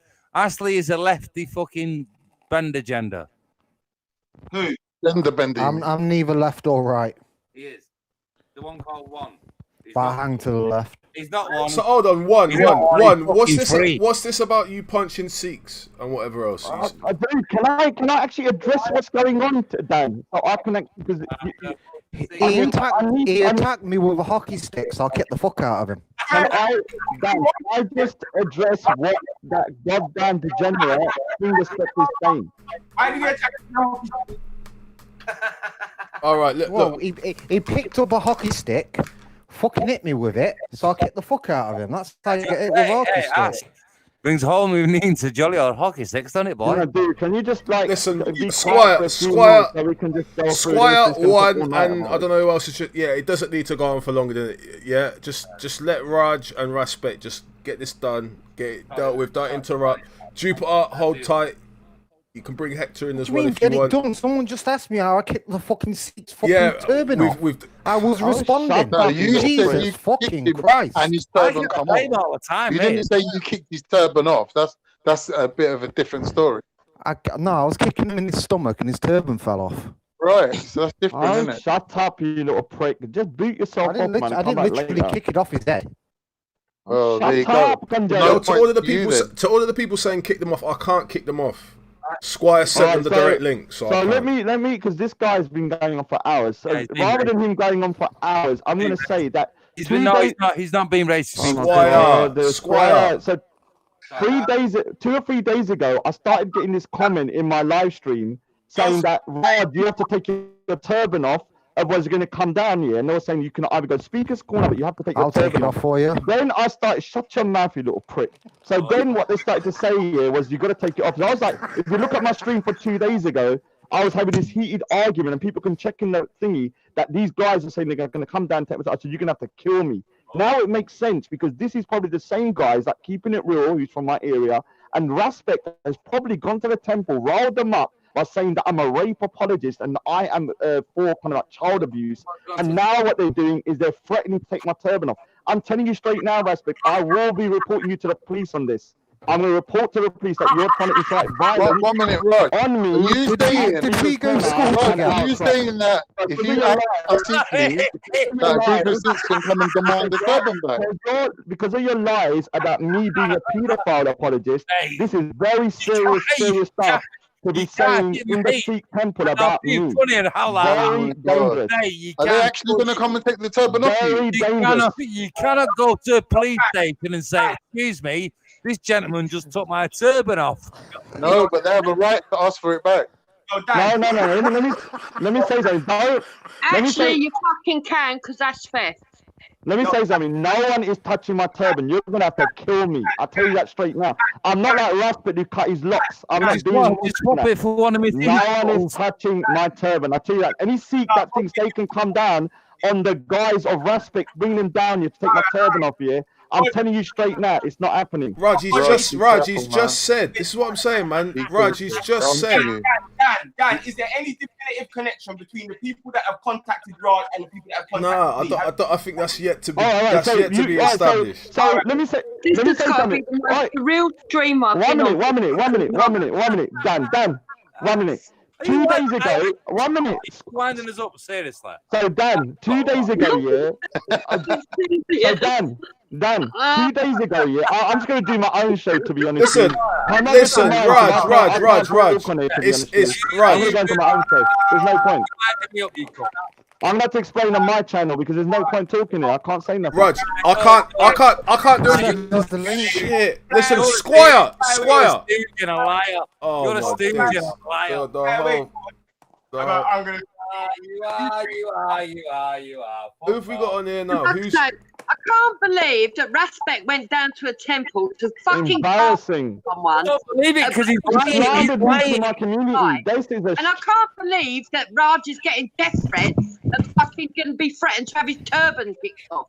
What the fuck is all this? Is this what Britain's coming to? Really? What's it all about? No, Britain's coming to Pornhub. Pornhub is what they come to. He's lying because he wants to. So this is what Respect does here. He does this kind of like character assassination. He's gone to my temple when my family goes. And he hasn't, you're a liar. He hasn't done that. Now he has said that I am a rape apologist and I'm actually apologist for paedophilia. That is very dangerous in the community. That's why I'm getting threats now. I was wondering. And you was calling people jihadi. I was wondering why. You're trying to get people arrested for terrorism. I was wondering why these guys were on the panel saying they're going to take my turban off, or they want me to take my turban off. And now it makes sense. I'll fucking... Because if someone goes to the Sikh temple and talks about me and slanders me, they're gonna start saying, take the turban off. I'll bleach your... So I will blame you when this happens, because they're gonna come over to me. You're the one here I will link it to. Listen, you little bastard, I will make your turban Catholic. Oh, shut your mouth, Squire, you little prick. Put that guitar up your bund. Yeah, man. Up you what? Up you what? Come on, man. I'm gonna turn your turban fucking. Shut your mouth! I'm gonna turn your guitar in a freaking lamppost and chuck it down your throat, and it'll come out your bund. You'll be bleeding for a year, you little prick. I'm gonna turn your guitar into a lamppost. I'm gonna freaking whip all your insides. Is it gonna be a musical lamppost? Yeah, I'll play a little bit of Wonderwall on it as I'm doing it. Wonderwall. Yeah. I'll actually use you as a strings as well. You know, your fingers will be my strings as I'm freaking holding you as a guitar, as that guitar is in your mouth. You need to get some sort of booby trap under your turban. Yeah, I know you're joking, but don't say no. Oh, We're gonna take that as racist. So Rod, Yeah. you know those new doorbells? When you press the doorbell, it's got a camera. And you can see who's pressing the button. Get one of them. Yeah, very funny. Yeah, you're mocking the turban. Cool, fair enough. Now the thing is, yeah, like on a serious note, yeah, anybody, whether you're Sikh, you're Muslim, you're Hindu, that you're not telling me what I can wear on my head. I'm telling you straight now. Nobody, none of you guys are gonna tell me what I can wear on my head. I'm telling you that straight now. I wear what I want when I want. Wear whatever on you. Wear a tea towel on you. Yeah, I wear what I want, you little pussy. What do you mean you wear what you want?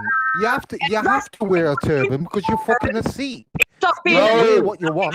No, you don't have to wear it. Your religion forces you to. No, he doesn't. Oh, so, do you know how many Sikhs that don't wear turbans? Never met what? Well, then you probably don't know they're Sikh because you probably think they're Muslim. You tell us then. Come on, you fucking left it out there. How many? Well, it's probably thousands, probably around 50% don't wear Oh, so turbans. you don't know. So you don't actually know. I haven't met every single Sikh. You do know that, don't you? I haven't gone around the whole UK going, okay, do you wear turban? Do you not wear turban? You know, I am only human. I know you think I'm a god. Listen. This conversation's making me sick. Oh, you look like a ginger twat. Making you sick. Making me sick, man. Go back to your ginger village, prick. Wait there, Hugh. I don't think we've met. I've just put your name in the title as well, man. What brings you to the panel? Are you a Squire follower? Are you a I'm sorry, Dan. I'm gonna go. Faith, my friend. Good faith. Good faith, boy. Good man. All right, nice one. Yeah, Raj. If you want to go and do a panel, that's cool. It's I have to do mine because this Raj, is before you go, can you sing Wonderwall? Raj, before you go, Raj, before you go. It's going to be over my channel. It's very dangerous. Wait, Squire. You're my wonder. Come on. You ready? 3, 4, 5. Take it away. Anybody? Right, We want to rush the band. I ain't got a plectrum. Anybody? We want to rush the band. Listen, shut up, you cunt. I'm not gonna lie, you guys have just really made this a fucking shit show, man. Listen, I'm Then you don't have to put on the turban. We want to rush the band. Anybody? We want to rush the band. Hey, wait. Squire's started now, so Hector, you're gonna have to do it in sync. Knock them something. Big up, Raj. Big up on our boy. He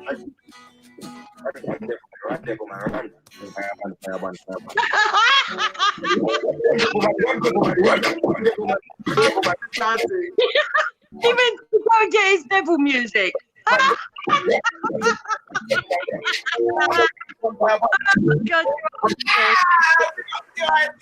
Autism's kicking in with the fella. Pigeon roast, B. You get me? Big up everyone in the place. You get me? Big up the whole family. Run the fly pigeon fly. You get me? Bun the pigeon. You don't know where it is. I feel like I'm back at the fairground, man. That was played with a double skinner. 2 packets of cigarette papers. Then I couldn't find a plectrum. Hope it sounded all right, folks. That'll cost you a £5 or $8. Wait there, you played Listen, that. just putting this out there. If you're one of these people doxing Raj's address, you're a massive cunt. It's like, at the end of the day, he lives with his mum. For fuck's sake. Yeah, and I second that. And thank you, Ultra, for fucking being the voice of reason at last. Last. Oh no. Yo, Jupiter, what were them dances that Hector was pulling off in the background before? You should get him to do a couple more of them while Squire plays a tune or two. He was dancing to Bono Boy. Hey. The man can't dance, bro. The man can't dance. The man can't even do Hey, Dan, have you heard about... Shut up, you pussy shagger. And I mean the literal fucking Listen, you're a dumbass fucker. Yo, You're a dumbass fucker. You're a dumbass fucker. Yo, Squire. Yo. One sec, Shahid. One sec. Go give head to your man. Go give head to your man. Go give head to your man. Go give head to your man, then. Go give head to your man, then. Hector is a pussy. You don't understand. All right, look, I don't know what's. I don't know. He lets cunts like this on his fucking on his channel, but not fucking me. Shahid. He said anybody who pulls Raj's turn will be hit with something. That's what he said. There's something, yeah. He'll be with his hair. All right, Shahid, cool out, man. Just cool out, yeah. All right, okay, cool. Tell that pussy, Shahid. Chill out. Unfortunately, Shahid don't get much attention. You don't get attention because you're a pussy flicker.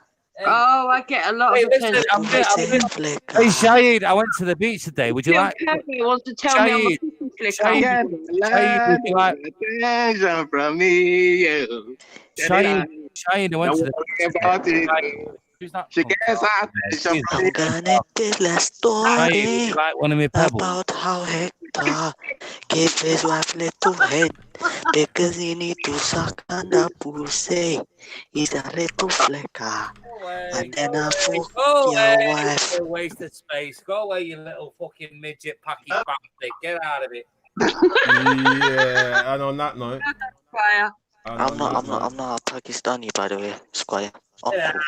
And on that note, see you later, Squire. What that upset him was that you called him a Pakistani. Can you kick out Jupiter for laughing as well? Listen, I'm not insulted. Squire can say whatever he wants, bro. I don't care. Because I'm a Paki. Well, you can't say whatever you You're want not a Paki, so why would you be insulted?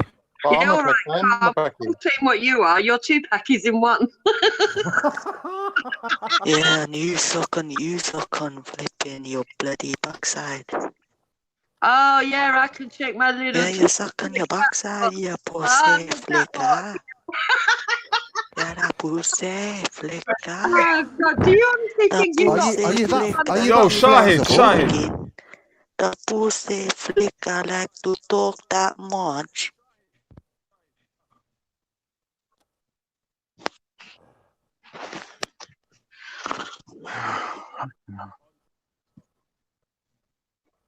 Racist alert! Racist alert! I don't know if anyone heard that. You know, yeah. Quick, kick him out. Shahid, get out the door, will you? Shahid, you know. Yeah, he's the one who came in and brought in the fucking P word first. I didn't even say the P word, so I don't know what you're on about. Why you lying? Yeah, you did. You said you're not a Paki. I said I'm not a Pakistani. How is that racist? How is that racist when I said I'm not a Pakistani? Is that racist? Swear on Allah. Swear on Allah. Super. Wallahi, I said Pakistani, not the P word, you dumbass. I beg someone get in. I said I'm not a Pakistani yet. No, you didn't. You said you're not a Paki, you lying twat. I said I'm not a Pakistani yet, daft. Is this like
Yeah, big up the people saying no sound. Sorry, man. I don't know who let off that link. Yeah, ironically, the person who added Squire and that to the group was Shahid. So yeah, we have to take that out as it is. But yeah, big up to the people still. I think we're gonna go for another half an hour or so, and then I'm probably gonna lock it off. So yeah, big up to Kaan, big up to Captain Rambo and Land of Celts in the new hangout.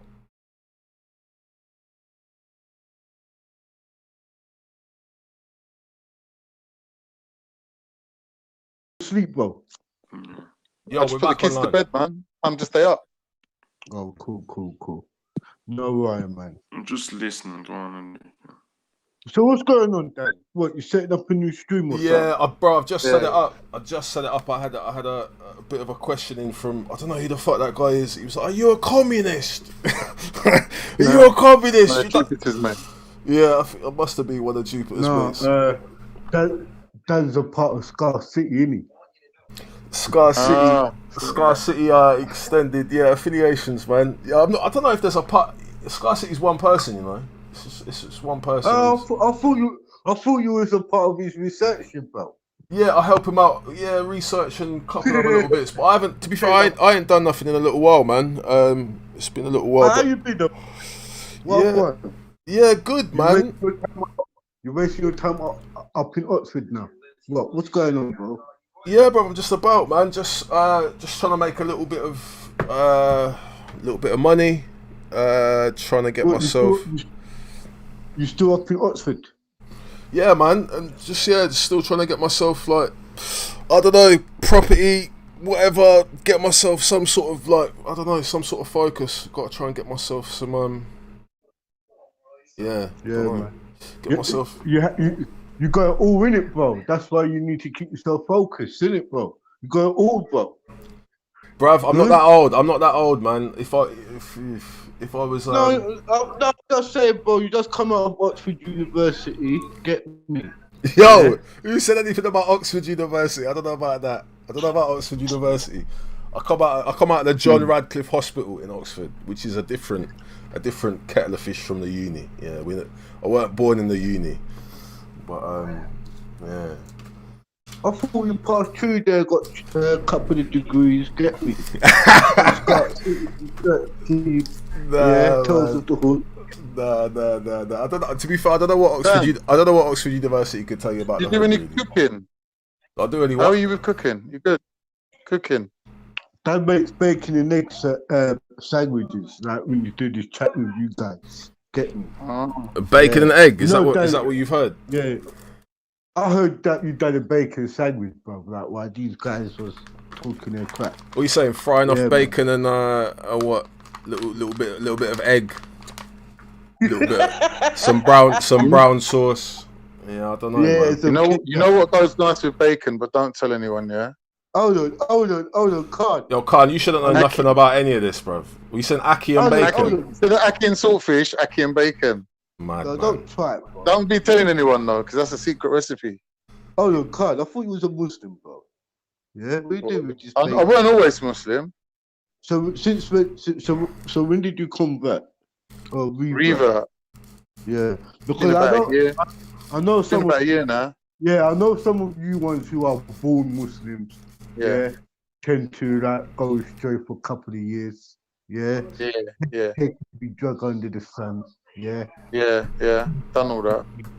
Yeah, come back on Dean. I think you're the most righteousest people on earth. Oh no. You gotta be careful with these guys, you know? Yeah, these reverts. They're worse than the converts. They say that. Yeah. Especially you, bro. I don't eat bacon. Me? Bacon. Yeah, bro. Eat kosher meat. You know what I mean? And you know, say it's I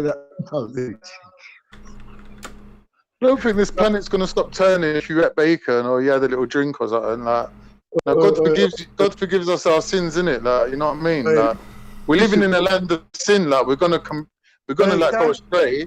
The worst thing you done was eat bacon. Can't this guy here ain't no Muslim, bro. Yeah. It's all about forgiveness. You gotta forgive yourself first, and then you can. You said you gotta forgive yourself for eating bacon. Yeah. Bro, I had a lot of bacon back in the day. Like, obviously, I ain't done it in a while, but I can forgive myself for eating bacon.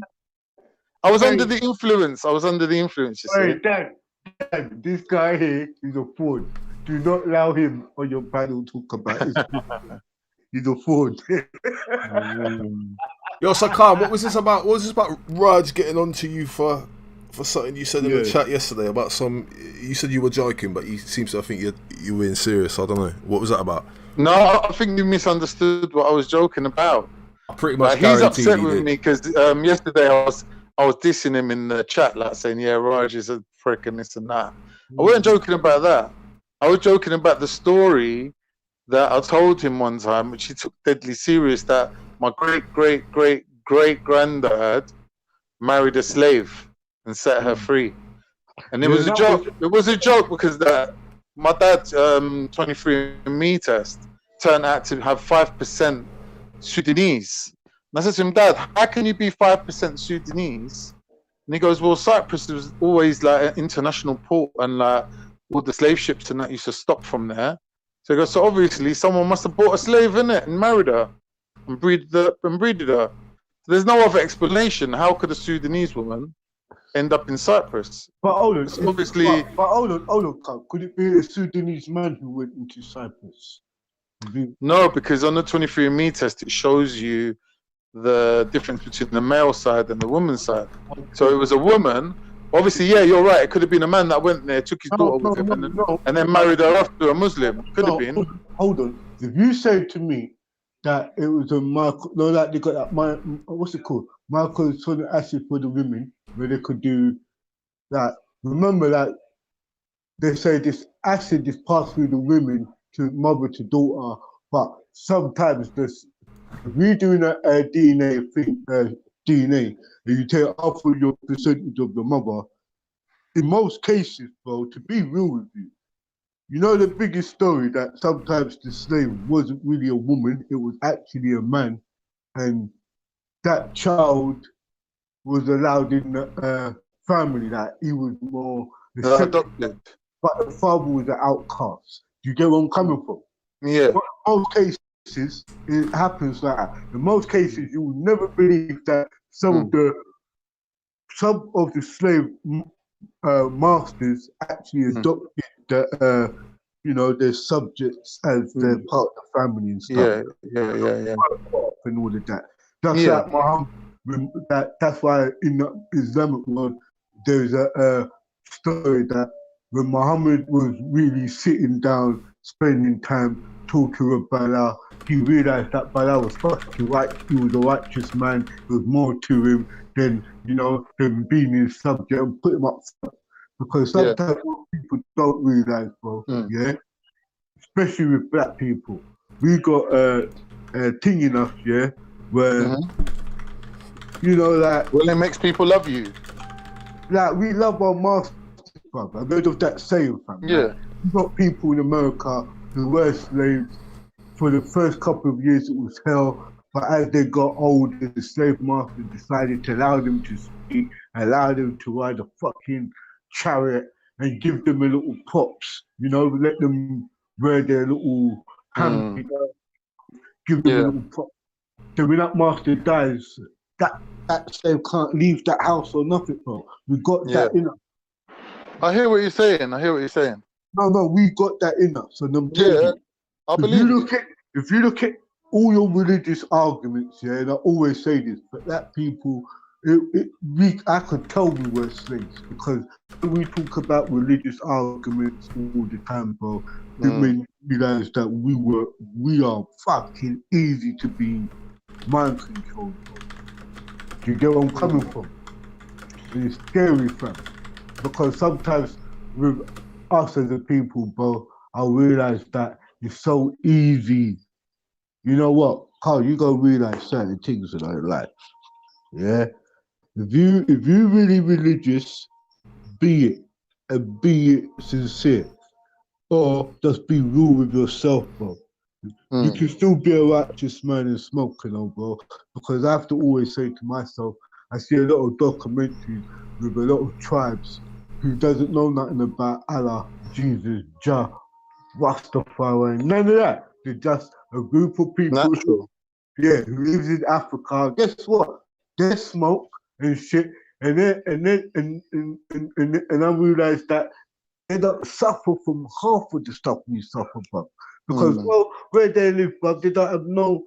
If you ask them who Jesus is, they don't know of him, bro. It's like there's only people over here. I realised the people who's been battered and bruised more tend to love God more than the people who lives wealthy.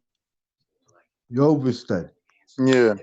I'm just being honest with you, bro. I don't Yeah, really that's what I'm saying. A lot of it is like speculation, historical. And sometimes we bro, don't really know anything, do we? Like we're just looking at it from our own point of view. So, you know, when Raj asked me that question and I answered it in that way, it's like it wasn't meant to be like for him to take me to court on it like it's evidence. Yeah, but what like this could have happened. It could have been this way. It could have been that way. It could have been a million different things. But the fact remains that my dad's got 5% Sudanese, Sub-Saharan African DNA. Yo, so that's not counting Arabian mixture. So wait, what are we saying about this? What are we saying about this Raj and the turbans and people coming down to the park to look for him and all of this?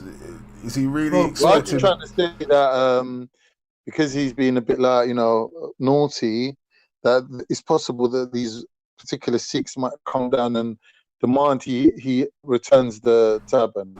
Here's the thing, yeah. When I did the first sign of the shame.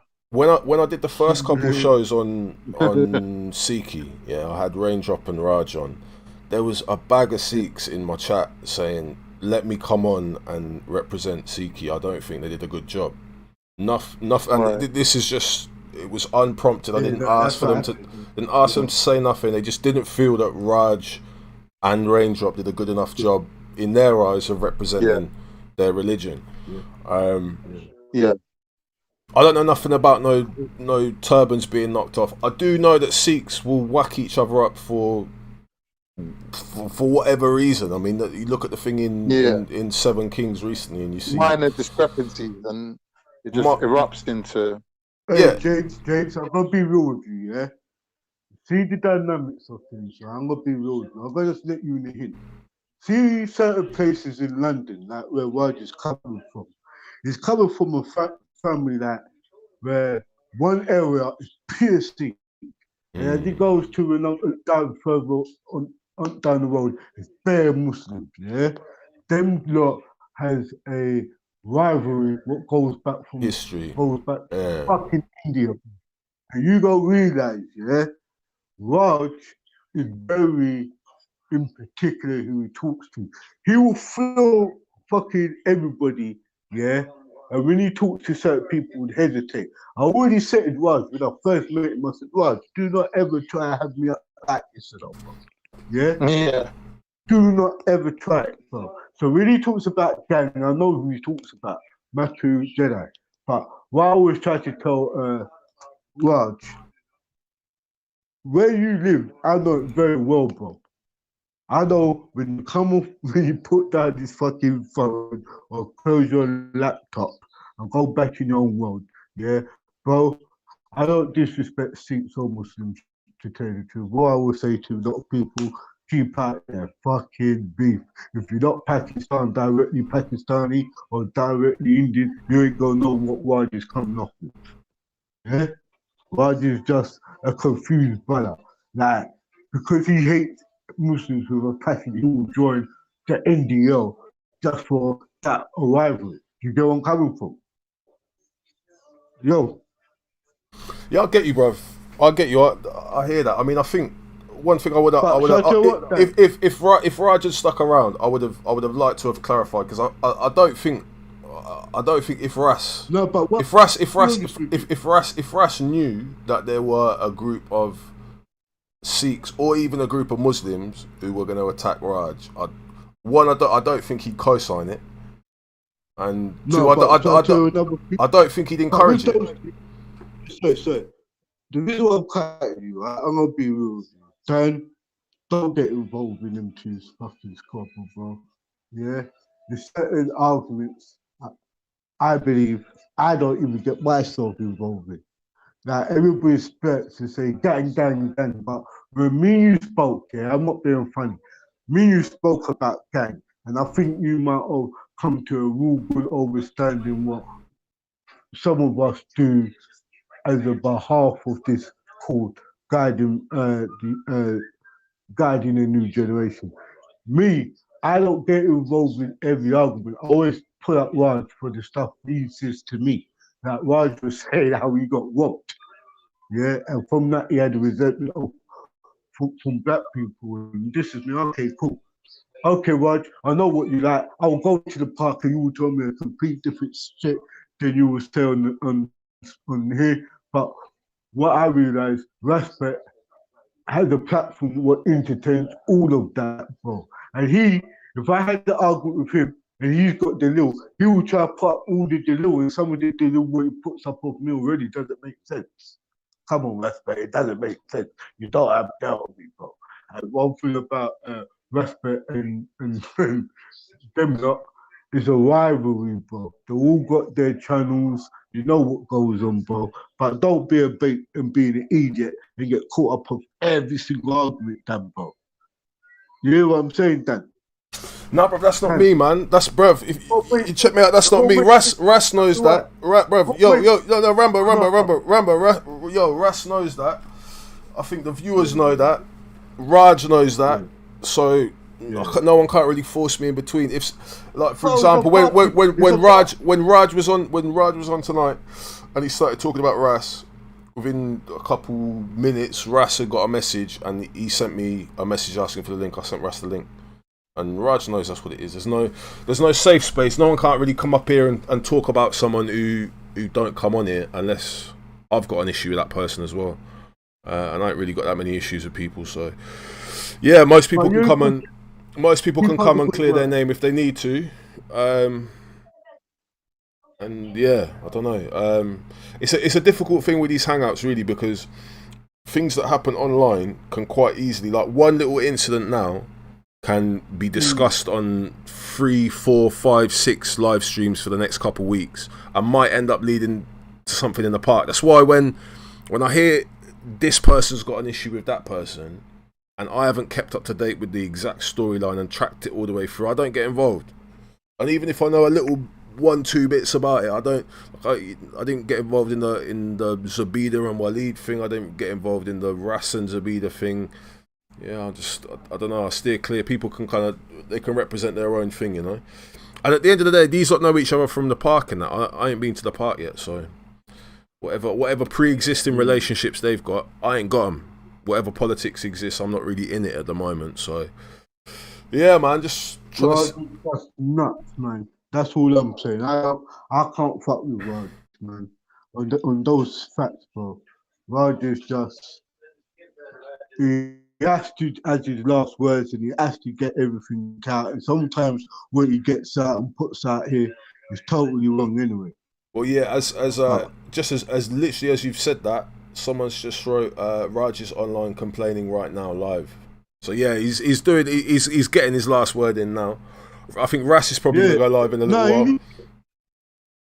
And Ras needs attention, man.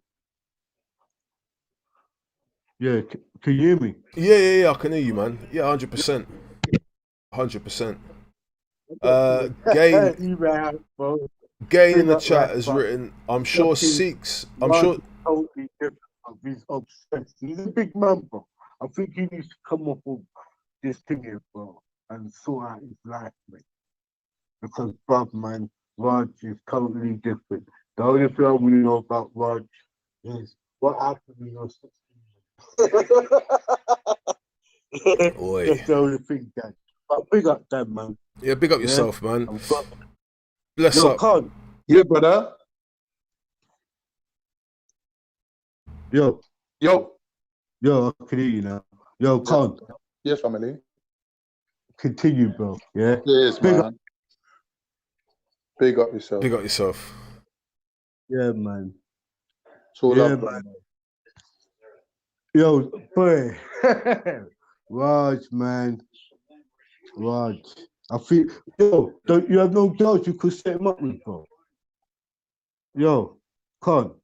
Well, if I had money, I'll take him down the brothel and he'll come out there a man. But until that day, he's always going to be a boy. Yo, Kaan. Yeah, man. You want some advice? Then go to you, Ali. Yeah, so next Let time. me know when you graduate, innit? We all go out and the boys night out. Yo, big up, Dad. I'm gone, yeah? Big up. Later on, everybody. Rambo, man. Big up. Yeah, get me. Yeah. Raj, please get a wife, man. Fuck's sake. Yeah. Later on, man. Ganji boy, big up You yourself. know, sometimes people's culture You know, works against peace them. and Raj peace. can't get a wife. His family's Wonder obviously run out of money. Pigeon. Raj's family's run out of money, but that Uganda money run out. Obviously, they can't afford to buy Raj a wife. They can't afford the dowry. So they're even marrying his sister to an Englishman. Even if his sister's marrying an Englishman, that goes to show there's no money left in the kitty. I can't blame them for that. Fucking hell, man. Your card is It's their culture, though, Dan. Like, imagine someone said to you, you can't pick a wife unless your family endorses her, and you got to pay a dowry, and it's all to do with respect and honor.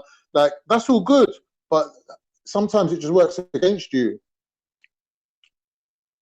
From what I remember Raj saying, he's not really into that whole, he don't go to weddings. I don't think he goes to weddings. Because when you're about 40, people are going to be asking you, how come you never got married? Yeah, but I think that's been his policy for a little while. And from what I know, that's where you get. You know what I do? That's where the matchmaking. With my bird. No one was asking me why I'm married. No, that's my bird over there. Yeah, big up the whoever wedding. I'm going out with, if there's a wedding, I'm like, come, let's roll, man. Let's roll to the wedding. They're like, you sure? Big up the wedding dodgers, man. What are they going to say? Bruv, I don't know, man. Raj, to be fair, I think Raj is probably, I don't know, man. I don't really know how to estimate Raj. He's a family-orientated guy, man. Like, you've got to respect that. He's a family guy. When he comes down speakers and he's running up his mouth, it's because at home he probably doesn't get a say in anything. Do you know what I mean? He's got respect for his parents. He keeps his mouth shut. His dad tells him what to do. He's like, yes, Dad. So when he gets out, when he's released, he's like, have you ever had a dog and you take him to the field and then you let him off the lead and he just tears straight across the field like a madman? That's Raj at Speaker's Corner. He's just going nuts. He's like, yeah, I'm free. No one knows me here. What's happening, people? Yo, Ahmed, what's going on, man? It's Ahmed, man. What's happening, fam? Ahmed, you're my hero this week, man. My brother, what's good, dude? You really showed those thingy guys, man. Had to be done, fam. Had to be done, bro. What you man saying? Wait there, what happened on G-Block? What did I miss? Ahmed smashed the fuck out of Rob ended up. the South African. Oi, what you saying? Veli's been hiding losses from the crowd. What are you saying? There was a loss on G-Block, an unreported loss. Take those every day from Muslims. I don't know. Rob was holding it up on Sir Faz's today. Still, he was over there. He was over there for a little while. Big up the Muslims, man. Big up the Akis. Nah, I'm not even gonna lie, man. Like we need to settle a few debates, man. I'm going for James. I'm going for James next. James SC. Nah, James SC. He's getting it as well, but James Jones is getting it as well. He's getting too excited. He's getting it. He's next. What are you debating James Jones on? Huh? What are you debating James Jones on? James Jones is very simple, man. He keeps going on about infinite regress and what's the call again? What caused the causa? He keeps going on about it, and he's like really, really sure of himself. So no, he's like really. He's not the only one. One thing I've noticed about atheists is they love scratching their own back. They just love it. Whatever they say is true because they said so. You know what I mean? Like, let me give you an example. Yeah, you know this infinite regress that James really thinks he discovered something about. Yeah, what does the word infinite mean? Means that without end. Without end and without beginning. You're basically immeasurable. You can't measure something that's infinite. Do you see what I'm saying? Yeah. So the question that he keeps asking is, what caused the infinite causa? Isn't that a stupid question, bro? He's in the chat And now. he keeps to be honest, do you know what it is? Repeating it. I said the same thing to James. James watched 1 or 2 Rick and Morty episodes, yeah, and he got gassed thinking he knows high IQ philosophy. And he come back to Hangouts, and he immediately changed his profile picture to fucking Pickle Rick, and started moving like, I don't know, some sort of reborn fucking Richard Dawkins. I don't know, man. James, yeah, I don't know, man. You need to call out with the infinite regress stuff. It's not. Yeah. Anyway, just stick with the agnostic tip. He become like a proper militant. He become a militant atheist when he went over to G Block. I don't quite get where it come from, but they got him gassed, bro. No, very gassed. You know what baffles me, yeah? Really, also got him gassed. Bro, not only are they gassed, yeah, but they let their gas get to them. Like, listen, the man doesn't even consider what he's saying. He's basically saying, if everything with a beginning had a cause, then the ultimate cause also needs a cause. What kind of stupidity is that? That's unlimited, infinite stupidity. Well, that's literally infinite stupidity, bro. Big up infinite stupidity. Their backs. Huh? Big up infinite stupidity. They scratch each other's backs, though. That's the annoying part, man. This is the funny thing. James Jones to this day thinks that I took a loss to Rob, who actually conceded on 3 or 4 separate occasions, independently of conversations with me, that the most coherent form of a god that he could imagine is a pantheist god, which is the god that I believe in, and which is the god that I don't think he necessarily set himself up to seek out in a discussion with me, but once he realised that I actually believed in that god, he hasn't really said much else. And yeah, I mean, discussions with him are kind of a bit, I don't know, they're a bit dry because I think he's very used, especially Rob being an anti-theist, he's used to tearing down theology, so he can look at a book, he can basically Google all of that stuff, like, you know what I mean, the contradictions in the Quran or whatever. If I wanted to become like an anti-theist for the day, I could just pull up a Reddit with 10 of the top 10 contradictions in the Quran, or the top 10 hadith contradictions. Yeah, so easy. And just come back to fucking Hangouts with a new name or whatever else, and I could probably pretend I used to be a Muslim. I don't know. I don't find those arguments convincing, because it's just, you're just rehashing. You're going out, you're finding what someone else has said, and you're presenting it as your own kind of. Yeah, it's like the James SC thing. Like you go to the corner with a whole. To that guy, Dan, go to him. You're pretty smart. You're pretty smart. 1 minute, Ahmed. He goes to some guy. You're pretty smart for a Somali. And he goes, that was good. That backhanded compliment.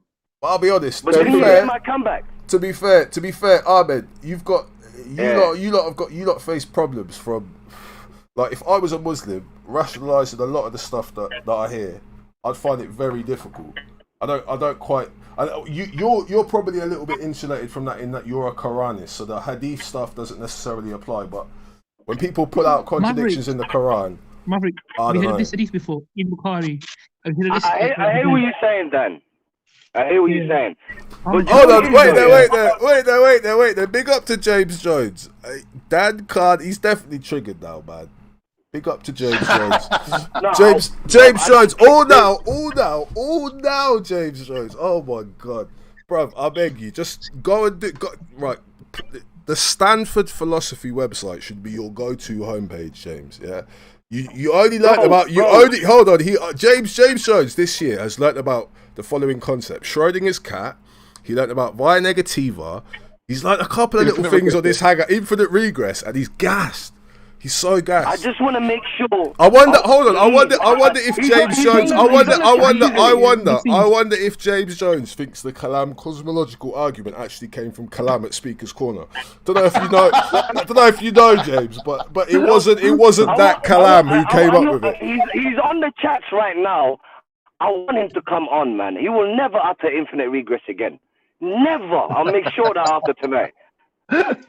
just like I made sure Stubbs and Robs will never utter Islamic inheritance again, ever. Ahmed, have you heard of this hadith before? Apparently, apparently a monkey cheated on another monkey, it committed adultery, and then the other monkey stones the other monkey. How bizarre is that? What? There's a hadith in Bukhari where one monkey commits adultery and then the other monkey stoned it. Ali, you're a little kafir bastard. How can two monkeys ever have a marriage, let alone cheat on each other? It's in Bukhari, bro. The hadith is Shut weak. up, you're lying. No, I'm not. Go and look it up. Go and look up that monkey hadith up. It Oh, exists, fuck bro. no. You're going to make me look it up now, ain't you? Yeah. Go look at monkey stone. It's weak. All right, The cool. thing is, we need to get logic. That report doesn't exist. It's weak. Why the hell are we accepting reports that we're flipping monkeys stoning each other? Monkeys don't have marriage. They don't have the concept of marriage. But yet we're accepting reports because it's written in a book. Here's the thing though, Ali. Like, I was thinking about this the other day, yeah? Why is it that like there's a lot of hadiths that's accepted and preserved when they're very weak or like they're obviously not in line with teachings, yeah? And I was thinking about it from a scientific method because I'm always the one that's saying the Prophet taught a very early simplistic version of the scientific method. And I thought, you know what? It does fit in with that because, you know, when you carry out a scientific study, you can't just start eliminating data just because you don't like it. Hold on, wait. You know, James like, Judge. to make something James an outlier. Wait. James Judge, bruv, I beg you, yeah. Don't get this confused, yeah. I hardly talk to you, bruv, yeah, and that's because me and you have got issues. Don't confuse that, yeah. My lack of enthusiasm to engage with you on any level, or some sort of lack of ability to engage you intellectually, bruv. You're not there. I live in Oxford, yeah. Me doxing myself, bruv. I go and take a piss, and I'm likely to have a more intelligent conversation just on a random down a back street in Oxford than you probably. Don't get started, James. You're not levels yet. You were having an existential crisis when you come on these hangouts, and I think you've kind of convinced yourself that because you chill on G Block with Veli and Ultra and Rob.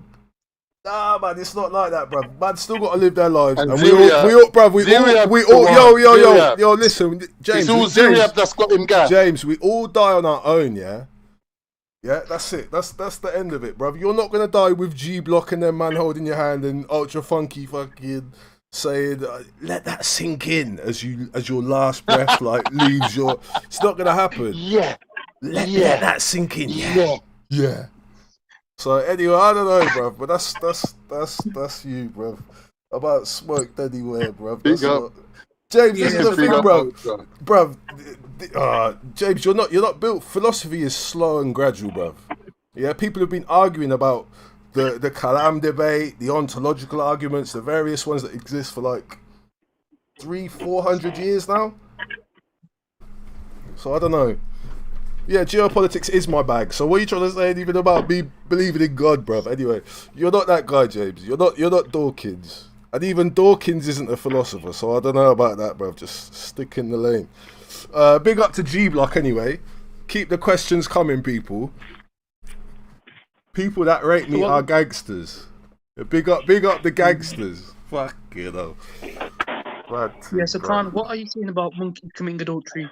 I'm saying it is possible that a group of monkeys stoned a she monkey for being promiscuous. But calling it adultery, calling it adultery is like one step too far for me to accept. Yeah, that's what I'm saying. He was a little slut, and the mother, the matriarch, thought, "Nah, we need to get rid of this bitch," and stoned her. Like that can happen. That can happen with dogs. That can happen with monkeys. Oh, Ahmed Dunya, do me a favor, bro, and clip this discussion because you know what? I can't exactly. We need to have more discussions like this. Because if I was to have discuss this hadith with anyone else, you know what? They start screaming, shouting, questioning hadith. I am not denying that it's possible two monkeys got into a fight someone's interpreted it like that. I'm not denying there was a fight. What I'm saying is for us to say it's adultery, like monkeys are committing adultery, and monkeys have this concept of marriage. It is ridiculous. And guess what? You know what? James is going to pull up this flipping monkey hadith and go around showing people, look, Muslims believe monkeys can commit adultery. It's jokes. Such blasphemy hadiths just need to be. We need to investigate the way we hadith. This is why I've always said, if the hadith goes against logic or the Quran, we throw it away. We have to have this principle. Otherwise, we're going to end up being a laughing stock to James S.C. Yeah, but here's the thing, though. Like, no Muslim lives their life according to hadith. So whether it's in the book or not, it's irrelevant. Like, all these things they accuse us of, oh, you've got this in your book and you believe it, and in your book it says you can't dispute it, and rare. But in the normal day-to-day lives of Muslims, these things don't even factor. So I think that's like a self-defeating argument, to be honest. They reckon that Muslims are going to believe these things. No, but even when the highest authority is saying they need to believe these things, they don't. Why? Because on a day-to-day running of your life, it's irrelevant. Yeah, but come on, there's. Do you know what I mean? Rashid was. I'll bring you Adnan Rashid defending the monkey hadith and admitting monkeys have adultery. Monkeys have this concept of adultery. I'll bring Adnan Rashid would defend any hadith. Any hadith. Any hadith would defend it. Fair point, Kaan. Fair point, innit? Who's defending the hadith? Adnan Rashid. Oh, any hadith. Oh, yeah, man. These men are on a payroll, bro. Of course they have to do their job. They're doing a job. Oh, wait, who's on the payroll? Huh? Who's on the payroll? Adnan Rashid. Oh, you mean on whose payroll? 100%. Whose payroll? Yeah, whose payroll? Huh? Whose payroll? I don't know whose payroll, but these men are definitely working for someone. It ain't free what they're doing. It ain't a hobby. Oh, what's how there's this monkey one, this flipping blasphemous hadith in his book, and yet Adnan Rashid's going around defending this. If we stick to the principle, hold on, there's like other one. Oh, Prophet Solomon. I'm not going to mention them. They're such blasphemous. The Prophet married 9-year-old, classic one. Prophet married 9-year-old. Yeah. Have you looked at the chain? Have you looked at the chain? No. When I don't know any Muslim that I know in my life, yeah, on a normal level, apart from you lot, that is even aware of this 9-year-old thing. No, she wasn't even 9. I even went to people, like bigger people than me, and asked them, you know anything about this 9-year-old thing? And they were like, we don't believe that. Where did you get that from? And I'm like, it's a hadith in Bukhari. And he's like, I don't care where it's written. We don't go by that. She was 20. Look at their other reports. Ibn Umar, he was 12. And the Prophet said, you can't go to battle, you're too young. And Aisha's supposed to be in that same battle, and she's supposed to be at 10 or 11 at the time. Is it logical that the Prophet might know she was 21? Look at all the other reports. It turns out she was 21. So again, it's like people are going to make jokes at us and fun at us till we have these like proper discussions. Yeah, but here's the other thing though, Ali, from the other side, like we can't be influenced by who's laughing at us. Do you know what I mean? Like that can't factor into your decision making. Like I don't really give a fuck what people say. Like I'll look at it in a scientific way. I look at the hadiths and everything, like if it makes sense to me and from a personal point of view, rather than I don't give a fuck what people think. Like, you know what I mean? All of a sudden they're like, oh, you know, this year we've decided that this is wrong. Next year we'll decide something else is wrong. And at the time that we were supposed to be doing it, they were doing it anyway. So, you know what I mean? Like my religion don't go by what Westerners think or what new rules they dreamt up this year, to be honest. You know what, Kaan? Big up to you, bro. Big up to you. I understand why I'm not a Quran myself, innit? I take hadiths which go with Quran and logic, innit? I've got my own rules, but I can understand if someone like Ahmed was to go, hold on, this. And people, there's only one person that go having a go at me for questioning 2 bizarre hadiths which are in Bukhari. I've said that, bro. My view is there's good stuff in the book and there's bad stuff in the book. To be honest, I'm not offended by what you're saying enough to have a go at you.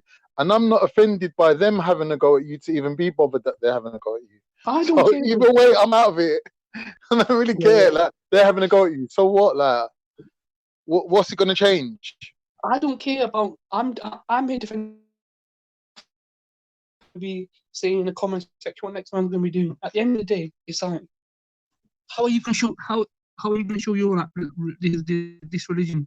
This religion came down as a mercy upon all mankind. The Prophet came as a mercy upon all mankind. He didn't just come from Muslims. So his attitude. So what non-Muslims think?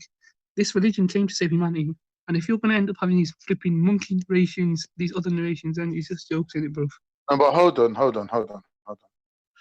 Say, for all man, what you've done is you've made Islam or Muslims into a nation, and you're saying that it's not just for our nation, it's for infidels or kafirs or non-believers or atheists or Christians as well. Yeah? So how you're dividing up people is different from how I divide up people. I divide up people based on, are they believers or are they non-believers? In other words, you can be a Christian, you can be a believer. You could be an atheist and deny that you're a believer and you're still a believer. Do you know what I mean? Like, how I divide up people is different, bro. Exactly.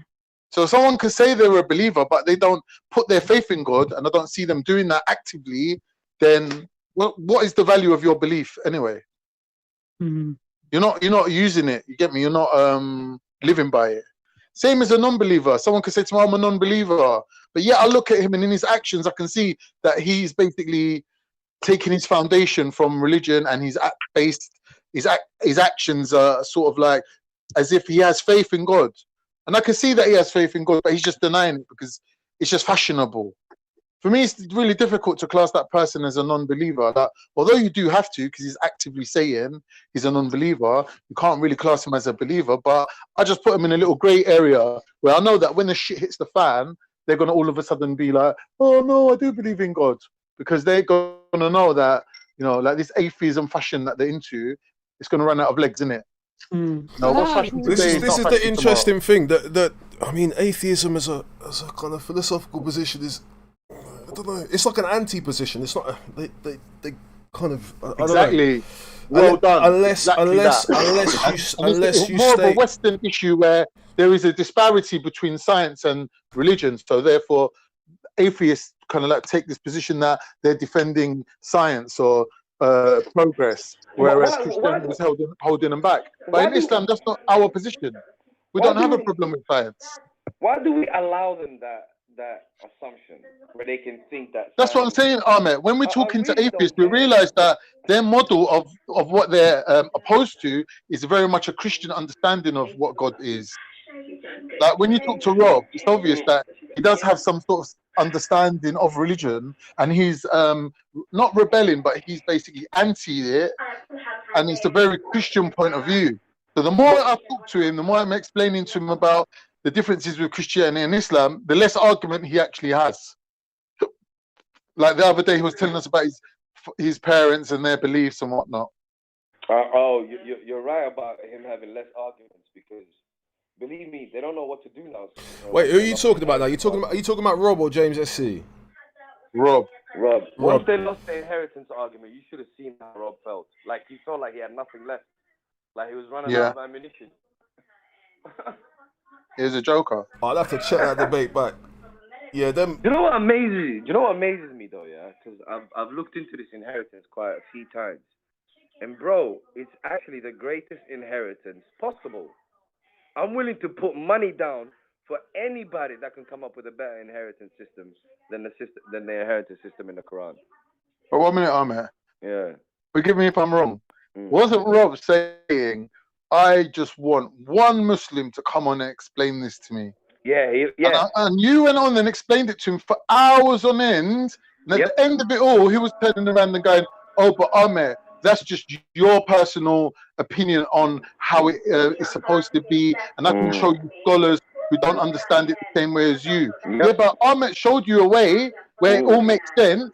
And you can then therefore put all those scholars to the side and say, you know what? Just because they're scholars don't mean that they know what they're talking about. Ahmed showed me a way where it all makes sense. But instead of saying that, he's saying, oh no, but Ahmed, you're just one person. Yeah, but bro, you asked for one person to come on. And one person came on. Exactly. Not only that, he made his argument. Forget what it says in the Quran. I'm going by what the scholars say.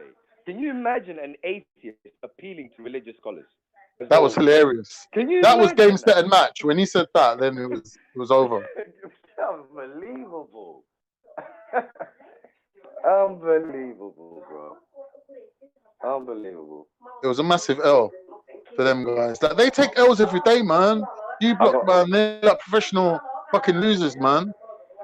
I got They one more for imported them. Rob all the way from South Africa. They're still taking L's, bro. I got one more for them that they keep on going on about, and that's the supposed, what's it called? The supposed misogyny in Islam, yeah? Now, the hilarious thing is, yeah, the verse that they put up that talks about the verse that they have a problem with. Now, if they read just one verse before that verse, yeah, the supposed duty of a wife becomes clear. Like the whole idea of a misogyny goes out the window. Like, in other words, basically, put it this way, yeah? Put it this way.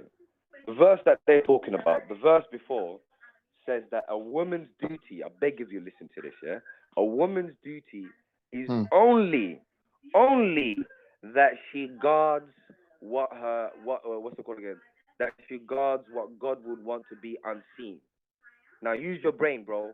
Guards what God would want to be unseen. In other words, that she does not commit adultery.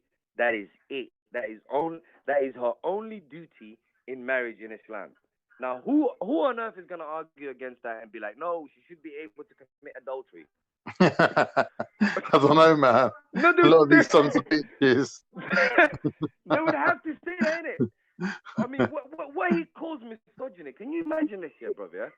What he calls misogyny, the only duty upon a Muslim wife is that she does not commit adultery. And I can point out, and I can show it to you from the Quran. Just one verse before them, the verse that they love hugging on. Furthermore, watch this now, yeah?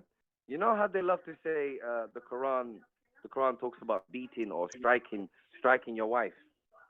Oh yeah. That's the verse that they love talking about. Now let's say, for argument's sake, that the verse actually does say beat up your wife. Let's say, for argument's sake, that it does say that. All right. But on what grounds can you beat up your wife? In other words, what is the occasion where you can supposedly, quote unquote, beat your wife? Now, if they were to read just the verse before, do you know when that is? The only time that you could possibly do that? Let's say, for argument's sake, that you could beat your wife. That is if she commits adultery. For fuck's sake, who has a problem with that? Who has a problem with that? I mean, are people saying don't beat up your spouse if she commits adultery? Is that their argument? Yeah, it's true. It's not like they're saying you've got the right to kill her. It's not like it says you can beat her for anything. You can beat her for not listening to you. You can beat her for this and that. The context is clear. I think he's trying to say if your wife cheats on you and you lose it and you spaz out and you give a couple of right hooks, then you don't count yourself as a criminal. No, is that temporary insanity? There's nothing about that. Wait. You're both wrong. One second, Ali. 1 second before I forget. Kaan just actually pointed something out here. You just pointed something out here. Exactly. Even in British law, yeah. What is it considered? Temporary insanity. So even in British law, it's like giving a little. A little blag. A little blag. Yeah. But however, when the Quran says to strike her if she cheats on you, then it's a problem. Ridiculous, well, yeah. Bro, you know what, man? Like, what you see this StreamYard business? This StreamYard business is annoying. I want to catch these atheists on here. I want to catch them here, bro. Lip. I believe that.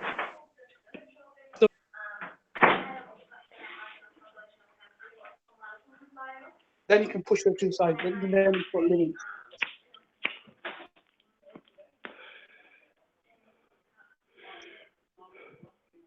But Kaan, do you know how we end up with that Bukhari book? How can we end up with a book which says monkeys are having this? You only go through one guy who no one can vouch for. Robbery. 200 years later, people are vouching for a guy they haven't even heard of.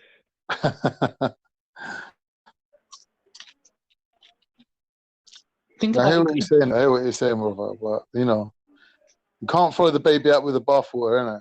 It's all about the methodology that you're using. A lot of people get this idea in their head that Quran and logic, these need to be our two questions. Even if the hadith is clear, even if the hadith is sahih, I don't care. We go to the Quran or logic. We have to have these two. Otherwise, we're going to end up in a mess. Why are you saying Quran or logic like they're two separate things? And if the narration goes against Quran, then we reject. If the narration goes against logic, then you reject. I'm not lying. My war is not with Sunnis for now. I gotta deal with these atheists, bro. They've been getting too excited lately. I've been getting way too excited lately. You know what? Is it just me, or does atheism and nihilism go hand in hand? Yo, you lot are just trying to piss off James in the chat, man. Every time you hear, you just sending shots at G Block. You just want someone to jump on and what? Just start up the fucking. Ali Khan's dipped out, not involved. Why don't he come here? G Block. I think we're gonna lock it off in like probably the next 15. Ras is live now, and I've been sitting there on my ass for five and a bit hours. But are they coming? G Block. Nah, these atheists, they ain't coming. No, I'm saying, are they gonna go live as well? G Block, no. Never. G Block will be live tomorrow, God willing. Where are Nice they, one, man? nice I one. want James SC or James Jones. James in the chat, bro. He ain't come. Look, the thing is with James, now that he's used to having this comfort zone, he can't step outside it. Do you know what I mean? Yeah. So he won't come on here now. Not without Ultra and Veli and a few other people. Yeah, he needs a gas engineer and he needs a bus driver to hold his hand. He can't soft. It's an him soft, boy. You know what I'm saying? Let him come on now. Come on, James. Where are you now? Come on now. He's watching. He's like, I'm I'm watching tired. Rick and Morty episodes, man. I'm watching Ertugrul on Netflix. I miss Ertugrul, man. Bloody hell. I miss that show, bro. Big up James Jones. He's the only man he takes. He apparently takes wins, but no one knows when they took place. No one can recall. But in fact, hold on, Kaan, you're here, bro. Do you remember the 48-hour period in the morning, when me, Pat, and there was quite a few people involved. I ain't gonna go. You have to go into the topic. But do you remember that 48-hour period with James? Yeah, of course. Yeah, that's all right. That's good. Meaning fell out, isn't it? Like I said the wrong thing. Like I admit it was my fault. Like I walked straight into it. I didn't realize how annoyed he already was. Said the wrong thing and ended up falling out with him. Took ages to make up with him, man. So with James now, don't push him too far. You know what I mean? James Jones. He's a young blood. James Jones was a young blood. He was because he is quite intelligent. I forget how young he is. He is. Even Luca remembers. Yes, man. Luca. Big up yourself, man. You do remember. Yeah, certain people. The people who need to remember, man. Just cool. Yeah, no just one ain't cool. forgetting that one. I've been sending shots at James, man. I was saying, that 6 million Jews were. I'm not gonna go there. Yeah. Big up, Jimmy. Nihilism isn't necessary to any ideology. There's no end to how many versions of worldviews there are. Only limits are the number of possible variables, accommodations, permutations available in the system. Izzy, what's your point? Hold on. But what I was saying was atheism and nihilism kind of does have to go hand in hand, because if you're an atheist, it has to go where does surely. Ultimately there's no greater meaning. It's kind of what I've said to Ultra and those before. I've sort of said, well, what is the? I mean, I think nihilism would be a justified position given atheism's credibility. If that's the case, then nothing matters. I would say. Yeah, I really don't see how you could be. Well, that's how I would take how it. You can be an atheist. Can you give me a scenario? How could you be an atheist but not be a nihilist? Work it out for me. I'm not an atheist. I can't. I haven't got the ability to. No, I'm saying, like, try play the devil's advocate. Like, well, what's the definition of nihilism?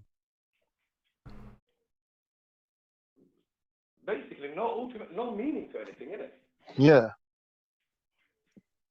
So if you're an atheist, you're firmly on that road. You would have to be eventually. At least you would be a nihilist when you're old. Yeah, you'd get there. Because you're done. Well, it depends. If you're I would say you stack nihilism on top of. So I reckon you start with materialism, and you say that there's nothing more to the universe and reality than material, and then you say consciousness is a cool property that emerged from that materialism, but it doesn't mean anything. It's got no greater meaning than what it is, and therefore basically you could only ever. I guess you just seek out the meaning would be like stimulating your pleasure and pain response. I suppose. I guess. I don't know. Yeah.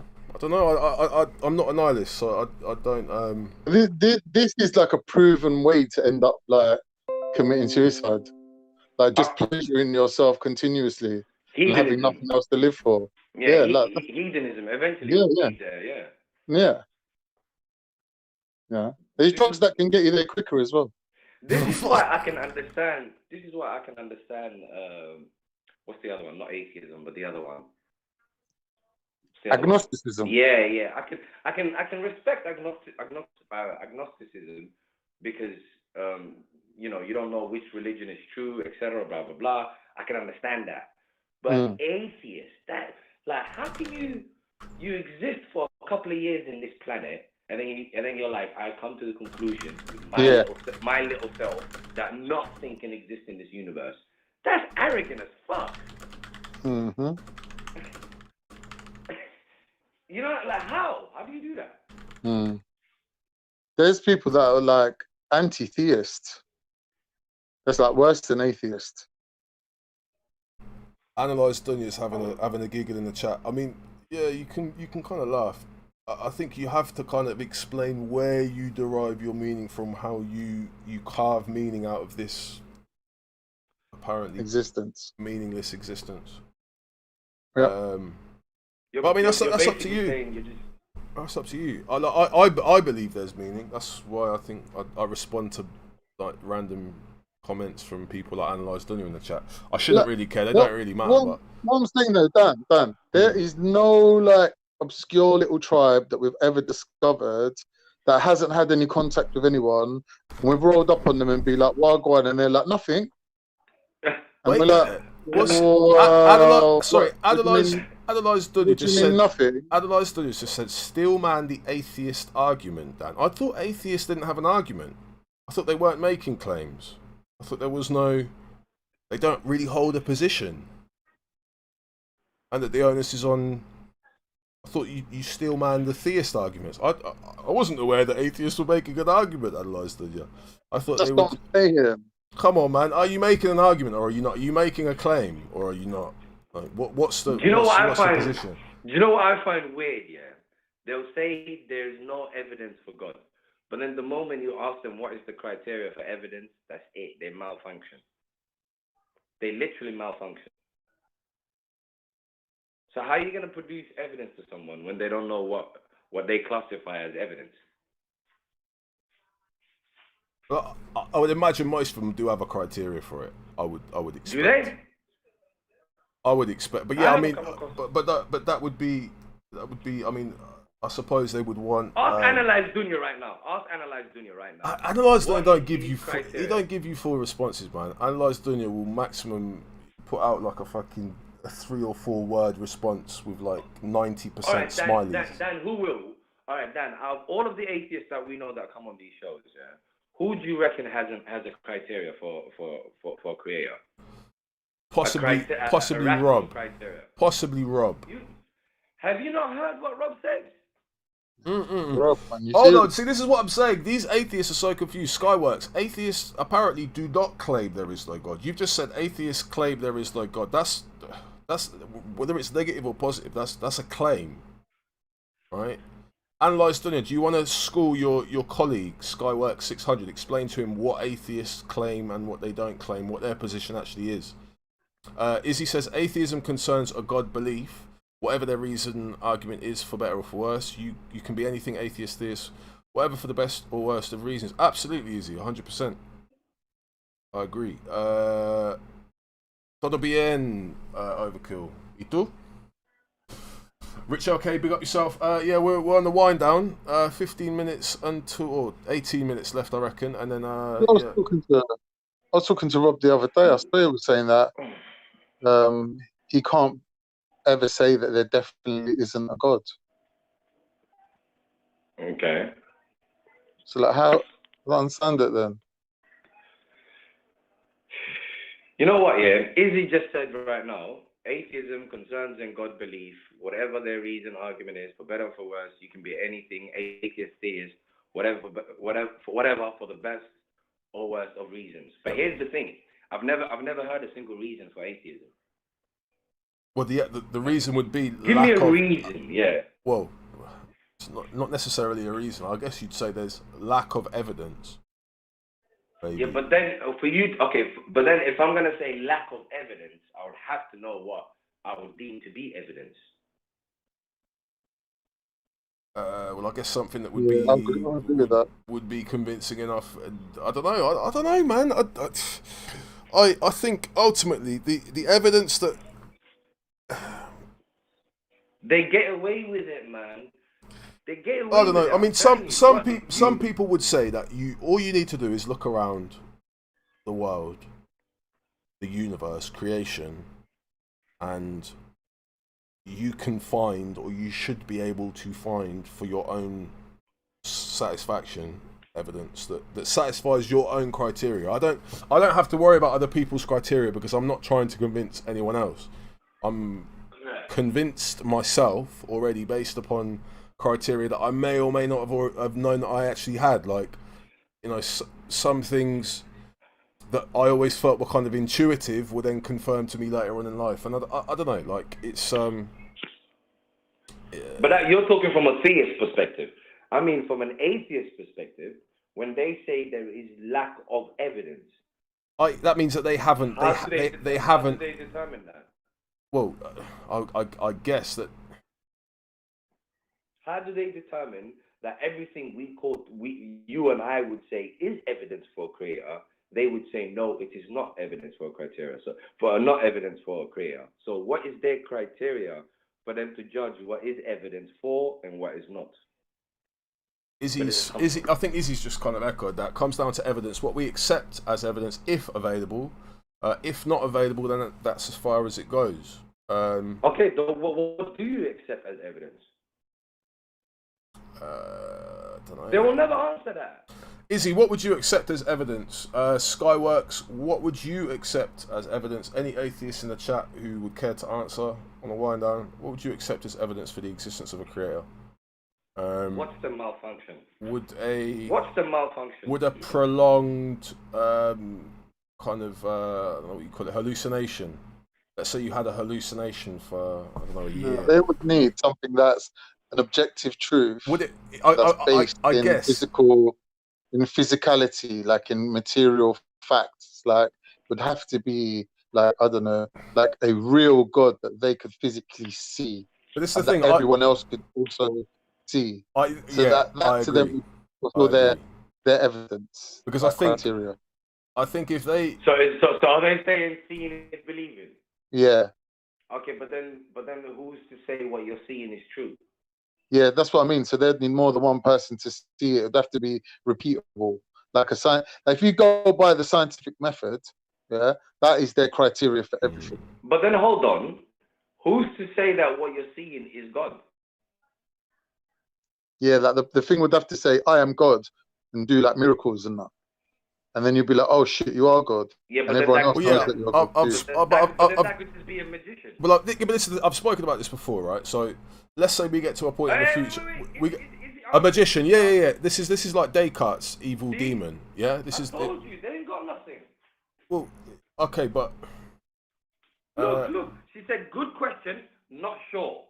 If I had some grand experience, I suppose I'd wonder if it was a hallucination or dream. So see, there's no criteria. Well, yeah. So this is the thing. Let's imagine, Izzy, that hallucination went on indefinitely, and you know, confirmation bias or whatever kicks in after the first day, and you're basically just confirming all of these pre-held sort of beliefs, but you're hallucinating.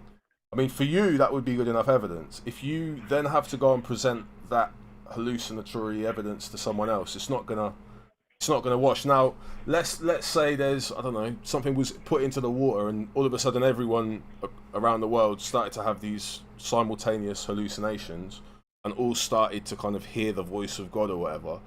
I mean, we could quite easily be deceived as like as a mass of humans. Like, if there was a sufficiently advanced, this is even without God, just a sufficiently advanced alien civilization that has the power to, I don't know, fucking hack into our Wi-Fi networks and, I don't know, do something. Like, we could all be suitably deceived. And it may be the case that we're actually being deceived the other way. So there's people are being deceived into thinking there is no God, when it's patently obvious, at least to a chunk of people, that there is a God, and not only is there a God, but there is also a deceiver. So yeah, Izzy, you've just said, what if the devil came in the likeness of an angel or God? Well, to me, thank you, that would prove the existence of God, because I believe in the God, the maximally good, maximally kind of great, maximally powerful entity. But then I also believe in the inverse. So the devil, I don't believe he possesses quite the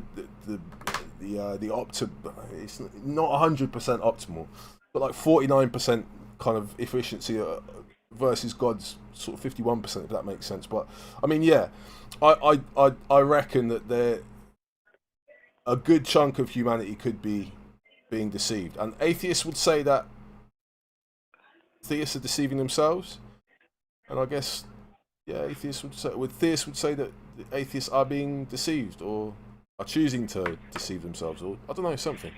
But yeah, Izzy, I've also spoken about like an AI, like if we got to a point not in the not too distant future where like artificial intelligence could I don't know, project holograms onto the sky, and there was like an Operation Bluebeam type thing where the second coming of Christ was fucking broadcast onto a cloud, and there's 4 horsemen, and it looks real to everyone, and there's fire and smoke. Like, I think a lot of atheists would probably drop down onto their knees, scramble for the hotel Bible, and yeah, I don't know. God formulating himself from clouds into a physical giant and walking around on Earth with fiery footprints might convince me, Dan. There you go. So if God turns into a giant and walks around, that could be a ghost. Yeah. That could just be a ghost. That could be an alien. Why is that God? See, this is the thing, Skyworks. You shouldn't tell me that, because I could be infinitely rich. I could have all the resources and the money to actually pull off that trick. That's it. And then maybe you'd believe that illusion. That illusion, yeah. Deception. Yeah. TOIT. I think I just proved my point here. They haven't got a criteria. Timasuna. This ain't real. Listen to what they're saying, bro. Well, if they can't distinguish between if it's God or the devil coming to you, then no, they don't have a criteria. They don't. If you're saying to them, if this and this and this happened, you'd have to accept that it was God, and they turn around and said, well, it could also be the devil, then they don't have a criteria. Exactly. Timasuna said, a lot of atheists and agnostics take much of their morals and worldviews from religions. If the outcome in behaviour is the same, does it really matter if they lack faith? Not to me. Not necessarily, no. But that's my own subjective position on how and what God judges. But I don't know. Based on what Rob's saying, Rob wants every human to be born hearing the voice of God and knowing God, for there to be proof that there is a God. Hetro is saying, a creator of existence. What would be the point? What's the point of that, though? What would be the point of that? Wait, say that again, Kaan. How would God be able to know? Like, if we were all born hearing the voice of God and having like our own personal relationship with God, where He could give us personal instruction in how to behave and what to do and whatnot, yeah, what would be the purpose of your whole life?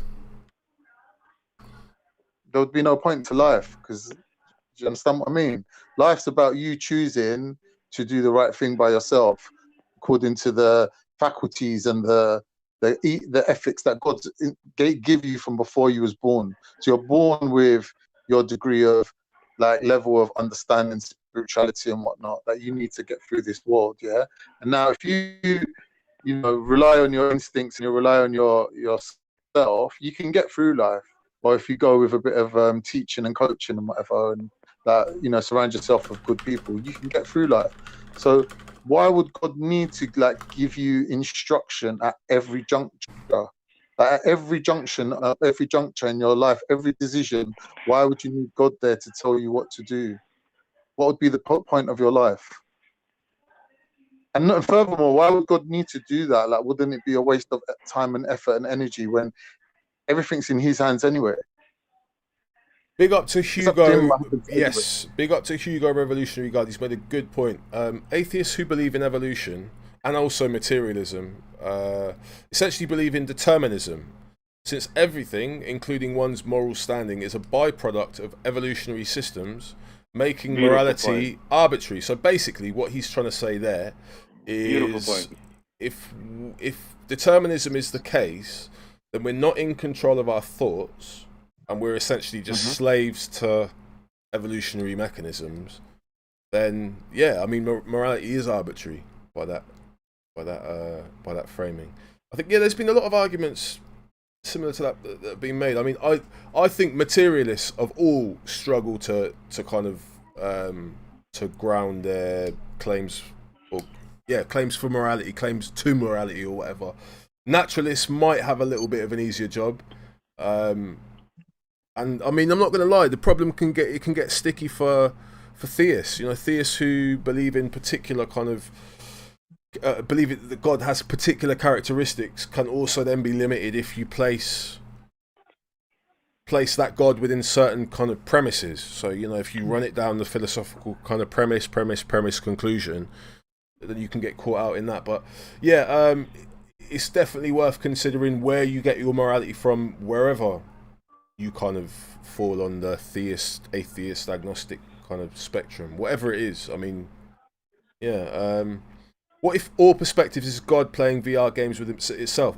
Izzy, this is exactly the sort of discussions that I like to have. I don't like to stop at there is no God, there is nothing. I like to have conversations about what could be, even if they're not the case. Like you kind of rule out things by negation sometimes. So yeah, you can talk to me about AI, you can talk to me about simulation theory, you can talk to me about all sorts. Heterosapien, you're not a naturalist or a materialist. So what is your philosophical position? Where do you believe, what's your metaphysical kind of reality based in or on? Where does consciousness emerge from? But yeah, big up Hetero anyway, man. Who else we got? We got Walter, the Christian, in the chat. You might be in the back chat actually, Walter, but we're not going to go on for that much longer. I think we're going to wrap it up still. But yeah, G Block tomorrow. Yeah, I think Ahmed. So what, you're going to be on G Block tomorrow? Yeah. Yeah, man. Cool, man. I might jump over on Aspects and see what he's doing. Yeah, I'm going to jump over there still. Big up to the viewers. Cool, you guys. Big up to Kaan. Big up to Ahmed. Yeah, man. Big up the panel. And yeah, we'll be back again tomorrow, I think. Big up Ahmed, man. Ahmed. Bless up, bro. Big up, fam. Big up, family. Bless up, B. Big up. Danny, I'm out. Bless up yourself, Kaan, man. Up. Big up, yeah, Ahmed. man. Bless up. Later on, man. Cool. Bless, man. All right, and that is pretty much the end of the show. Big up to the people who tuned in. Been going for 5 hours and 40 minutes. Concerning consciousness, look up claustrum on Wikipedia. Will do. Got a tab up now. The claustrum is a thin bilateral structure which connects to cortical and subcortical regions of the brain. It's located between the insula lateri and the putamen medially, separated by extreme and external capsules respectively.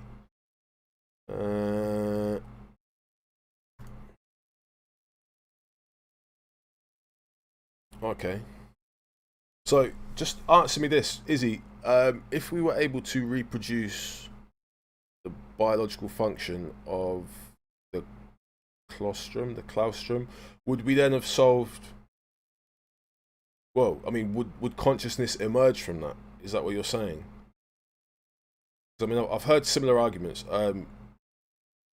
Actually, I won't get into that yet. I'm going to let the guest that I'm planning to get on deal with that.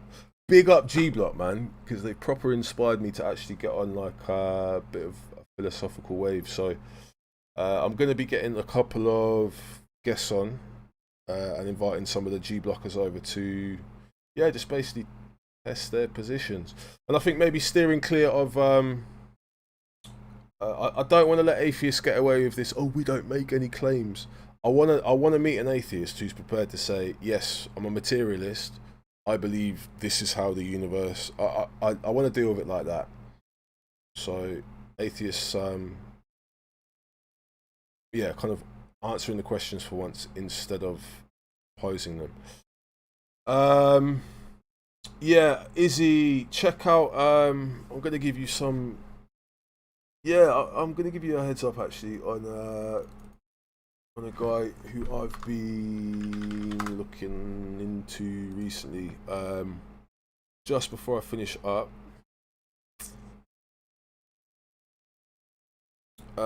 Bernardo, yes.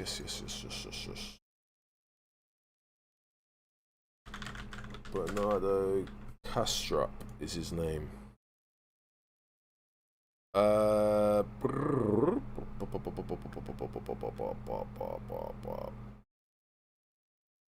Okay, cool. This is Bernard Kastrup. Ah, cool, I can play some of it. Nice. Alright. I'll just do that while I'm here then.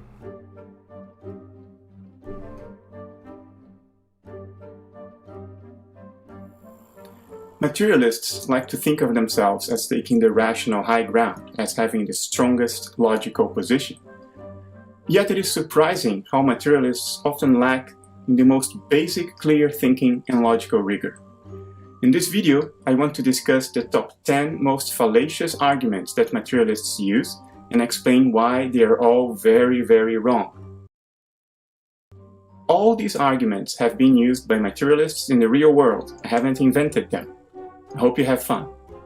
Because we cannot change reality by merely wishing it to be different, it is clear that reality is outside consciousness. Well, the fallacy here is to infer that whatever is not within the scope of our conscious volition, of our conscious wishes, is outside consciousness itself. That's a clear fallacy. In fact, our human psyche clearly has vast segments which do not fall under the control of egoic volition, of our conscious wishes. Otherwise, nobody would have a nightmare. Nobody would have psychotic hallucinations. Nobody would even be neurotic. The fact that these things happen show that large segments of our psyches are not under the control of our volition. And in that sense, it's very reasonable to expect that reality itself could be generated by a part of consciousness, a segment of consciousness, that is not under the control of volition. Reality is clearly not inside our heads. Therefore, you were wrong. Well, that's a very nice one, because it completely inverts the argument and defeats materialism itself. It is materialism that says that the reality we experience, all the colors, shapes, sounds, flavors, they are all inside our heads because they are created by our brains, according to materialism. The real reality, still according to materialism, is an abstract realm akin to mathematical equations. What I am saying is that reality is generated by consciousness itself. As such, it is our heads that are in reality, not reality in our heads. It is the human body that is in consciousness, not consciousness in the human body. That cannot be because there are strong correlations between brain activity and subjective experience. Clearly, therefore, the brain generates consciousness. Well, the flaw here is to mistake the image of a process for the cause of the process.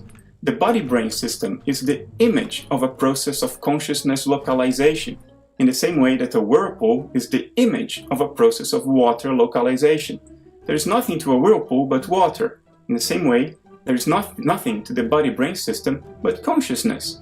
The brain does not generate consciousness for exactly the same reason that a whirlpool does not generate water. Yet, of course, the image of a process correlates very well with the inner workings of the process. Flames are the image of combustion, seen from the outside. It correlates very well with the microscopic process that we call combustion. The image of the process correlates with it, and that's why brain activity correlates with the first-person view of subjective experience. because psychoactive drugs change subjective experience, it is clear that the brain generates consciousness. Well, the fallacy here is to assume a form of dualism implicitly. Think of it this way. Is there any problem to say that our thoughts influence our emotions? There's no problem with that, right? After all, thoughts are a process in consciousness, and they can influence another process in consciousness, namely emotions. One process in consciousness influencing another process in consciousness. No problem. Now, if I take a drug in the form of a pill or a liquid, if all reality is in consciousness, then that pill, that liquid, is the image of a process in consciousness. What else could it be? If that pill or that liquid that I ingest interferes with my subjective experience, for instance, my alertness, what I have is a process in consciousness, namely a pill, influencing another process in consciousness, namely my alertness. For the same reason that there's no problem about thoughts influencing emotions, there's no problem about drugs influencing our subjective experience of reality. Because we are separate beings partaking in the same reality, reality has to be outside consciousness. Well, the fallacy here is what philosophers call begging the question. What materialists are doing here is assuming materialism in their argument to defend materialism. It is only if you assume materialism that you can say that our psyches, that we are separate beings, because our bodies are clearly separate. But if reality is in consciousness, then our bodies are in consciousness, not consciousness in our bodies. Therefore, the fact that our bodies are separate does not imply that our psyches, our minds, are separate at the deepest levels, at the level of a collective unconscious that may be generating our consensus reality in the same way that our unconscious minds generate our dreams. But in the case of consensus reality, the collective unconscious may be generating a collective dream. The separation between consciousness and unconsciousness is dualist nonsense. Now, there is actually some value to this question. The problem is that it misunderstands what the unconscious is. The unconscious is not a fundamentally different thing from consciousness. The unconscious is actually conscious. It is just an obfuscated part of consciousness. What we call ordinary consciousness is a self-reflective mode of consciousness which amplifies mental contents to an enormous level. That amplification obfuscates everything else going on in mind, in the depths of mind, much in the same way that sunlight at noon refracting on the atmosphere obfuscates the stars. The stars are all there on a clear day at noon. Their photons are still hitting your retina, but you don't see them because they are obfuscated by the much stronger glare of the sun. What we call egoic consciousness, our ordinary consciousness, is like the glare of the sun. It's very strong and it obfuscates what we would then refer to as the, quote, unconscious. But the unconscious and consciousness are fundamentally of the same nature. There is no fundamental divide, no fundamental dualism between the two. One does not magically emerge from the other. It's a relative difference, a difference of relative amplification of mental contents. Because reality behaves according to immutable laws, it cannot be generated by consciousness. Well, the fallacy here is to assume that all modes of consciousness are as unpredictable as egoic consciousness, our normal awareness. There is nothing in the idea I'm putting forward that reality is fundamentally a mental phenomenon, a phenomenon in consciousness. There is nothing in it that precludes the possibility that segments of consciousness unfold according to very strict patterns and regularities, which we have come to call the laws of physics. As such, our collective unconscious, by generating reality, does that according to these very strict patterns and regularities. Then, to say that a collective unconscious generates reality is equivalent to saying that reality is outside consciousness, No, it is not equivalent at all. Even if the collective unconscious generates reality in the same way that it generates dreams, but in the case of consensus reality, it generates it according to very strict, stable patterns and regularities, which we call the laws of physics. Even in that case, there is a profound difference in these worldviews. According to materialism, consciousness is created by particular arrangements of matter in the brain. So when you die and your brain dissolves, your consciousness will disappear. But if the brain is in consciousness, as opposed to consciousness in the brain, and if the brain is merely the image of a process of consciousness localization, then physical death means that consciousness is delocalizing, is declenching, broadening in scope, and physical death does not imply the end of consciousness. This idea of consciousness generating reality is too metaphysical. Oh, I love this one because it's completely ridiculous. It is materialism that entails an incredible metaphysics. It is materialism that states that the real reality, the reality outside your head, has no shape, color, smell, taste. That shape, color, smell, and taste are all generated by your brain inside your skull. And that the real reality is a completely abstract realm, akin to sets of mathematical equations, which has none of the qualities of experience. That is profoundly metaphysical, unknowable, and unprovable. Even spiritual realms are less metaphysical than that, because spiritual people hope to one day be able to experience those realms, maybe after death. But the real world of materialism, by definition, can never even be known, because knowledge exists only in consciousness, and the reality of materialists is supposedly outside consciousness. If anything, the notion that reality is a phenomenon of consciousness is anti-metaphysical.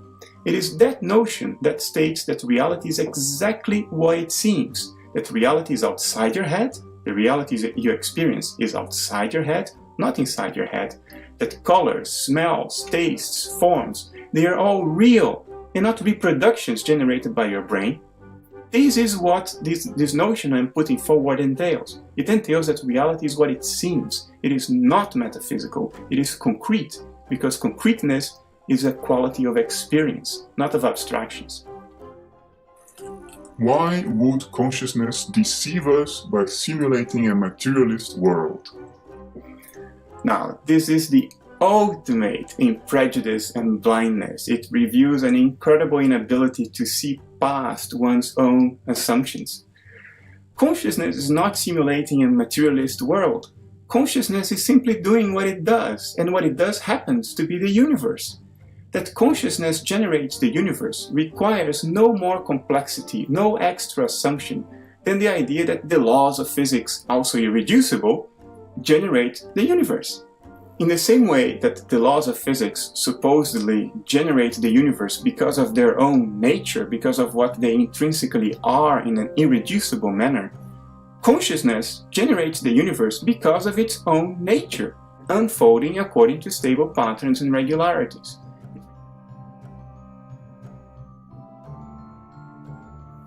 So in summary, materialism requires many more postulates, many more assumptions than the idea that it is consciousness that is creating reality as a fundamentally subjective phenomenon. The arguments materialists use to defend their thesis can all be defeated one by one with just clear thinking and simple logic. We do not require the assumptions of materialism to make sense of the world. Everything can be explained, including the correlations between brain activity and subjective experience, the impact that psychoactive drugs have on subjective experience, the fact that we share the same reality, the fact that the laws of physics are so stable and immutable. All of this can be made sense of with many less assumptions, much less complexity, and in a way that does justice to our immediate experience of reality, in a way that does justice to our intuitions about reality. What I'm putting forward entails that reality is exactly what it seems to be, a phenomenon with the qualities of experience, not a reproduction inside your head. It so happens that it also has the inescapable consequence that your consciousness will never disappear, that your physical death will entail a declenching, a delocalization of consciousness. And for some reason, that is not very palatable to materialists. I think materialism has survived for so long, for the past, 300-400 years, despite the fact that it is so wrong, because it immerses you in a network of hidden assumptions and hidden prejudices that makes one unable to see past that tiny box, to see past that set of temporary and flawed conclusions, and have a broader view at reality. Usually materialists, when they hear me explain these things, they project a lot more complexity onto what I am saying than what I actually mean. What I'm saying is extremely simple. I'm not talking about religious stuff. I'm not talking about New Age stuff. I'm talking about a very simple, surprisingly simple interpretation of reality that requires less assumptions, is more parsimonious, and does more justice to our intuitions.